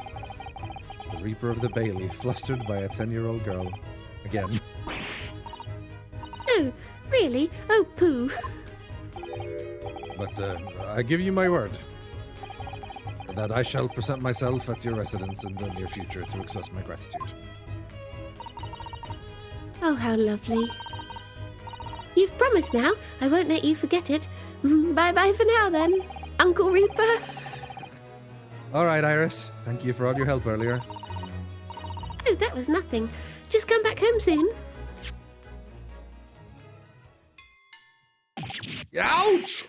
Oh, one final pinch goodbye, was it?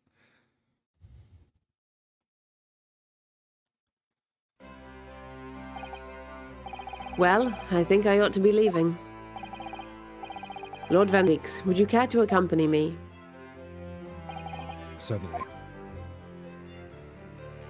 Aww. Mr. Naruhodo, allow me once again to express my deep gratitude to you. I believe you saved my life.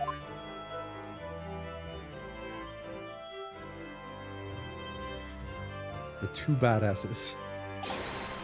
Wait, Lord Van Six. Yes? What are you intending to do now? Well, clearly, I shall have to resign from the prosecutor's office. Oh no. I intend to publicize the full truth about the Professor case. Once that's done, the Van Zieks family will be ostracized completely from London society. Surely not. So as soon as I am free from my employment, I shall leave the capital. Oh, I see. Don't be a fool. Oh, don't be a fool. Are those the actions of a man once feared as the mighty Reaper of the Bailey? I beg your pardon? For the past 10 years, you've endured that pseudonym and been cast as one of the dark forces yourself. Now that you've finally been freed from that disrepute, your battle is just beginning, surely. Well, I certainly never expected to hear those words from your lips. You'd be surprised what you'd get from my... I waited a very long time to come to London. Now I'm properly here. I intend to learn all that I can. Look at that, right? Anyway, goodbye for now, Runosuke Naruhodo. Kazuma Sogi. It seems as though he's really matured suddenly. He's not the only one who's matured, Mr. Naruhodo. Hmm? Well, I think we should make our way back to Baker Street. We must help Iris with tonight's dinner. We must. And explain all the details about the family connection. It was then I came to an important decision about my future.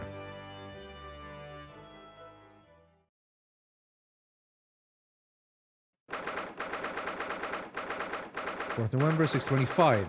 Shrooms Suite. I'm home. Yeah. About time you got here. We've been waiting ages, Odo.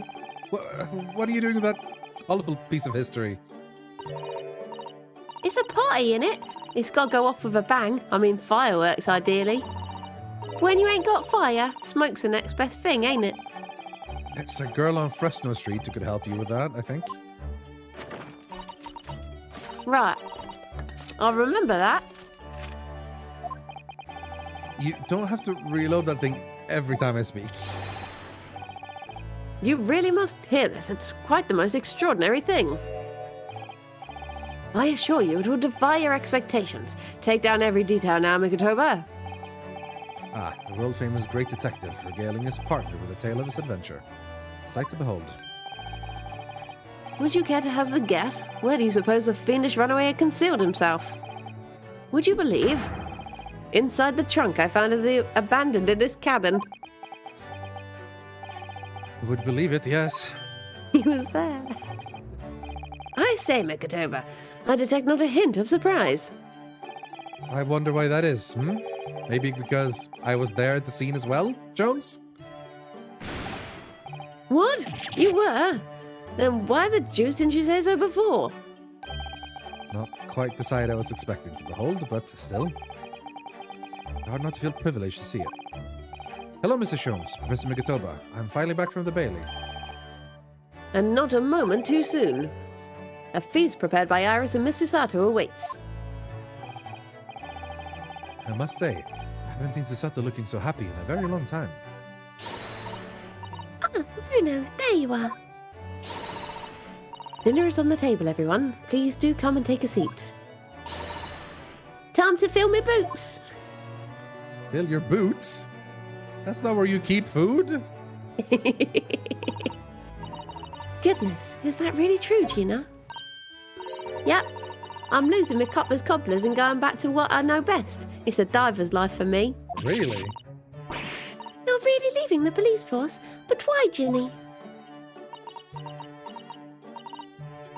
Well, the boss ain't around no more, so...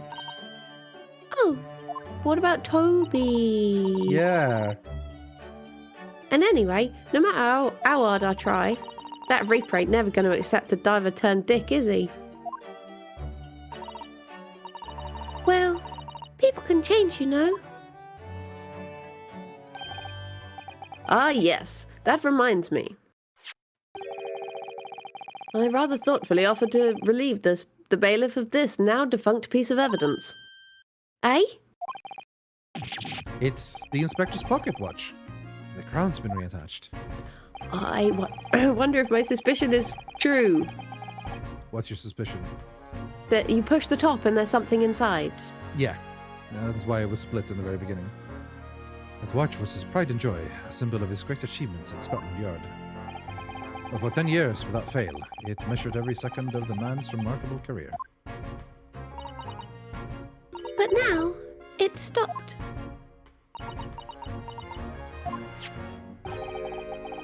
Someone needs to keep the memory of Inspector Greggson's career alive. I've taken on the great responsibility of winding that watch every single day again. Yes, someone with an equally fierce detective spirit.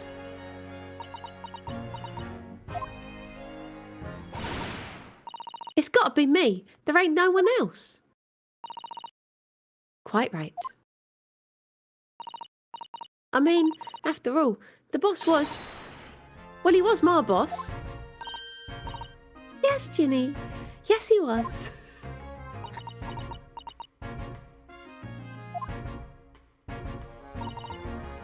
Oh, yeah. And I made you a promise and all, didn't I, Iris? That I'd become a proper detective one day and track down your old man. Oh! All right, then. It's decided. I'll do it. And I swear... I'll find your dad and bring him in kicking and screaming. I'm not entirely sure that would be appropriate. Yes, I think, Gina, it might be best to, well... I think I'd like you to forget that promise, Ginny. Eh? Iris? Well, obviously I've always wondered about who my real daddy is. Of course I have. I wanted to know where I've come from. I thought it might tell me something about myself. But I've caused such a lot of trouble trying to find out for so many people. Hurley, Bruno, Professor Mickey. Professor Mickey. Oh, no, not at all, my dear. Really, you know, no apology to anyone. Well, anyway, I've decided to give up on it because I finally realised my daddy is the greatest in the world. I don't think it matters what his name is or where he's from. Don't you agree? Hurley? Oh. Cute. With every word, Iris. Thank you, Hurley. Thank you. Daddy? Oh.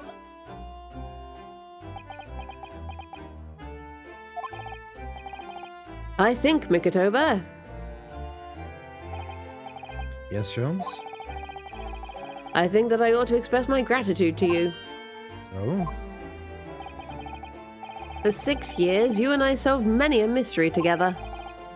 And during that time, I remember countless expressions of gratitude for our good services. But a moment ago, I heard the most pleasing expression of gratitude of them all. And I should never have experienced it, were it not for you. You old softy, Sholmes. Oh. But I must confess, it's a weight off my mind to hear you say it. Well then, I think this calls for a lengthy violin recital, wouldn't you say? Oh well, the food will go cold, that's the only problem. Maybe next week, Hurley. Are you sure a week is long enough, Iris?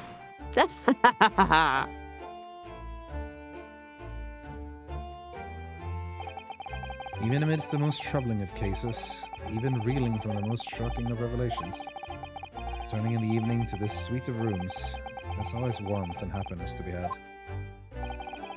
The home of the world's greatest detective. And my home too, with my greatest family. It was November 9:37 p.m. Naruhodo's consultancy. This attic room has been my home and office for almost a year now. I've certainly had some unforgettable experiences whilst I've lived here. But I think now, the time has come. Time to bid this place farewell. Naruhodo! Oh, no. Oh, Professor. Are you alone? I didn't hear any sound from Sasato's room. Yes, Sasato-san went out after dinner. She took a carriage.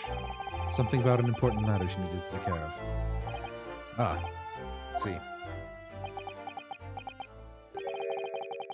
I wanted to thank you for what you did earlier. Oh? With Iris, I mean, when the subject of her father came up. Clint Van Seeks. I made up my mind many years ago to never tell her who her real father was. It's what was agreed with Genshin, after all. Clint Van Seeks' final wishes before he died, you mean? Yes. I've had to take some rather drastic steps at times to protect that secret, you know. Calling Susato back to Japan 6 months ago, for example. That's why? When I read Sasaki-san's report about his final days in London, my heart nearly stopped. He'd stumbled across the crux of that terrible case, the dog's collar.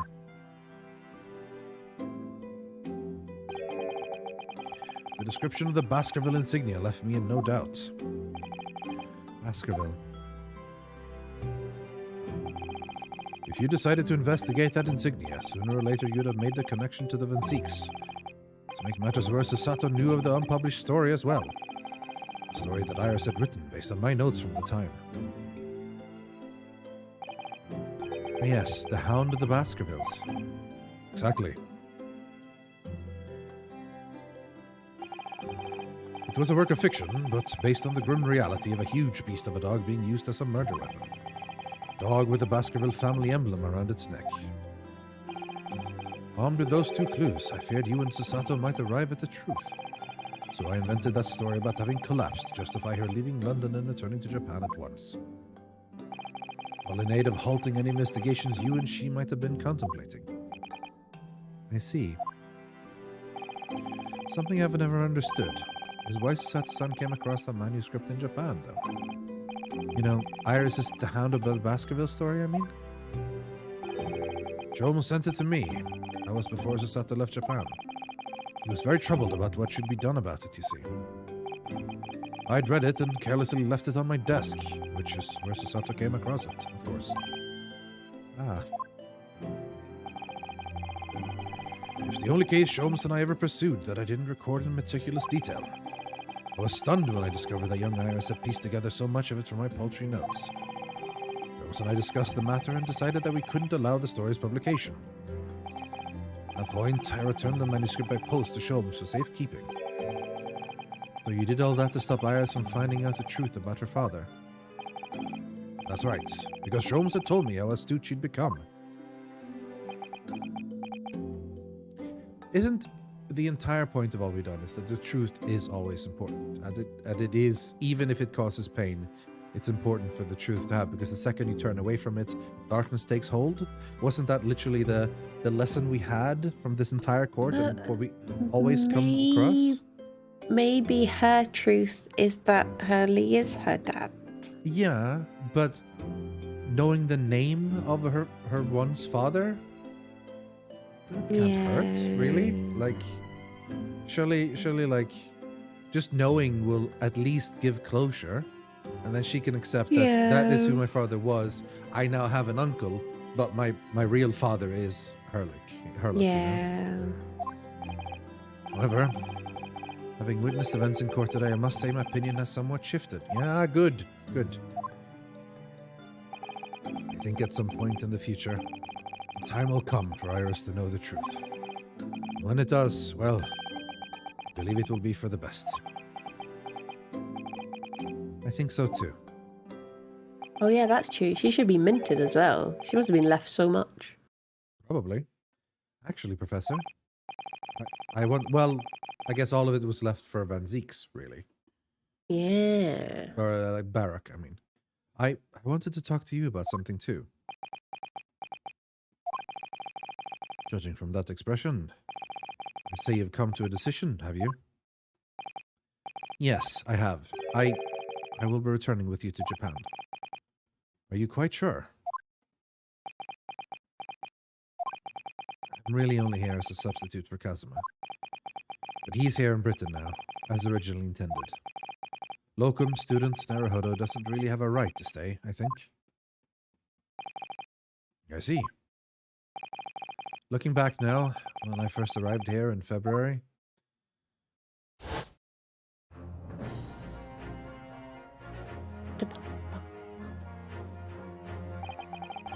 my becoming a lawyer just seemed to be the way things turned out. Kazuma, Susato-san, and Mr. Shomes all gently pushing me in that direction.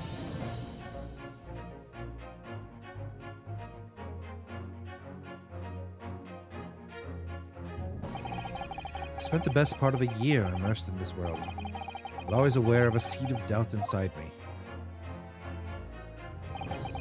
Until today. Standing in that courtroom earlier, all doubts vanished from my mind.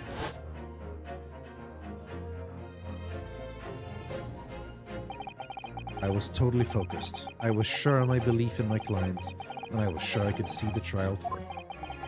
And at the end of it, I finally realized. No one else chose this path for me. I chose it myself.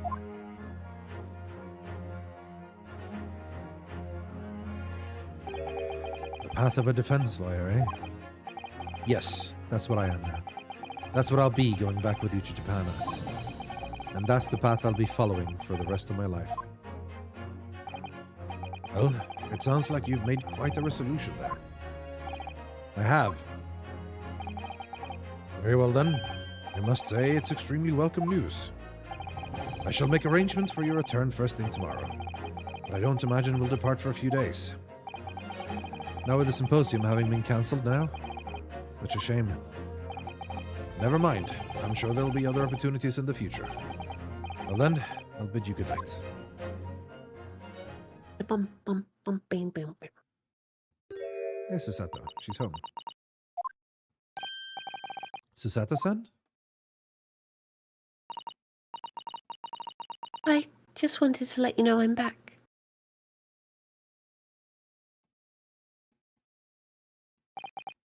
Did you, hear what your father and I were discussing? I'm sorry. I did, yes. I couldn't help but... Oh. How much did you hear? Well... From the part about Iris's real father, I think. In other words, from the beginning.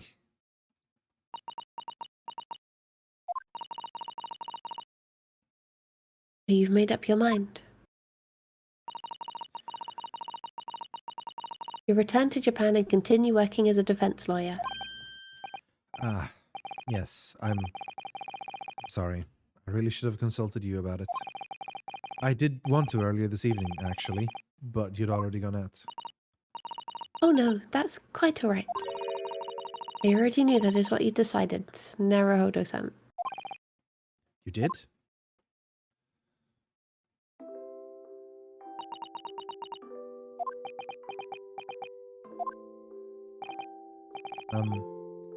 Susato-san. Ah, yes? Whenever they're talking just the two of them, like in this room, that's when they call each other san. While in the courtroom and stuff, they say Mrs. Sato, Mr. Naruhodo. I think that's because now they speak Japanese, but in the courtroom and stuff, they speak English. That's what I assume, at least, anyway. I suppose this means it has to be farewell soon. I suppose. You'll be a great help to Kazuma going forward. I mean, I know he's a brilliant lawyer, but he's new to the British courtroom. He'll certainly benefit greatly having a brilliant judicial assistant at his side. I'll do my very best.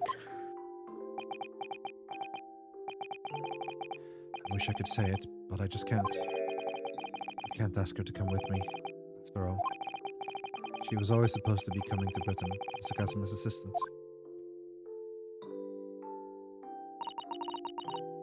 It's growing late.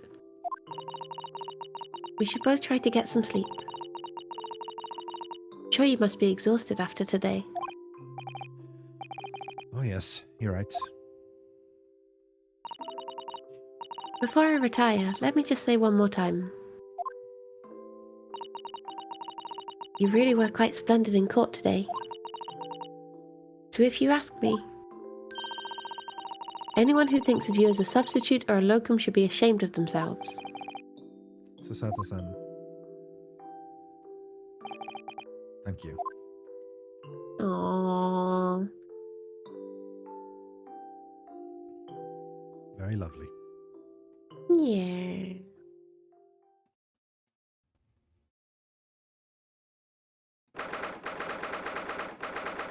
Three days later, 7th of November, in the port of Dover at the quayside. You always think of those sounds when you see the picture of a dog, yeah. Yeah. Can't believe this day's finally come. You're really leaving then, Bruno? I'm afraid so, Iris. Thank you so much for everything. I don't know what I'll do without your wonderful cooking and delicious tea. Oh, I wish you weren't going. But you have to come back and visit. Say you will. Of course, I promise.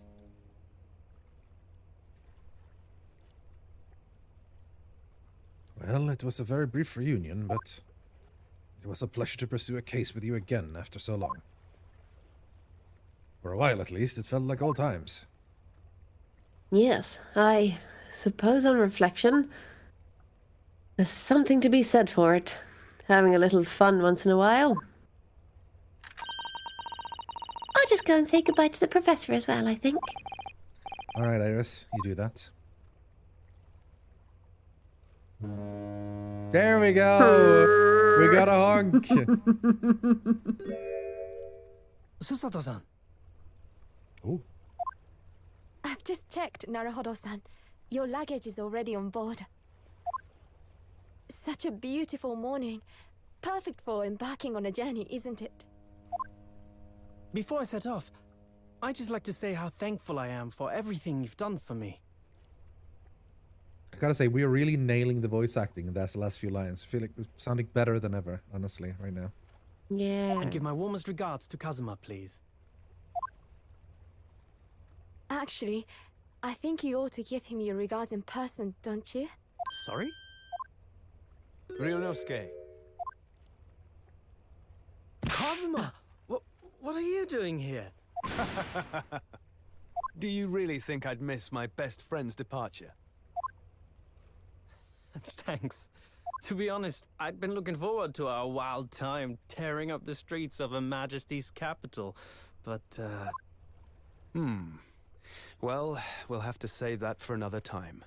Personally, I'm looking forward to facing you in court again. Me too.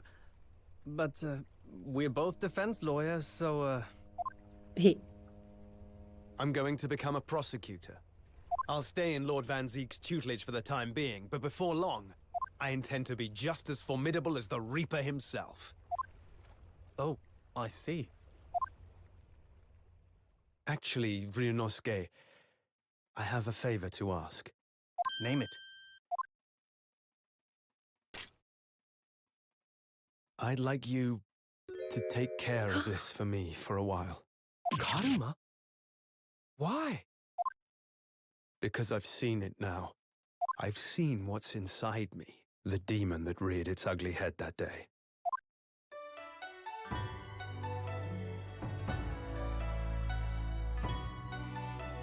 It was only for the briefest of moments. The last time I came face to face with that inspector. But it was unmistakable. This is when the slash happened. I wanted to kill him. I've always known there are demons that live inside people. And now I know there is one in me. The fact that it very nearly consumed me is something I'll carry with me. until the end of my days, while I devote my life to fighting those whose demons have got the better of them. As a prosecutor. So, that's what you've resolved to do, is it? Until I'm ready to face the demon within me, to slay it once and for all. I leave this in your care, if you'll take it. Of course I will. I'll keep it by my side, always. Broken sword. Until we meet again, then. You have your path to follow, and I have mine. Naruhodo-san? The path you're going to follow from now on, I wonder if I might follow it at your side, and unless I'd be a burden. What? I mean, I would very much like you to come with me. But aren't you... You're so predictable, Ryunosuke. I am? Honestly, you never change at all. But that's what I like about you. You mean you knew about this? It was the evening after Lord Van Zeek's trial came to an end. She came to see me at the prosecutor's office. Really? Or when I had that conversation with Professor Mikotoba. Mikotoba. So, you'd go with Ryunosuke back to Japan? Yes. I know it's unfair of me to follow my own interests like this. Coming here especially to tell me. You're a stickler for etiquette, aren't you? Well, what are his feelings? We've never discussed it, of course, and Naruhodo-san has made no such suggestion. I worry that perhaps I'd be a burden to him. He's just as much of a stickler for etiquette as you are. He'd never say anything before he was asked. But I'd feel happy knowing you were with him. Look out for him on my behalf, will you? Of course. It's nice to have some voice acting. Yeah. What do you think, Naruhodo-san? With you by my side, no trial would seem too daunting. So if you're willing, I'd be honored if you'd come with me. Together we can take on the world. I'm terribly incompetent, but if you'll have me, What? I'd be delighted. What? No. What? No, you're not. The action feels a little bit weird because she knows she's good. Come on. Yeah. No, not at all. If anyone's terribly incompetent, it's me. Ah! What's wrong? Your luggage, Susato-san. There's no time. The ship's going to set sail any minute now. It's all right. There's no need to worry.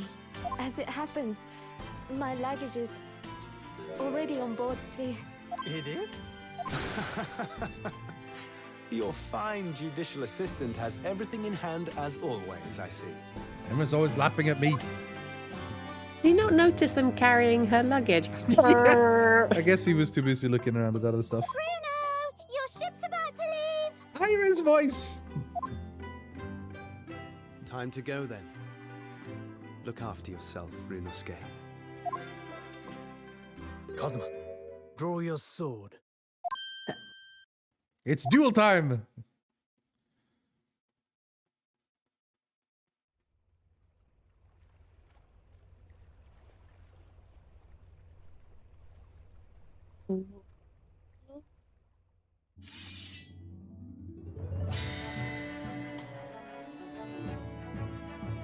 One day, when our paths cross, once more, we'll fight a duel of words across the courtroom.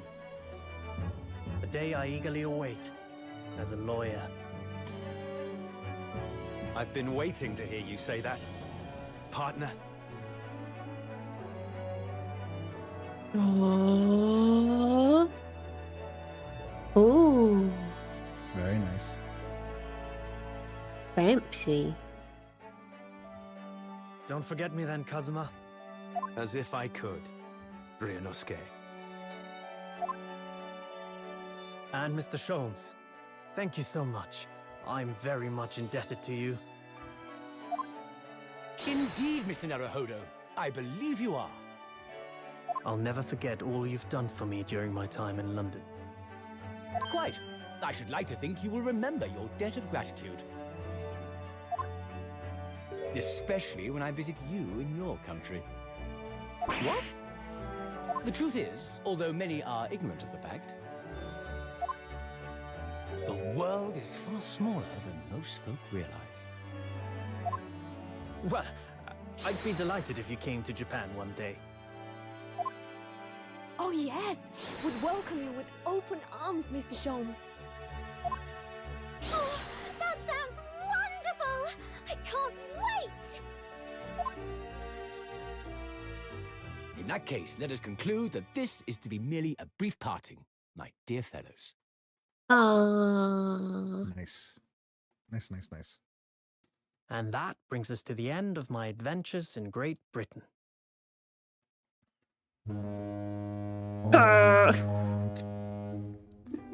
A peculiar twist of fate Iris. brought me halfway around the world those many months ago.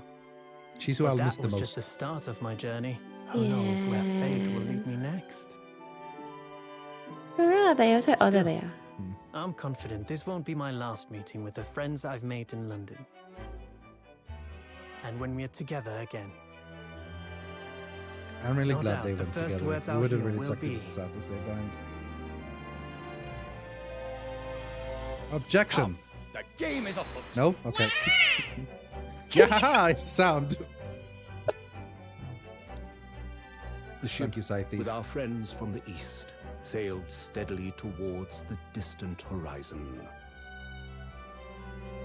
But Sholmes' face was alight with joy. The times may change, but a steadfast friendship will remain true, Wilson. We have but to gently close our eyes, and we are with our companions once more. Nice.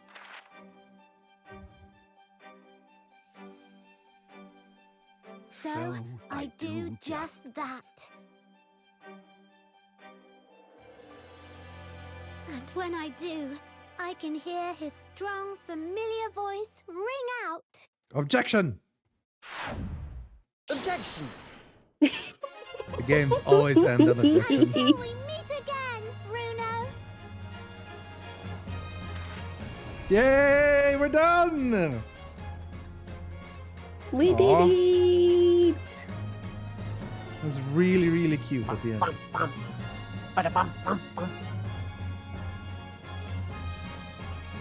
Oh my gosh. Wow. I've been thoroughly inundated with inquiries about my remote cinematograph, but I'm no purveyor of electrical goods, and what of the promised close court secrecy? Anyway, I've decided an absence from London is in order, a sojourn in distant climes. The Empire of Japan, perhaps. I understand that wardrobe class incurs no charge whatsoever. Yeah, just travel in warrior class.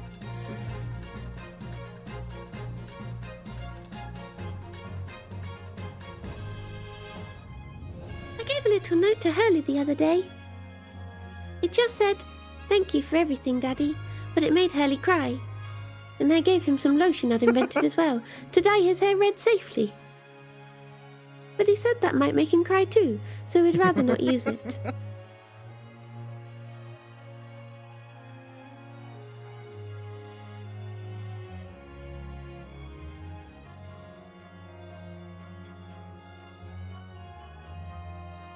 In those days, when I was known as the Reaper, I felt your presence at my side.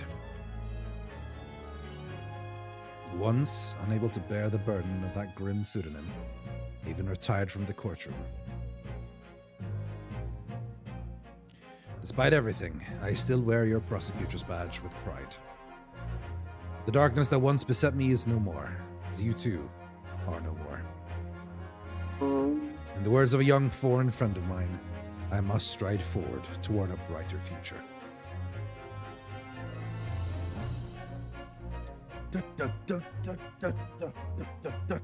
This song is going to be forever in my head. Toby! The boss left a note for me, you know, and I can read every letter now, A to Z, the whole lot. It's cleared a load of stuff up. The boss was trying to protect me, see? And that's exactly what me and Chief Inspector Toby here are going to keep doing for Londoners. I only wish I could have said how grateful I was before he, you know. Yeah. No, Gregson was awesome. It sucks that he died. Because he was great. Yeah. Speaking of... Jaina, the truth is I'm not the upstanding fellow you think I am. You might be a diver at art, but it's a good art. You've reminded me I need to be true to myself. I've got one more job to take care of before it's ta-ta to London for the foreseeable future. And then I've got to complete your education in the art of detection, a la Gregson, as they say. Ah, that little smile.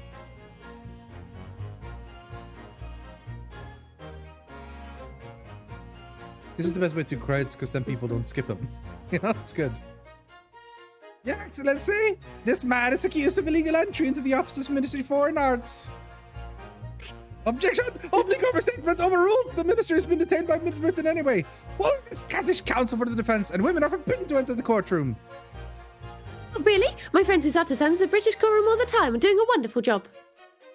Oh my gosh, he's still going. Perhaps I should have engaged the services. Oh, that's you, sorry. Of a regular legal team. Of a regular legal team. That's what you got instead. You got Soseki and Ray. That's what you got as your lawyers.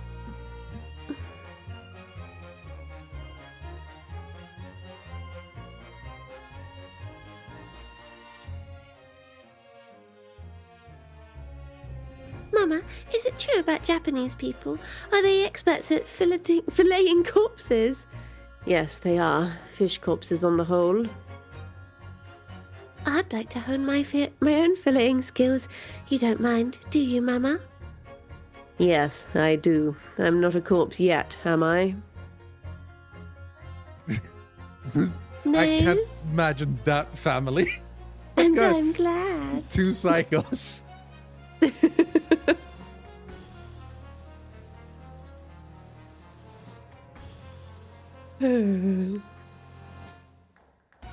Bum, bum, bum, bum, bum, bum, bum. Here I am again in Great Britain on the invitation of my dear old university friend. He sent me a very nice letter saying he'd like to show me around now that everything was settled. But what have I done? I was so excited I picked this splendid hotel, and now I can't afford the bill. Oh, Barrack, come to my rescue again, please. I wish I could just vanish into thin air sometimes. Although he really should have had a German accent. You think? Yeah, ultimately, yeah. All But I this don't time. think he did. I don't think he had a very German accent in the video, though. When I went to make the waxwork impression of the killer in the cemetery, I realized what had happened. But even in the witness stand of the highest court in the land, I could never speak of it. The Lord Chief Justice and I had struck a bargain, you see. For a faithful reproduction of the visage, there's nothing with 2 spells would not do. Still don't understand how she saw his face. Yeah, because... He was there, Yeah. but he never took off his mask. Yeah, exactly. First time we saw his face was when we took off the mask earlier. Like in the courtroom, which gave Kazuma back his memory. Everyone calls me gossip, I so jaunty little tidbits. Everyone calls me up Peppino, and I sell out the spaghetti. No, that's you. Sorry, I'm this guy. Hey, everyone, they call me... No, oh, no, I cannot do it. This is ridiculous. Oh, Daly, how charming. You've made lots of new friends here, I see. Yes, and when we're released, we're all going to strike it rich together. He's eating pasta right now. Oh, man. Eat the spaghetti. Very good spaghetti.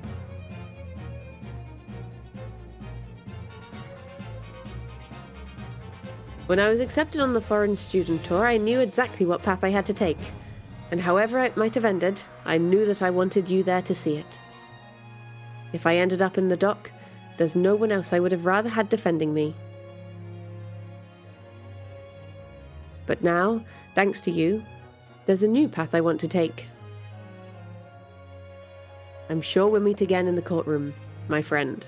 Until then, I leave Karumur in your care.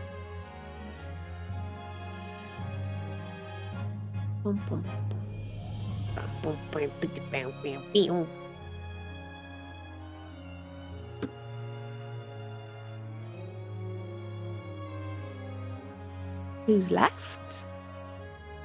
The main ones, I guess, yeah.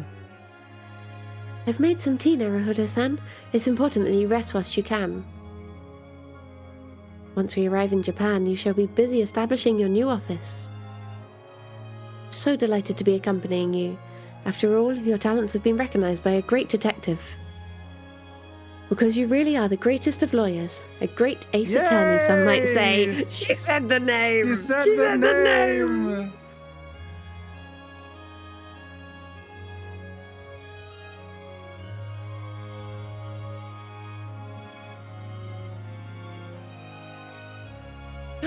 He filled in the second eye. His wish came true. They did. Look, it's the little cat. Aww. Lovely. Aww. There he has the sword and everything. Beautiful. Beautiful. Beautiful. Very lovely ending. Oh, are they going to do the walking along thing again? I think so, yeah.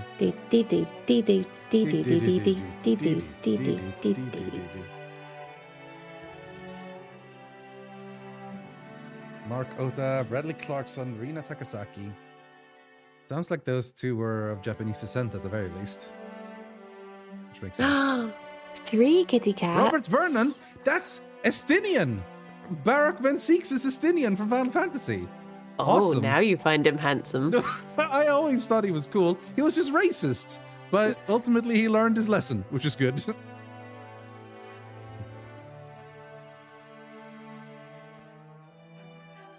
It was a pity we didn't get to hear him talk at the end. Yeah, we didn't hear him say a lot. All we really had is objection, mostly. And we had there is some lines. We can go into the sound thing and listen. We can hear some of those lines. Aww.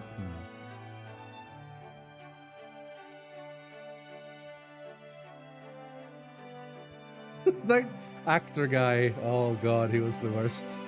But also the best. Oh god, I forgot about the bees. The gas bee versus the bee drone. The drone guy. Yes. The gayest, yes. The gayest company. I still hate Saseki. I thought he was annoying. But at least Saseki gave us the cat. Enoch Drubber was fun to voice act and roleplay. Oh god, that's the little annoying kid. Yeah. Well, I have lost a balloon. Empty Spells was cool. Oh, is she making Hurley? I thought there was going to be more to Scythe and Gory, but I guess there was still a fair bit about them. I just, as soon as I saw them, I was like, there's going to be something there, but it wasn't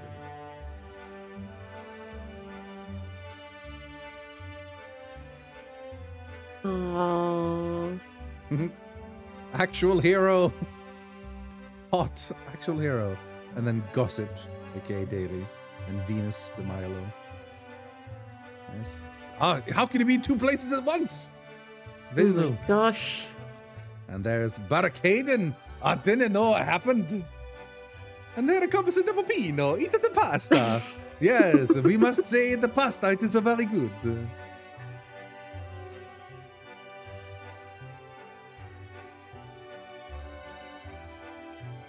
Wait, Hurley's dropped out. Yeah. Wait, what's going to happen when Toby sees the cat? I don't know, but hopefully everything good. He'll be a good boy. He's well trained. Toby? He's an officer. Toby is well trained. He's an officer of the law. Oh, he's very good. They're like a Toby doing a bit of dance. I like it. Judge Dance of Shigoku. deduction. He turned out to be quite the naughty boy, didn't he? Yeah, I guess he did. he wasn't like evil, but he's very much like these are things that had to be done for sake of ambition and what I had to do, basically. And of course, very stronger. Very good villain, I thought. Fantastic villain. I really thought he was great as a villain character. Yeah. Here He's back again. Kazuma. Draw the sword. Clash. Yeah. Ding.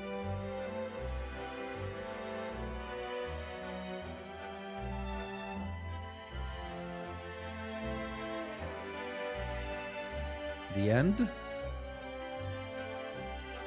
Capcom. Capcom presents. Oh, here they come again. sneaking back in. Yeah. Not done.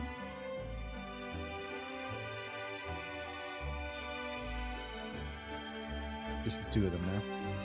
Oh, they're back in Japan.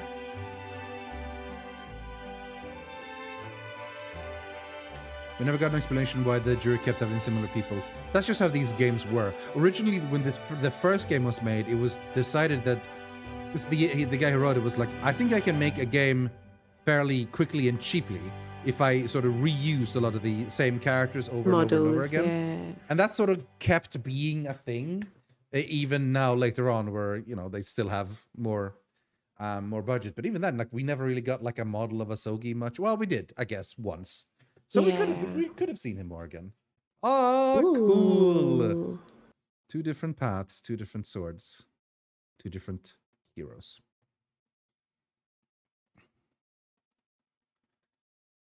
Lovely. Lovely. What, 152 hours? I think we are on this now. Blimey. Oh my god, almost 153. Boop, boop, boop, boop, boop, boop, boop. Boop, boop, boop. None options. Oh my gosh, it's 7 o'clock. I know, guess we 8 o'clock went for a long you. time. But we did it. Indeed.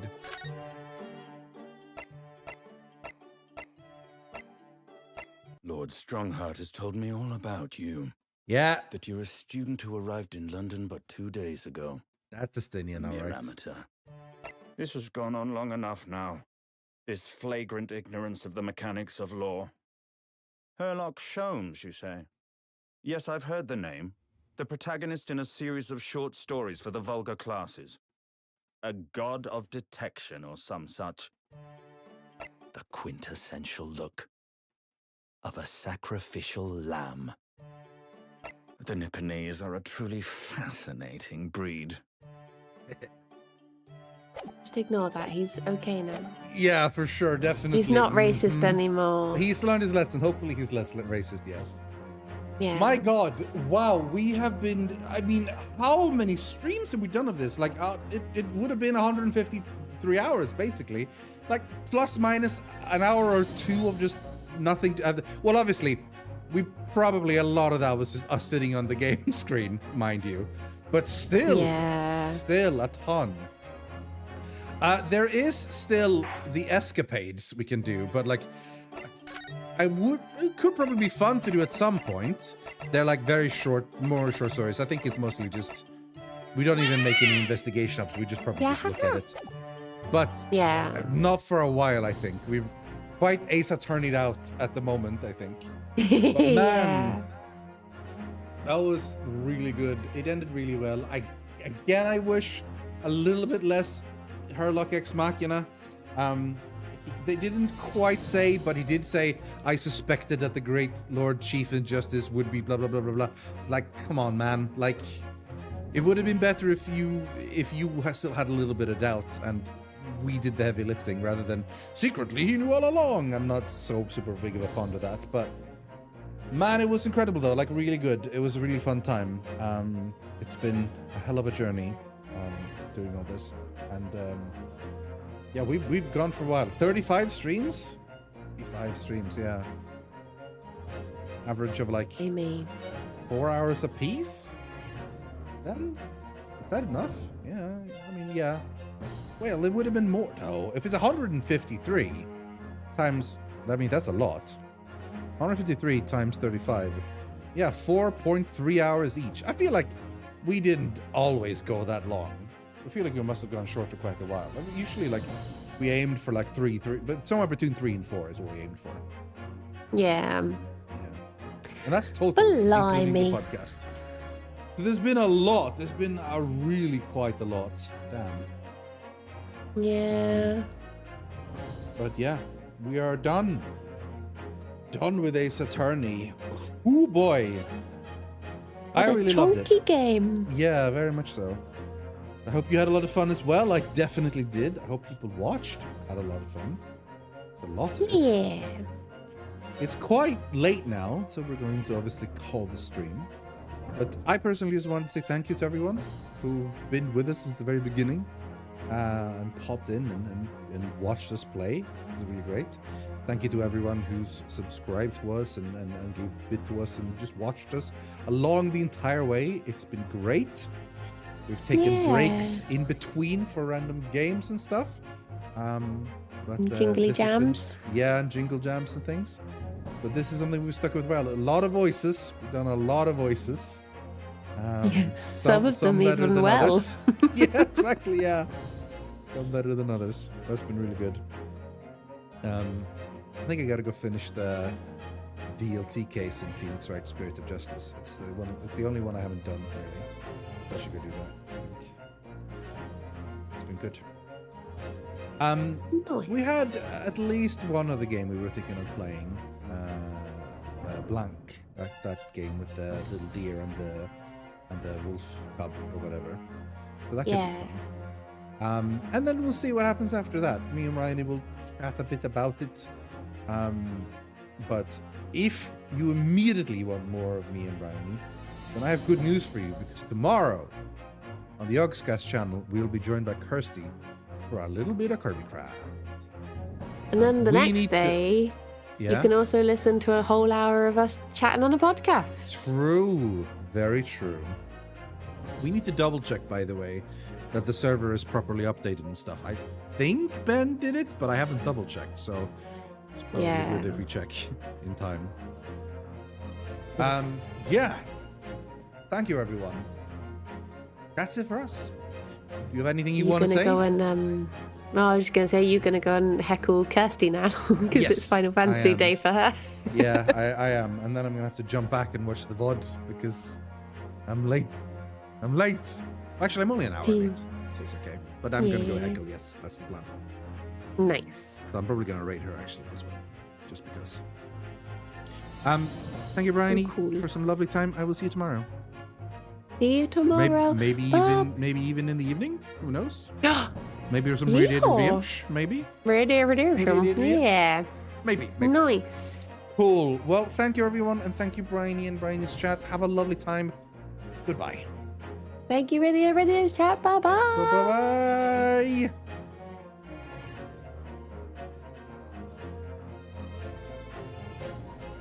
I will see you all tomorrow. And I'll see you when I see you. Bye-bye. Go say hi to Kirsty. Tell her, I don't know. Tell her, I don't know. I don't know what to tell her. Just go say hi to Kirsty.